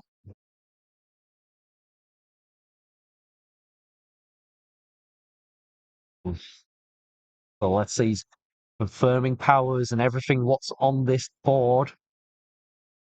There we are. There's the Silky. Playing it nice. There we are. Fusing away. 7-4 for the pod. There it is. There's the level 3 that we talked about. The potential, like, if he does the combos, the pings on the triggering of the bars or soul triggers. Yeah. Like, even if she was compressed, like, he would just hammer through it. You know, like, if he makes 2 combos, burn 1 sticks, swing for 4, cancel, burn 1 sticks, swing for 4, cancel, she might even just have refresh to deal with as well. Second finisher comes in. Off it goes. Heals down to 3-0. Really good place to be in. Oh, she does have the bar.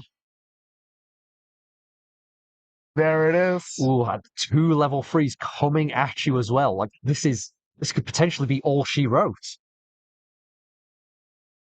Yeah, she does have a free fresh counter, but she doesn't have enough stock to play. She's only got 2 stock. And none of her other counters do anything. There's no mill counter, no nothing. She just has to hope that this sticks. And there's a bar. Off it goes. Does he take he the takes the blind stock, so deal 2. It does cancel. That is good. She needs to hold this. She needs to take the small damage, block these big ones. And we're potentially coming up to another refresh on Gemma. Yep. So ditch 1, burn 1, cancels, then mill, burn 1.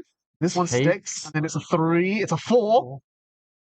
3, 4. No. Ooh, now she's dead. She's in kill range. Like, it does not matter at this point. She's 2 cards. She needs to cancel both of these burn 1s. That's the only way she survives. Yeah. Ditch 1. Yep. Burn 1. Sticks, and then refresh. Yep. It doesn't matter at this point. Like, whatever happens. She refreshes and it's game. Wow. Oh, insane.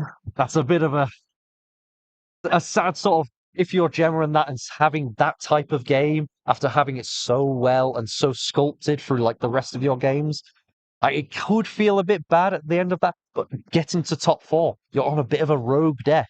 Yeah. Like, I would be more than happy on that. And hey, top 4, you get in there, you get your name on the board.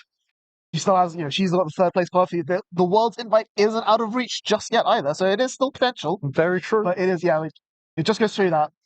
You slam enough 1k once, and it's not like Gemma wasn't canceling. She was canceling quite a bit that game, but you've got 3s, you've got 4s, it just takes one of those to stick for it to all be over, like we just saw right there. Very true. He is pushing high damage. He's slamming every single turn. And all through that game, like, Gemma always had 2.5. She had all these climaxes in hand and just not enough discard. Like, not enough to get rid of them. They're not converting into value. Like, even the turn, if we call it one of her better turns, which goes, cool, push up the 2-2, play climax, pull out another 2-2, swing for 2-2-3, that's one of the best turns she put forward that game. Yeah, and it still wasn't enough. It's an average turn that Huge did. Yeah. Yeah. Huge is just cool. It's like, I do that every Tuesday. Yeah, exactly. Here's my turn, 3-3-4. It's just such an uphill battle. Like, when you're having to work really hard to match what your opponent is doing regularly, if you're not already ahead, it's just no way. Very true. And it's that thing, like, he was answering every step of the way, everything she sort of threw down. Yeah, down comes the 1-1, down comes this thing, Yep. Oh, you have another 2-2? All right, I don't care anymore. You're just going to eat 4. Yep. Even if he doesn't answer it, he doesn't matter. Yeah. And then, like, oh, you play your level 3 combo. Oh, great. Here's my level 3 combo. Yeah. Done. Exactly. But yeah, well done to Juge, who's now in the finals.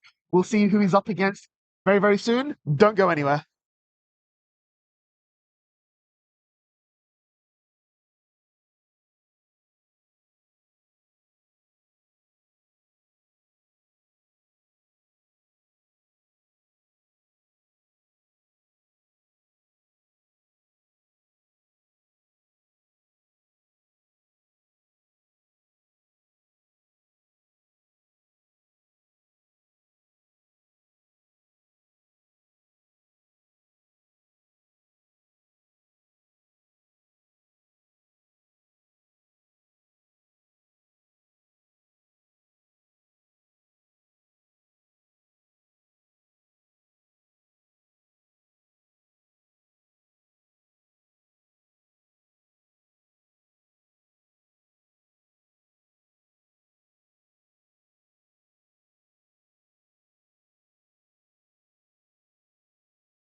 All right, this is it. We are here with the grand finals of BCS Manchester 2026 Weiss Schwarz. I'm joined by all three guys again. So we are going to do a three-man cast for the finals. We've got Juge on 8-bar DDD, Dandadan versus Joker's Dead on standard Liko Rico. We've seen them both on stream now already. They both know what they're doing. They've had some pretty good games. And yeah, so that's correct, right? I think so. I think he went extra, so I think he's undefeated right now. Oh yeah, Yeah, right. yeah, It's the actual number of wins. Right. That's what he detects. Yep. So it's 9-0. Oh, you thought I was pointing at the deck? Did you? Yeah. Yeah. Juge's 8-1, which is correct. Cool. Yeah. Yep. Yeah, so John and I were kind of saying at the end of the last round, like the last round of Switch just now, of Gem Ruby versus Dandadan, Okay. is the epitome of that sort of standby versus 1K1 we talked Oh about. yeah, sure. And I was going to say, like, you shove enough 3s and 4s, they'll eventually stick. Like, obviously, Gem had a really rough early game. And Yeah. so now we're in a 1K1 mirror match. And both of these decks are actually really, really similar. Like, they have hyper-efficient level 0s. They have level 1s that recur themselves. And they have extremely explosive level 3 top ends. What are you feeling? Yeah, I'm not 100% sure I'd consider this 8-bar deck to have an explosive finisher. I might be wrong about this, but I mean, it's basically Gura, right? It's burn 1, swing 3, swing 4 sometimes. I think comparing it to Guru, that's like a level above. You know what I mean? But one thing it can do is it can draw a bar every single turn. It can push a lot of soul. Yep, very aggressive. Half the deck has a soul icon as well. Yep. At the same time, great control over your current deck state. You can still resolve your combo without milling if you choose. Yeah. You get to confirm your triggers quite easily. I guess the question is, like, how do you think Liko fares into this? Well, it's sort of like a classic matchup, isn't it? So, like you're not really got any funky sort of like things like standby to sort of worry about. It's just bam, ba bam, ba bam. Like you actually have interact in a way.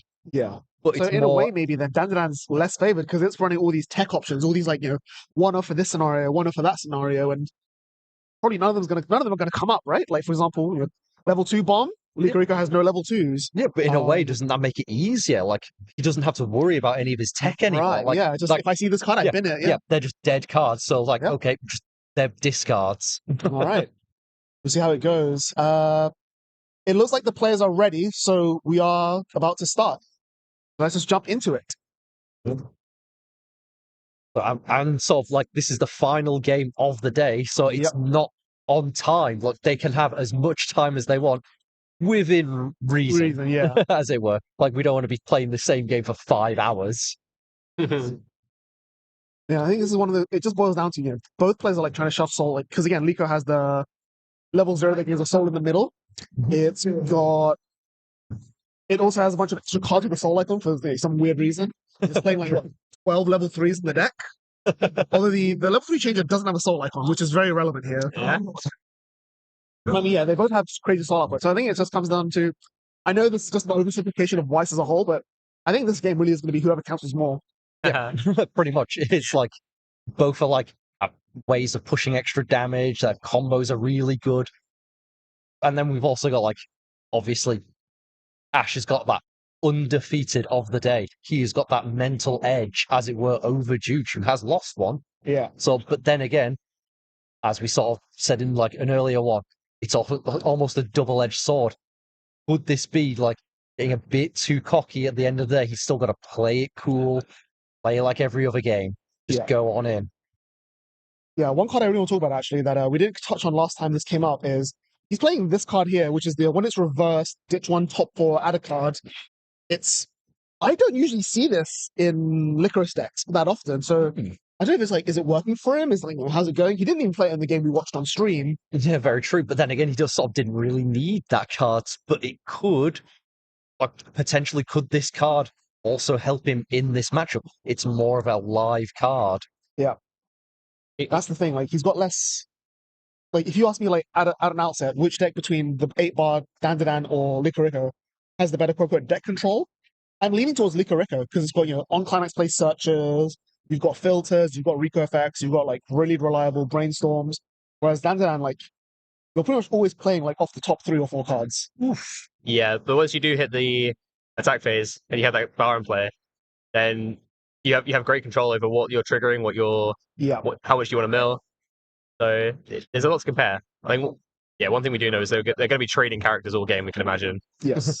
Very true. And there it is. Like, that's the first sort of fires off the bow from Ash. He's done his search. Sure, he's taken a climax out of it, but he's got his level 1 combo. And now he's swinging on in. The fact that this is also a 3k cross turn means that it might survive if Juice can't find an Ocarina. It could also be out by the Momo, I believe. You can see that come up.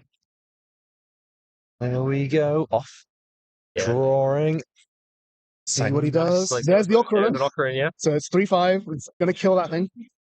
But then again, he's playing on the side. Like, this is almost like exactly like he played his last game. Ocarina on the side. Like, is he hoping for just more gas output from other sources? I mean, he's got level 1 bar and a level 1 combo in his hand, so Looks like we're seeing the Momo hit the board as well. Yeah, the moment's a clock touch. Like I said, it's like we saw last game. He's happy either way. Like, the opponent gets rushed, great. The opponent doesn't get rushed, now whatever. I've still got the damage output. I can still catch up. Very true. And like, here we go. The 2 empty lanes. Like, he's going for just the directs currently. Like, Just to force the damage through, yeah. He does not care about this Takahane. Like, it's like, whatever. It's done its thing. That.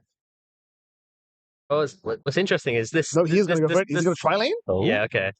He's about to tri-lane. Nope, he's going to try and reverse the guy. Yeah, I would have been very surprised if he left attacking her alive. That could have just set up another level 1 combo for free next turn. Yeah.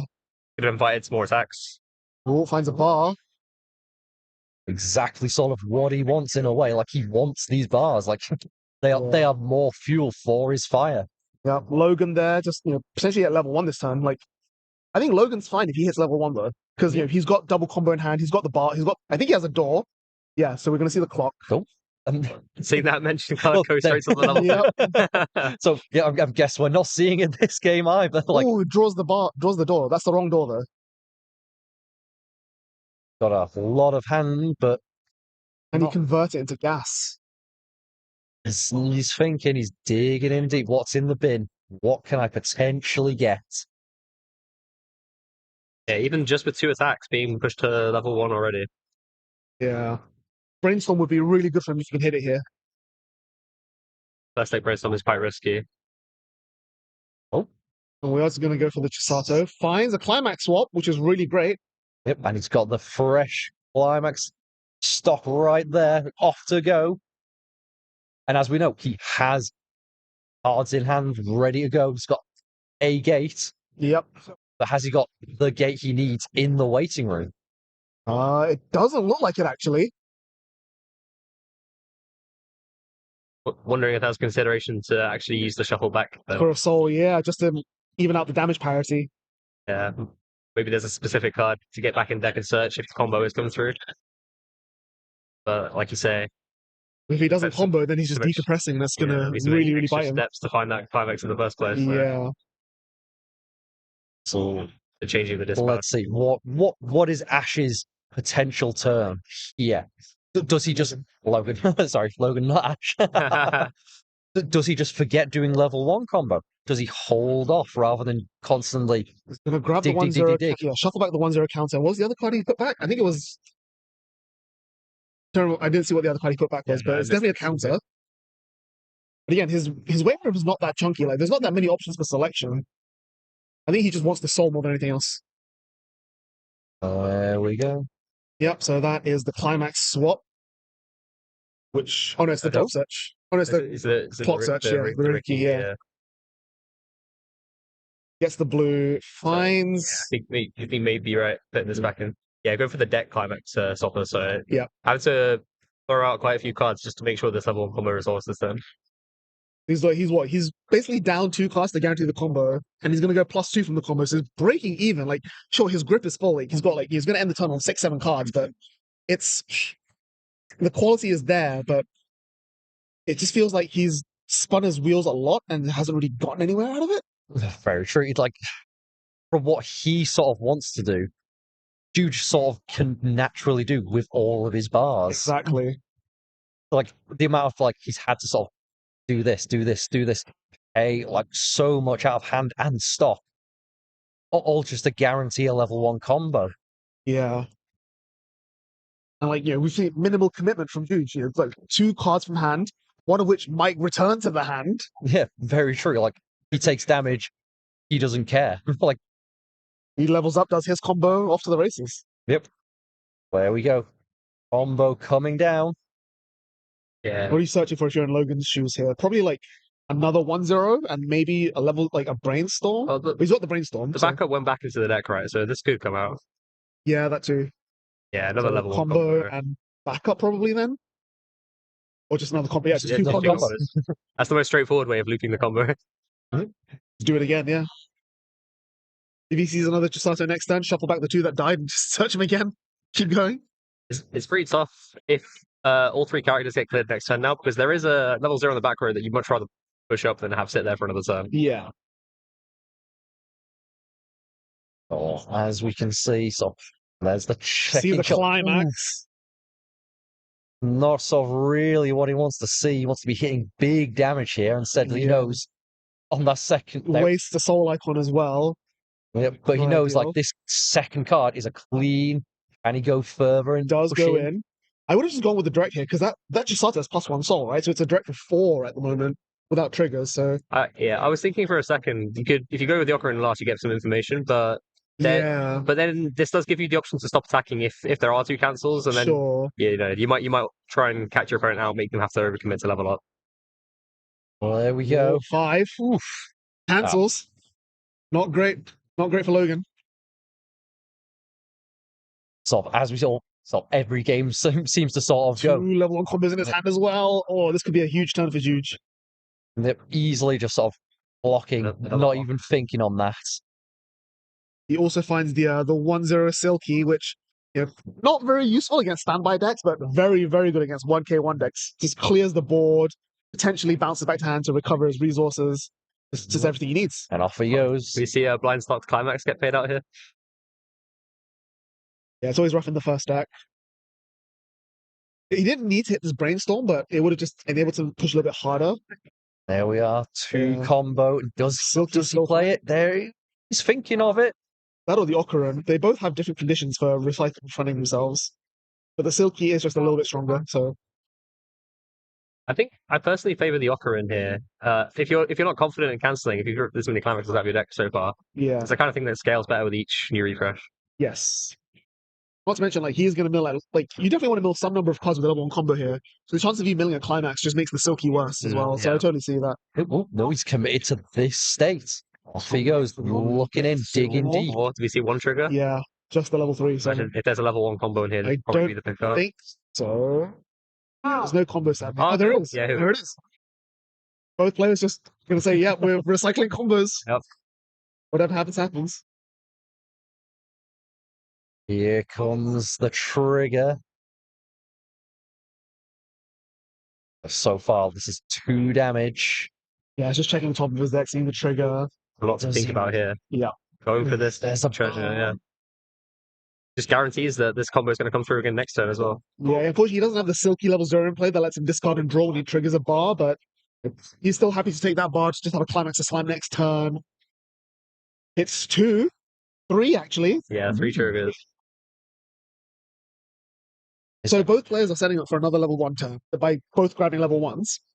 But we have to see that one of them is like the contingency plan is that they each just eat all the damage and go to level 2. If that happens, if they both go to level 2, Juge is in a way better position, right? Because Likoriko has no level 2 play outside of an early play, but Logan only has 3 stops, and the early play is going to shred his resources. Meanwhile, Juge, he can pull out his finisher at level 2.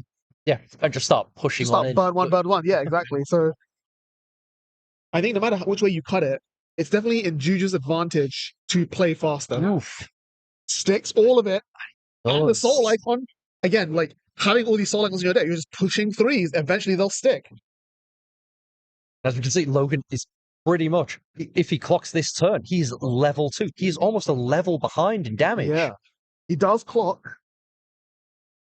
So that he's also got no damage. So like the early play heal is wasted right now. Yeah, well, It's one of those positions where you think if it would land down in the other position, they might be more likely to see the next climax. They can mill without relying on clocking and brainstorming. Yeah. There we go. A claw Does hit the brainstorm. It's something, but I don't think it's enough. think it is. I think he had drawn another climax. Oh, he's going for a triple combo. Triple combo. Let's see Like, the climax of a resolve here. He is almost wedded to Yeah. this combo so hard. But again, he's paying 2 stock. Like, he's losing so many resources. And if he's going to triple combo, he's playing over the climax swap. That's another card in hand he's down. Very true. But then again, he's also converting it. He's ripping out those free cards from deck. Or does he just hold back? Hold on the 2? Brainstorm again, actually. Oof. I guess he just wants to refresh. This refresh is going to be so poor either way, though. Oof. Oh, he hits 2. Could be worse. Does alone, so yeah. Search 3, trigger 3. Can't go too deep. It's top 3 brainstorm here. Yep. It just goes all deep anyway.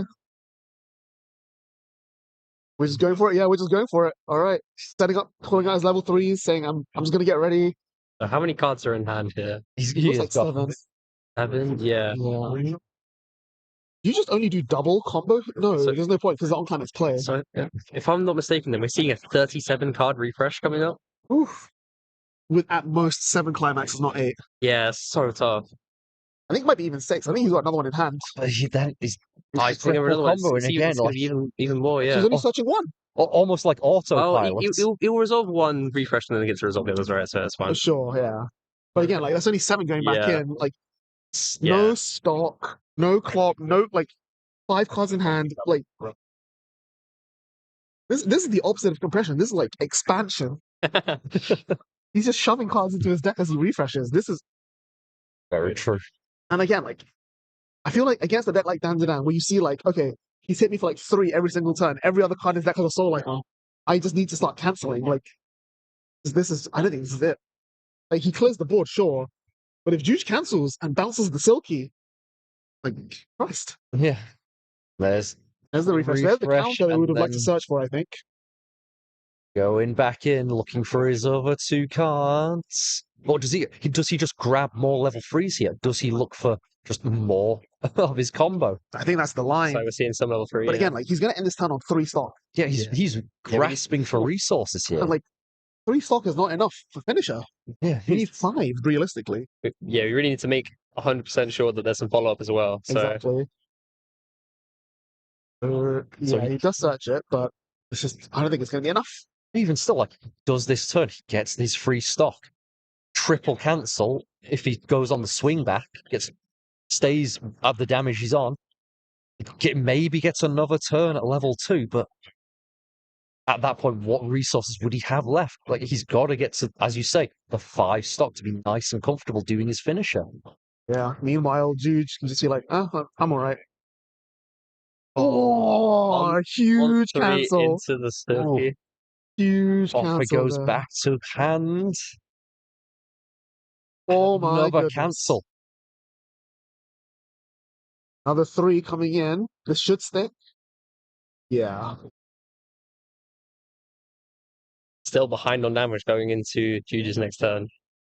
Yeah. Like, Like, even if refresh and Juge clock draws, he's still going to be ahead. Like, sure, he's lost the board, but we know he's at least got a Silky in hand. He might even just hit a 2-1 and just go for a finisher.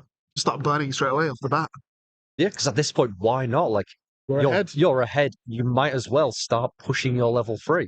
Like, while it's more than easily, like, your opponent's not got much stock.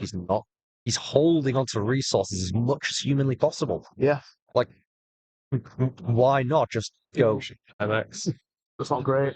It's little things like that that It's the level 1 climax, I mean, so it's not Yeah. the worst one, but yeah, it's not great. little things like that will help get Licorice Recoil back into the game here. Like, the only argument, he's paying 3, Oh, okay, so he's not going to 3. go for it. I was going to say, the biggest argument to not going for the finisher right now is that you have to commit the level 0 IRA from hand on Yeah. top of the 2-1, so you're losing a lot of resources. Yeah, I think you that's don't, free you climax. don't even have to really. You can just keep refilling your hand every turn, Yeah, also an option. keeping your damage low. You'd expect a fair amount of damage to stick this turn, or if not the next.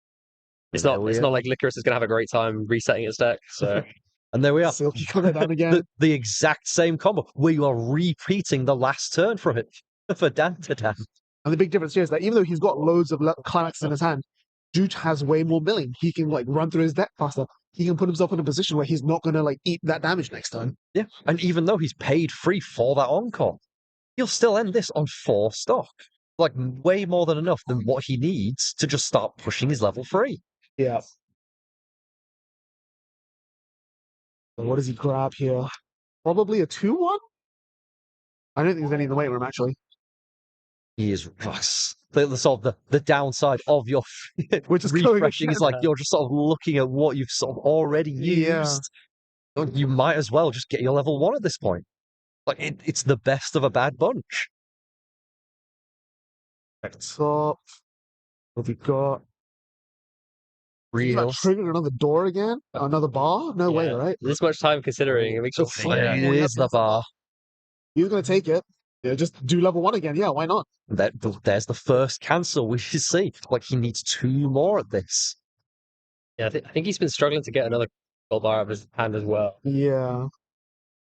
That's like the biggest weakness of of this version of Dandadan, right? You don't have as many like handouts, discards. Well, ideally you get the silky back row out, and then every time you trigger one, you can just discard it and draw. Yeah. Oof. There we see another chink in the damage. Another 3 coming in. If this one sticks, it could be really bad. It's really bad for Logan. Yeah, you needed a bit more luck to stay in this game with that refresh, I think. And again, like it's not like you're against a standby deck where, okay, if I'm 3-0, but my opponent's playing a standby deck, I probably have another turn in me. But if I'm 3-0, my opponent's a 1k1 deck, you can't assume you have another turn anymore. It's just way too dangerous. Yeah, he sort of needs to be more aggressive. He needs to push bigger damage. But like as we with see, what resources? Yeah, but he's really been burning through so many resources just to constantly keep doing. Like in a way, like maybe he's gotten too familiar. He's sort of doing what he usually does. He's not thinking outside the box. Yeah, he's treating it like he's facing like a giant wall. It's not working. He switched gears. Potentially regretting using that brainstorm last turn. 4 stock is at least 2 finish, like 1 Chisato, 1 Takina, and a body for follow-up. But as it is right now, like he slams the 3-2. It's just not going to do anything. Like sure, he's just refreshed. He can search them out, but it's not enough. Yeah, pretty much. Like even though he gets a level 3 on the board, it's a big body. But at this point, Juge can just early play his level 3. Like he only has 6 damage to go. He whiffs the brainstorm. That was a back-breaking whiff. This just shows how bad that refresh was at the end of the day. Like it's basically first deck compression, right? Yeah, pretty much. But yeah, like that plus that you really need that's not happening. Playing on the back, just healing. to heal. That is you never want to see that. Yeah, when you're using one of your finishing combos just as a heal stick. I wonder if he'll be forced to push it up just for a bit of tempo, try and keep it alive with the 1-0 counter, backup, maybe. Yeah. The 1-0 counter was in his whip clock. We just saw him level it off. Yeah, if we trigger a door, that's the idea, right? Yeah. Yeah, let's fix the broken tire by destroying the windows. Yeah, of course. Just 1 door, that's fine. Off we go. It finds the free fresh counter, which he's just going to ditch because no way you have the resources for that. Yeah, that's giving up too much for the next turn. Yeah. Shuffle back. Oh, that just ganked some soul icons back in deck. Probably. Yeah, it was the 2-1 counter. I don't know what the other card was. I didn't see it. I think that might have been the free fresh going back in as well. Right. Yeah. Just soul icons, play a climax, swing for 3, hope they stick, and even then, like even if the 9 damage sticks. Juge only goes up to level 3, and then you just risk getting double silkied for lethal. Pretty much, like, and as we know, like, his level 3 is better against more compressed decks. Like, it doesn't matter. He's dealing just 1/1s and then a big. Yeah. Like, he can still smack you pretty hard. Well, is that door I was talking about? It's the brainstorm. We're going to see some mills here as well. Yeah. He grabs the Chisato finisher. Okay, I think at this point, like the moment you see those climaxes come out of your deck, as Logan, you just be like, okay, cool. Next turn is do or die. Like next turn is my last turn, if there even is a next turn. There's one of those triggers that go shuffle back in coming up. The 3 does stick. Juge is taking damage, but like he kind of wants to, right? Yeah, pretty much. He does not matter. He's in the driving seat. He's got what he needs. Yeah, that's a reasonable amount of damage just to go through here. Yeah, nothing. No, one of them died. I think, right? I think one of them. I think they all They all just got Is the crashed into by Silky all the zeros. time, or is it only during your turn? It's only during your turn, right? Still only 3k. I think he crashed like a back Oh, row you bunch crashed or the back row. something. Yeah, right, right. What, is he hoping potentially for just massive, like, he doesn't Cancel the swings for overcommit? fours. Yeah. Like, Jude's just like more than, like, I sacrificed my board. Are you going to overplay? Are you going to sacrifice all these resources? You've I guess already he's just got a laying a board. trap though, right? He's like, okay, if you really want to play your climax and do your level 1 combos again, you're going to swing at me for 4. I'm going to cancel and hopefully have another time to like play the game with. If you don't, then you're losing card advantage, and I'm just going to try and recoup the loss. A very dangerous game to play though, when you've not really got much damage left, like in the bank, as it were. Like there's only 7 damage between him and pretty much ending up in second place. Like, Yeah, all that. He's gonna Silky. is the Shoves off him it away. goes, Off he goes. Down comes the finisher. fusing away. So, does he have it? I mean, he shuffled one back, yeah. The 2-1 puts it on the bottom one play, so he's always going to have it. I was about to say, it's like, there's no way he could potentially have whiffed that. Like, sort of having a gander. What cards has he got left? How many triggers? To heal that one to bottom. Yep. Heals the soul icon to the bottom, of course. Just keep shoving damage. But again, now here's the question, right? He's got 2 combos on the board. Does he go for the plus, or does he go for the burn? Surely you could just go for the burn at this point. Like, Yeah, it's, press your advantage. Like, yeah, you might as well. You're a further ahead. level ahead. Hits a brainstorm as well. Crazy. Just grab the other 2 on Silky, right? Surely. Just be like, yeah, I have another one. I'm good to go next turn, no matter what you do. There are 2 pieces needed to make this out early, right? So Yep, Yeah, you there need we the are. Silky and the let's zero. make but- sure we have the other So one as there's well. still the 2-1 Silky in hand, ready to go. So if he has another 0, it could just be like, yep, let's off to the races. Sound the horn, start the hunt. Oh, pulls it back. Oh, He's gonna go for the plotting instead. I kind of respect actually, because he's still swinging for like 3s and 4s. He just gets a heal out of it. He gets marker compression through the refresh, and Licorico has no way of punishing bodies on the board. Nope. Okay, never mind. We are gonna. there was potentially a play there. Yeah. But nope, we decide against it. It looks like he's just going for damage. Yeah, looks like failed to establish the second level 3. Yeah, I think he doesn't have the other 0 in rotation. But he did have I did just see a 3rd level 1 combo in his hand. Yep, That's what he there was we thinking go. about, maybe. Just go for the extra thing. Slamming in instantly with the level So 3. check top, ditch can see 1, this. burn 1. Yep. Mill, hit, burn 1. And then swing for 1, 2, 3, 4. 4. Ooh. And And there's pretty nothing you can do. untimely. I think you don't take the blind stock, sadly. Yeah. And there's no answer to Okay, this. good cancel He from has Ash. no field. Swing for 3. Ooh. Nice. Okay, we're still in it. We're still in it. We're gonna see one more turn. Eesh. I mean, we are going to see one more time, but this is without question his last turn. And again, 3 stock. That's not going to be double finisher. That's going to be at most 1 Chisato, 1 Takina. Oh, there is one in level 3 in the back row already. Yep, he so- still has that Ooh. one there. It's like he played last turn, so. But even still, But did like he how put much a mark- damage oh, no, it's disparity is marker away? on Climax combo, right? Can we pull the card up? I think so. I think it's marker on Climax. Yeah, okay, it's marker on Climax. So he needs to. So the level 3 will search for one of them and play it. And then he needs 2 more to marker the other 2 Takinas. That's asking a lot. There's a predicament here. There's only Yes. 4 cards in deck. Oh, Can't really afford to use stock to mill them if you want to actually play that level 3. I mean, he can clock to 6 and then heal down. Not before playing the level 3 though, right? The same issue. You can't mean- refresh that 3/6, can you? So Got to hope he's got a shuffle back in his hand then. yeah, pretty much. I mean, he needs the shuffle back anyway because I Still think kind he's of out of targets. Oh, We are he gonna does. clock. Block. He's going Finds the for. climax. Okay, that is pretty huge. I think he doesn't have a shuffle back though. That's the only. Oh, he's got a ditch climax to get shuffle back. Okay. There is a line that he has to tiptoe so hard here. Or he's going to hard play them. You could just no, because he needs the Chisato, right? Pushing up the level 3. Are we just gonna no restand and just burn Oh. one, burn one, burn one? Is this just the resignation? I'm not going to be able to win, so I'm just going to Oh, do no, he does what have I it. can. Okay. But does he have a shuffle back? So see the climax come back. Yeah. There was one already in hand, so I suppose that will be the fodder anyway. Yeah, true. Yeah, okay.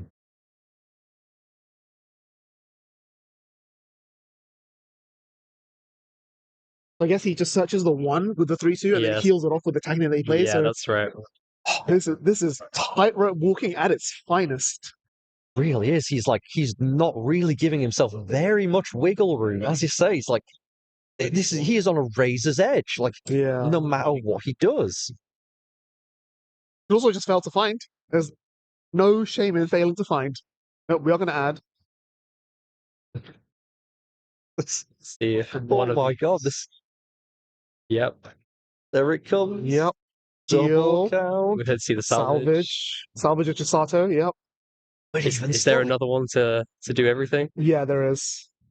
There's exactly enough. Do we have another marker as well, though? Yeah. Okay. He's got 2 Chisato and a climax So- and then 2 so- cards to discard for restand. So So despite everything, he still managed to get there. we managed to get the full finish, which is quite impressive. It does say a lot about how strong that level 3 is. Yep. there we go. He's all set up. Does he have the damage output? Like this is the sort of crux of the matter. Like he is so I have far seen behind. Licoreko kill from 2-3, but they had to get very, very lucky. And Juju's pretty compressed. Very true. But it's like there's what 1 card left, so he's got Whiffs the mill, so no Whiffs. burn. Worth knowing that was the character that was healed to bottom of deck, so Yes, this could have so he been knew. prepared. Yeah. But just get the free penalty refresh points. Like seeing a climax here would be very nice for Logan. Yeah, it is a refresh Do it. 7 for Juge because we did see him trigger that bar and decline the blind stop. Very true.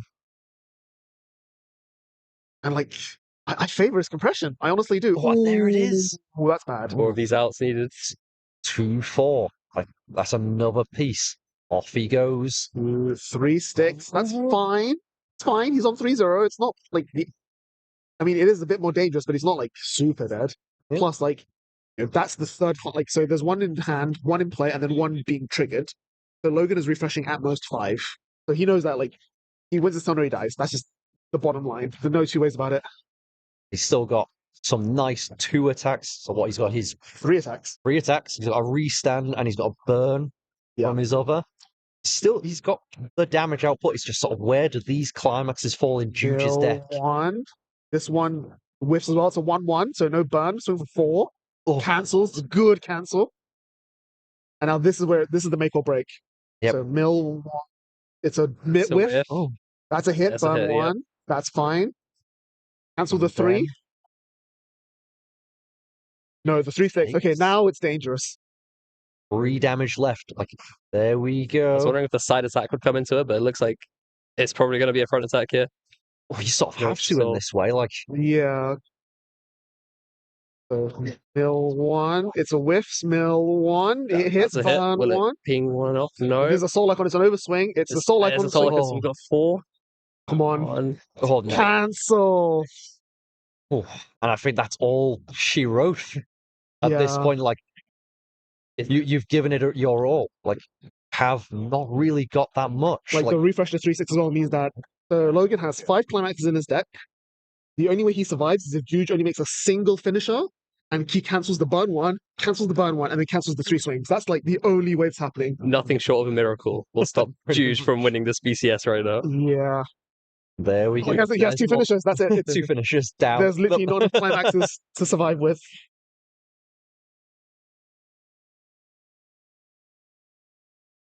Just Yeah. slam a guy, slam Yep. the bar, and Yep, and off she wrote. It's like yeah.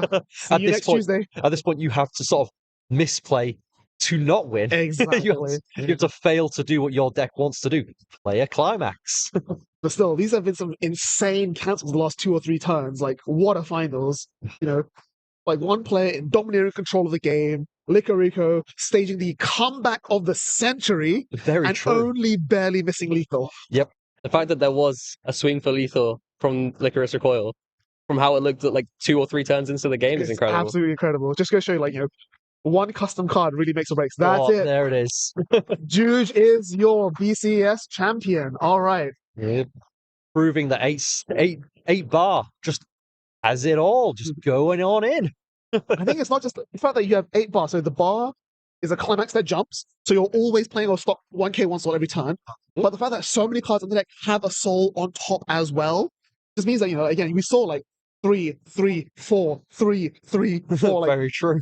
It's and Licorico, as far as 1k1 decks go, it doesn't actually like compress that much compared to like, say, I don't know, Nikkei, which isn't really a 1k1 but kind of is. Yeah, like compared pseudo. to like Bang Dream. Like Bang Dream will easily compress so that the 4s don't matter. Yeah. But yeah, like when you're never getting past 4 stop, it's backbreaking. Oh, very true. And I've actually seen more A3 encores in these past few games, mainly from Juge. Like, Yeah. paying those free, keeping his level 1 combo for another turn. Getting only doing soul 2 icons of back it. into rotation.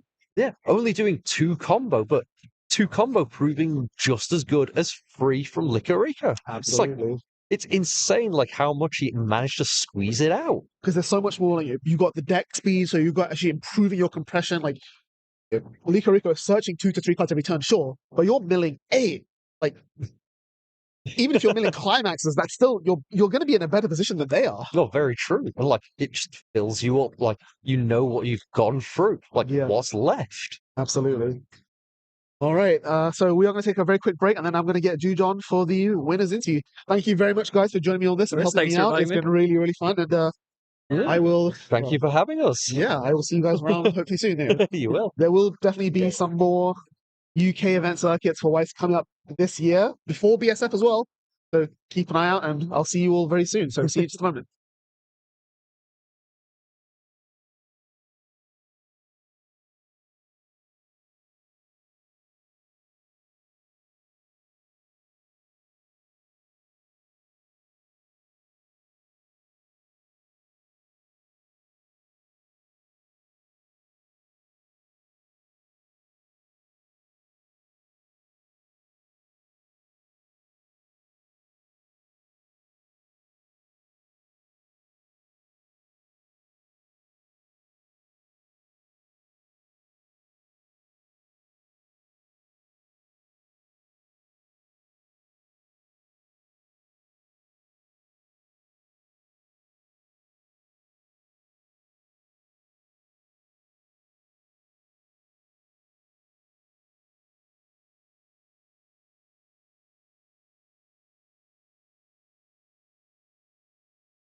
All right, I am here with Juge, our BCS champion for this year. Congratulations, well done. Thank you. Feels good, I imagine. Oh yeah. Especially with like a rogue deck like Dandadan. Like everyone's saying like, oh, if you look at Dandadan, it's got to be the Turbo Granny Ocaran level 3 bar or like the 8 choice build, and you're coming like some people are playing the Ira level 1 bar, but they're usually playing with a different finisher. But here, the burn one, like I was saying to Brandon, it's basically Gura, and he goes, I don't know about that. I'm like, bro, it's basically Gura. You burn one, swing for 4, right? Yes. Like. So, tell us a bit about like why you chose this deck. First, I think it's just easy to play. I don't have any cards that let me effectively outplay my opponents. You're just sticking to your game plan and just hitting, like milling, refreshing, compressing, and going. Yeah. Also, you have to play a lot of soul triggers, which I think is pretty good because you can push, as you have probably seen, a lot of damage throughout the game. Also, my level 3 comes down at level 2. And I can start burning then as well. I am testing or while playing throughout last year, especially, I often had a problem me not getting to play level 3s because I just got killed from level 2. Yes.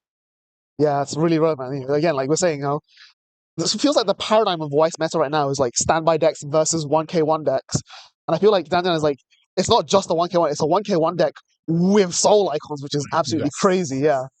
We were saying how like Jonathan was saying like he's seen more pay 3 encores from you today than he has like the rest of the year. Like like it feels like because you have the boss, you're playing a climax every turn. You have doing 3, 3, 4 every turn. Like it feels as if you're just trying to like run away with the pace of the game, right? You're trying to, okay, I'm dictating how fast we're going. We're going to play really, really fast, and that kind of like throws your opponent off, be like, okay, I need to like, oh, I need to early play here, like I need to do this, and that kind of almost gives like a mental advantage in a way, right? Yeah. And like I said, I can't outplay my opponents really. I just have to push. And considering level 3 is just that much damage in one card, even at level 2 randomly. Yes. Yeah, you just really run away with it. Like, in something like a 1k1 matchup, like we saw here, it's just, loop level 1 climate combos, stick a 3, stick a 4, whatever. Try and mill a bit so that you're not, like, dying next turn. But then we see that, like, against standby decks, like we saw in your earlier round we had on stream, like, sure, they make, like, these big 2-2, 8k walls that you can't get over, but you're like, I don't care, crash a 0, eat 3 damage. What are you going to do about it? Yeah, so what are you looking looking towards Worlds then? You've got your invite, you've got everything all sorted. What's the plan for Worlds? Testing what to play because I don't think I can bring this deck again. People are gonna be ready for it? Not so much. I think Worlds requires a little more play there where I can actually make decisions based on what my opponent's playing. Yeah.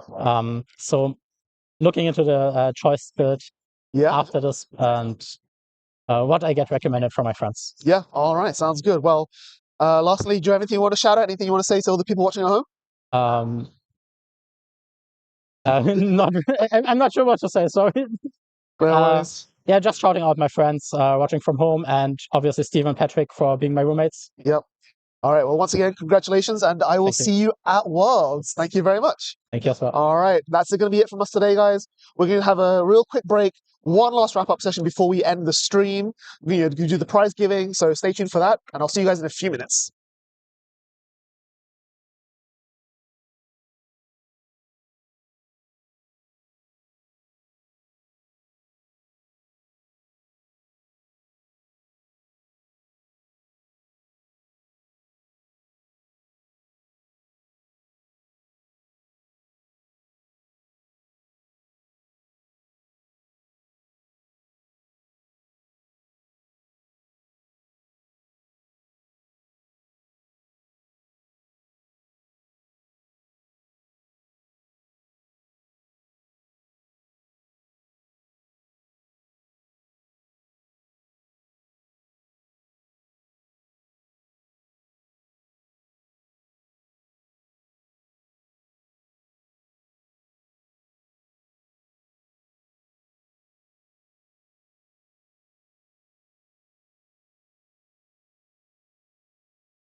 Thing is all done. We have wrapped up. Thank you everyone for dealing with the technical issues at the start of the day. Very, very sorry that it couldn't have gone a little bit smoother, but again, this was very slapdash, last minute, scuff as scuff can be.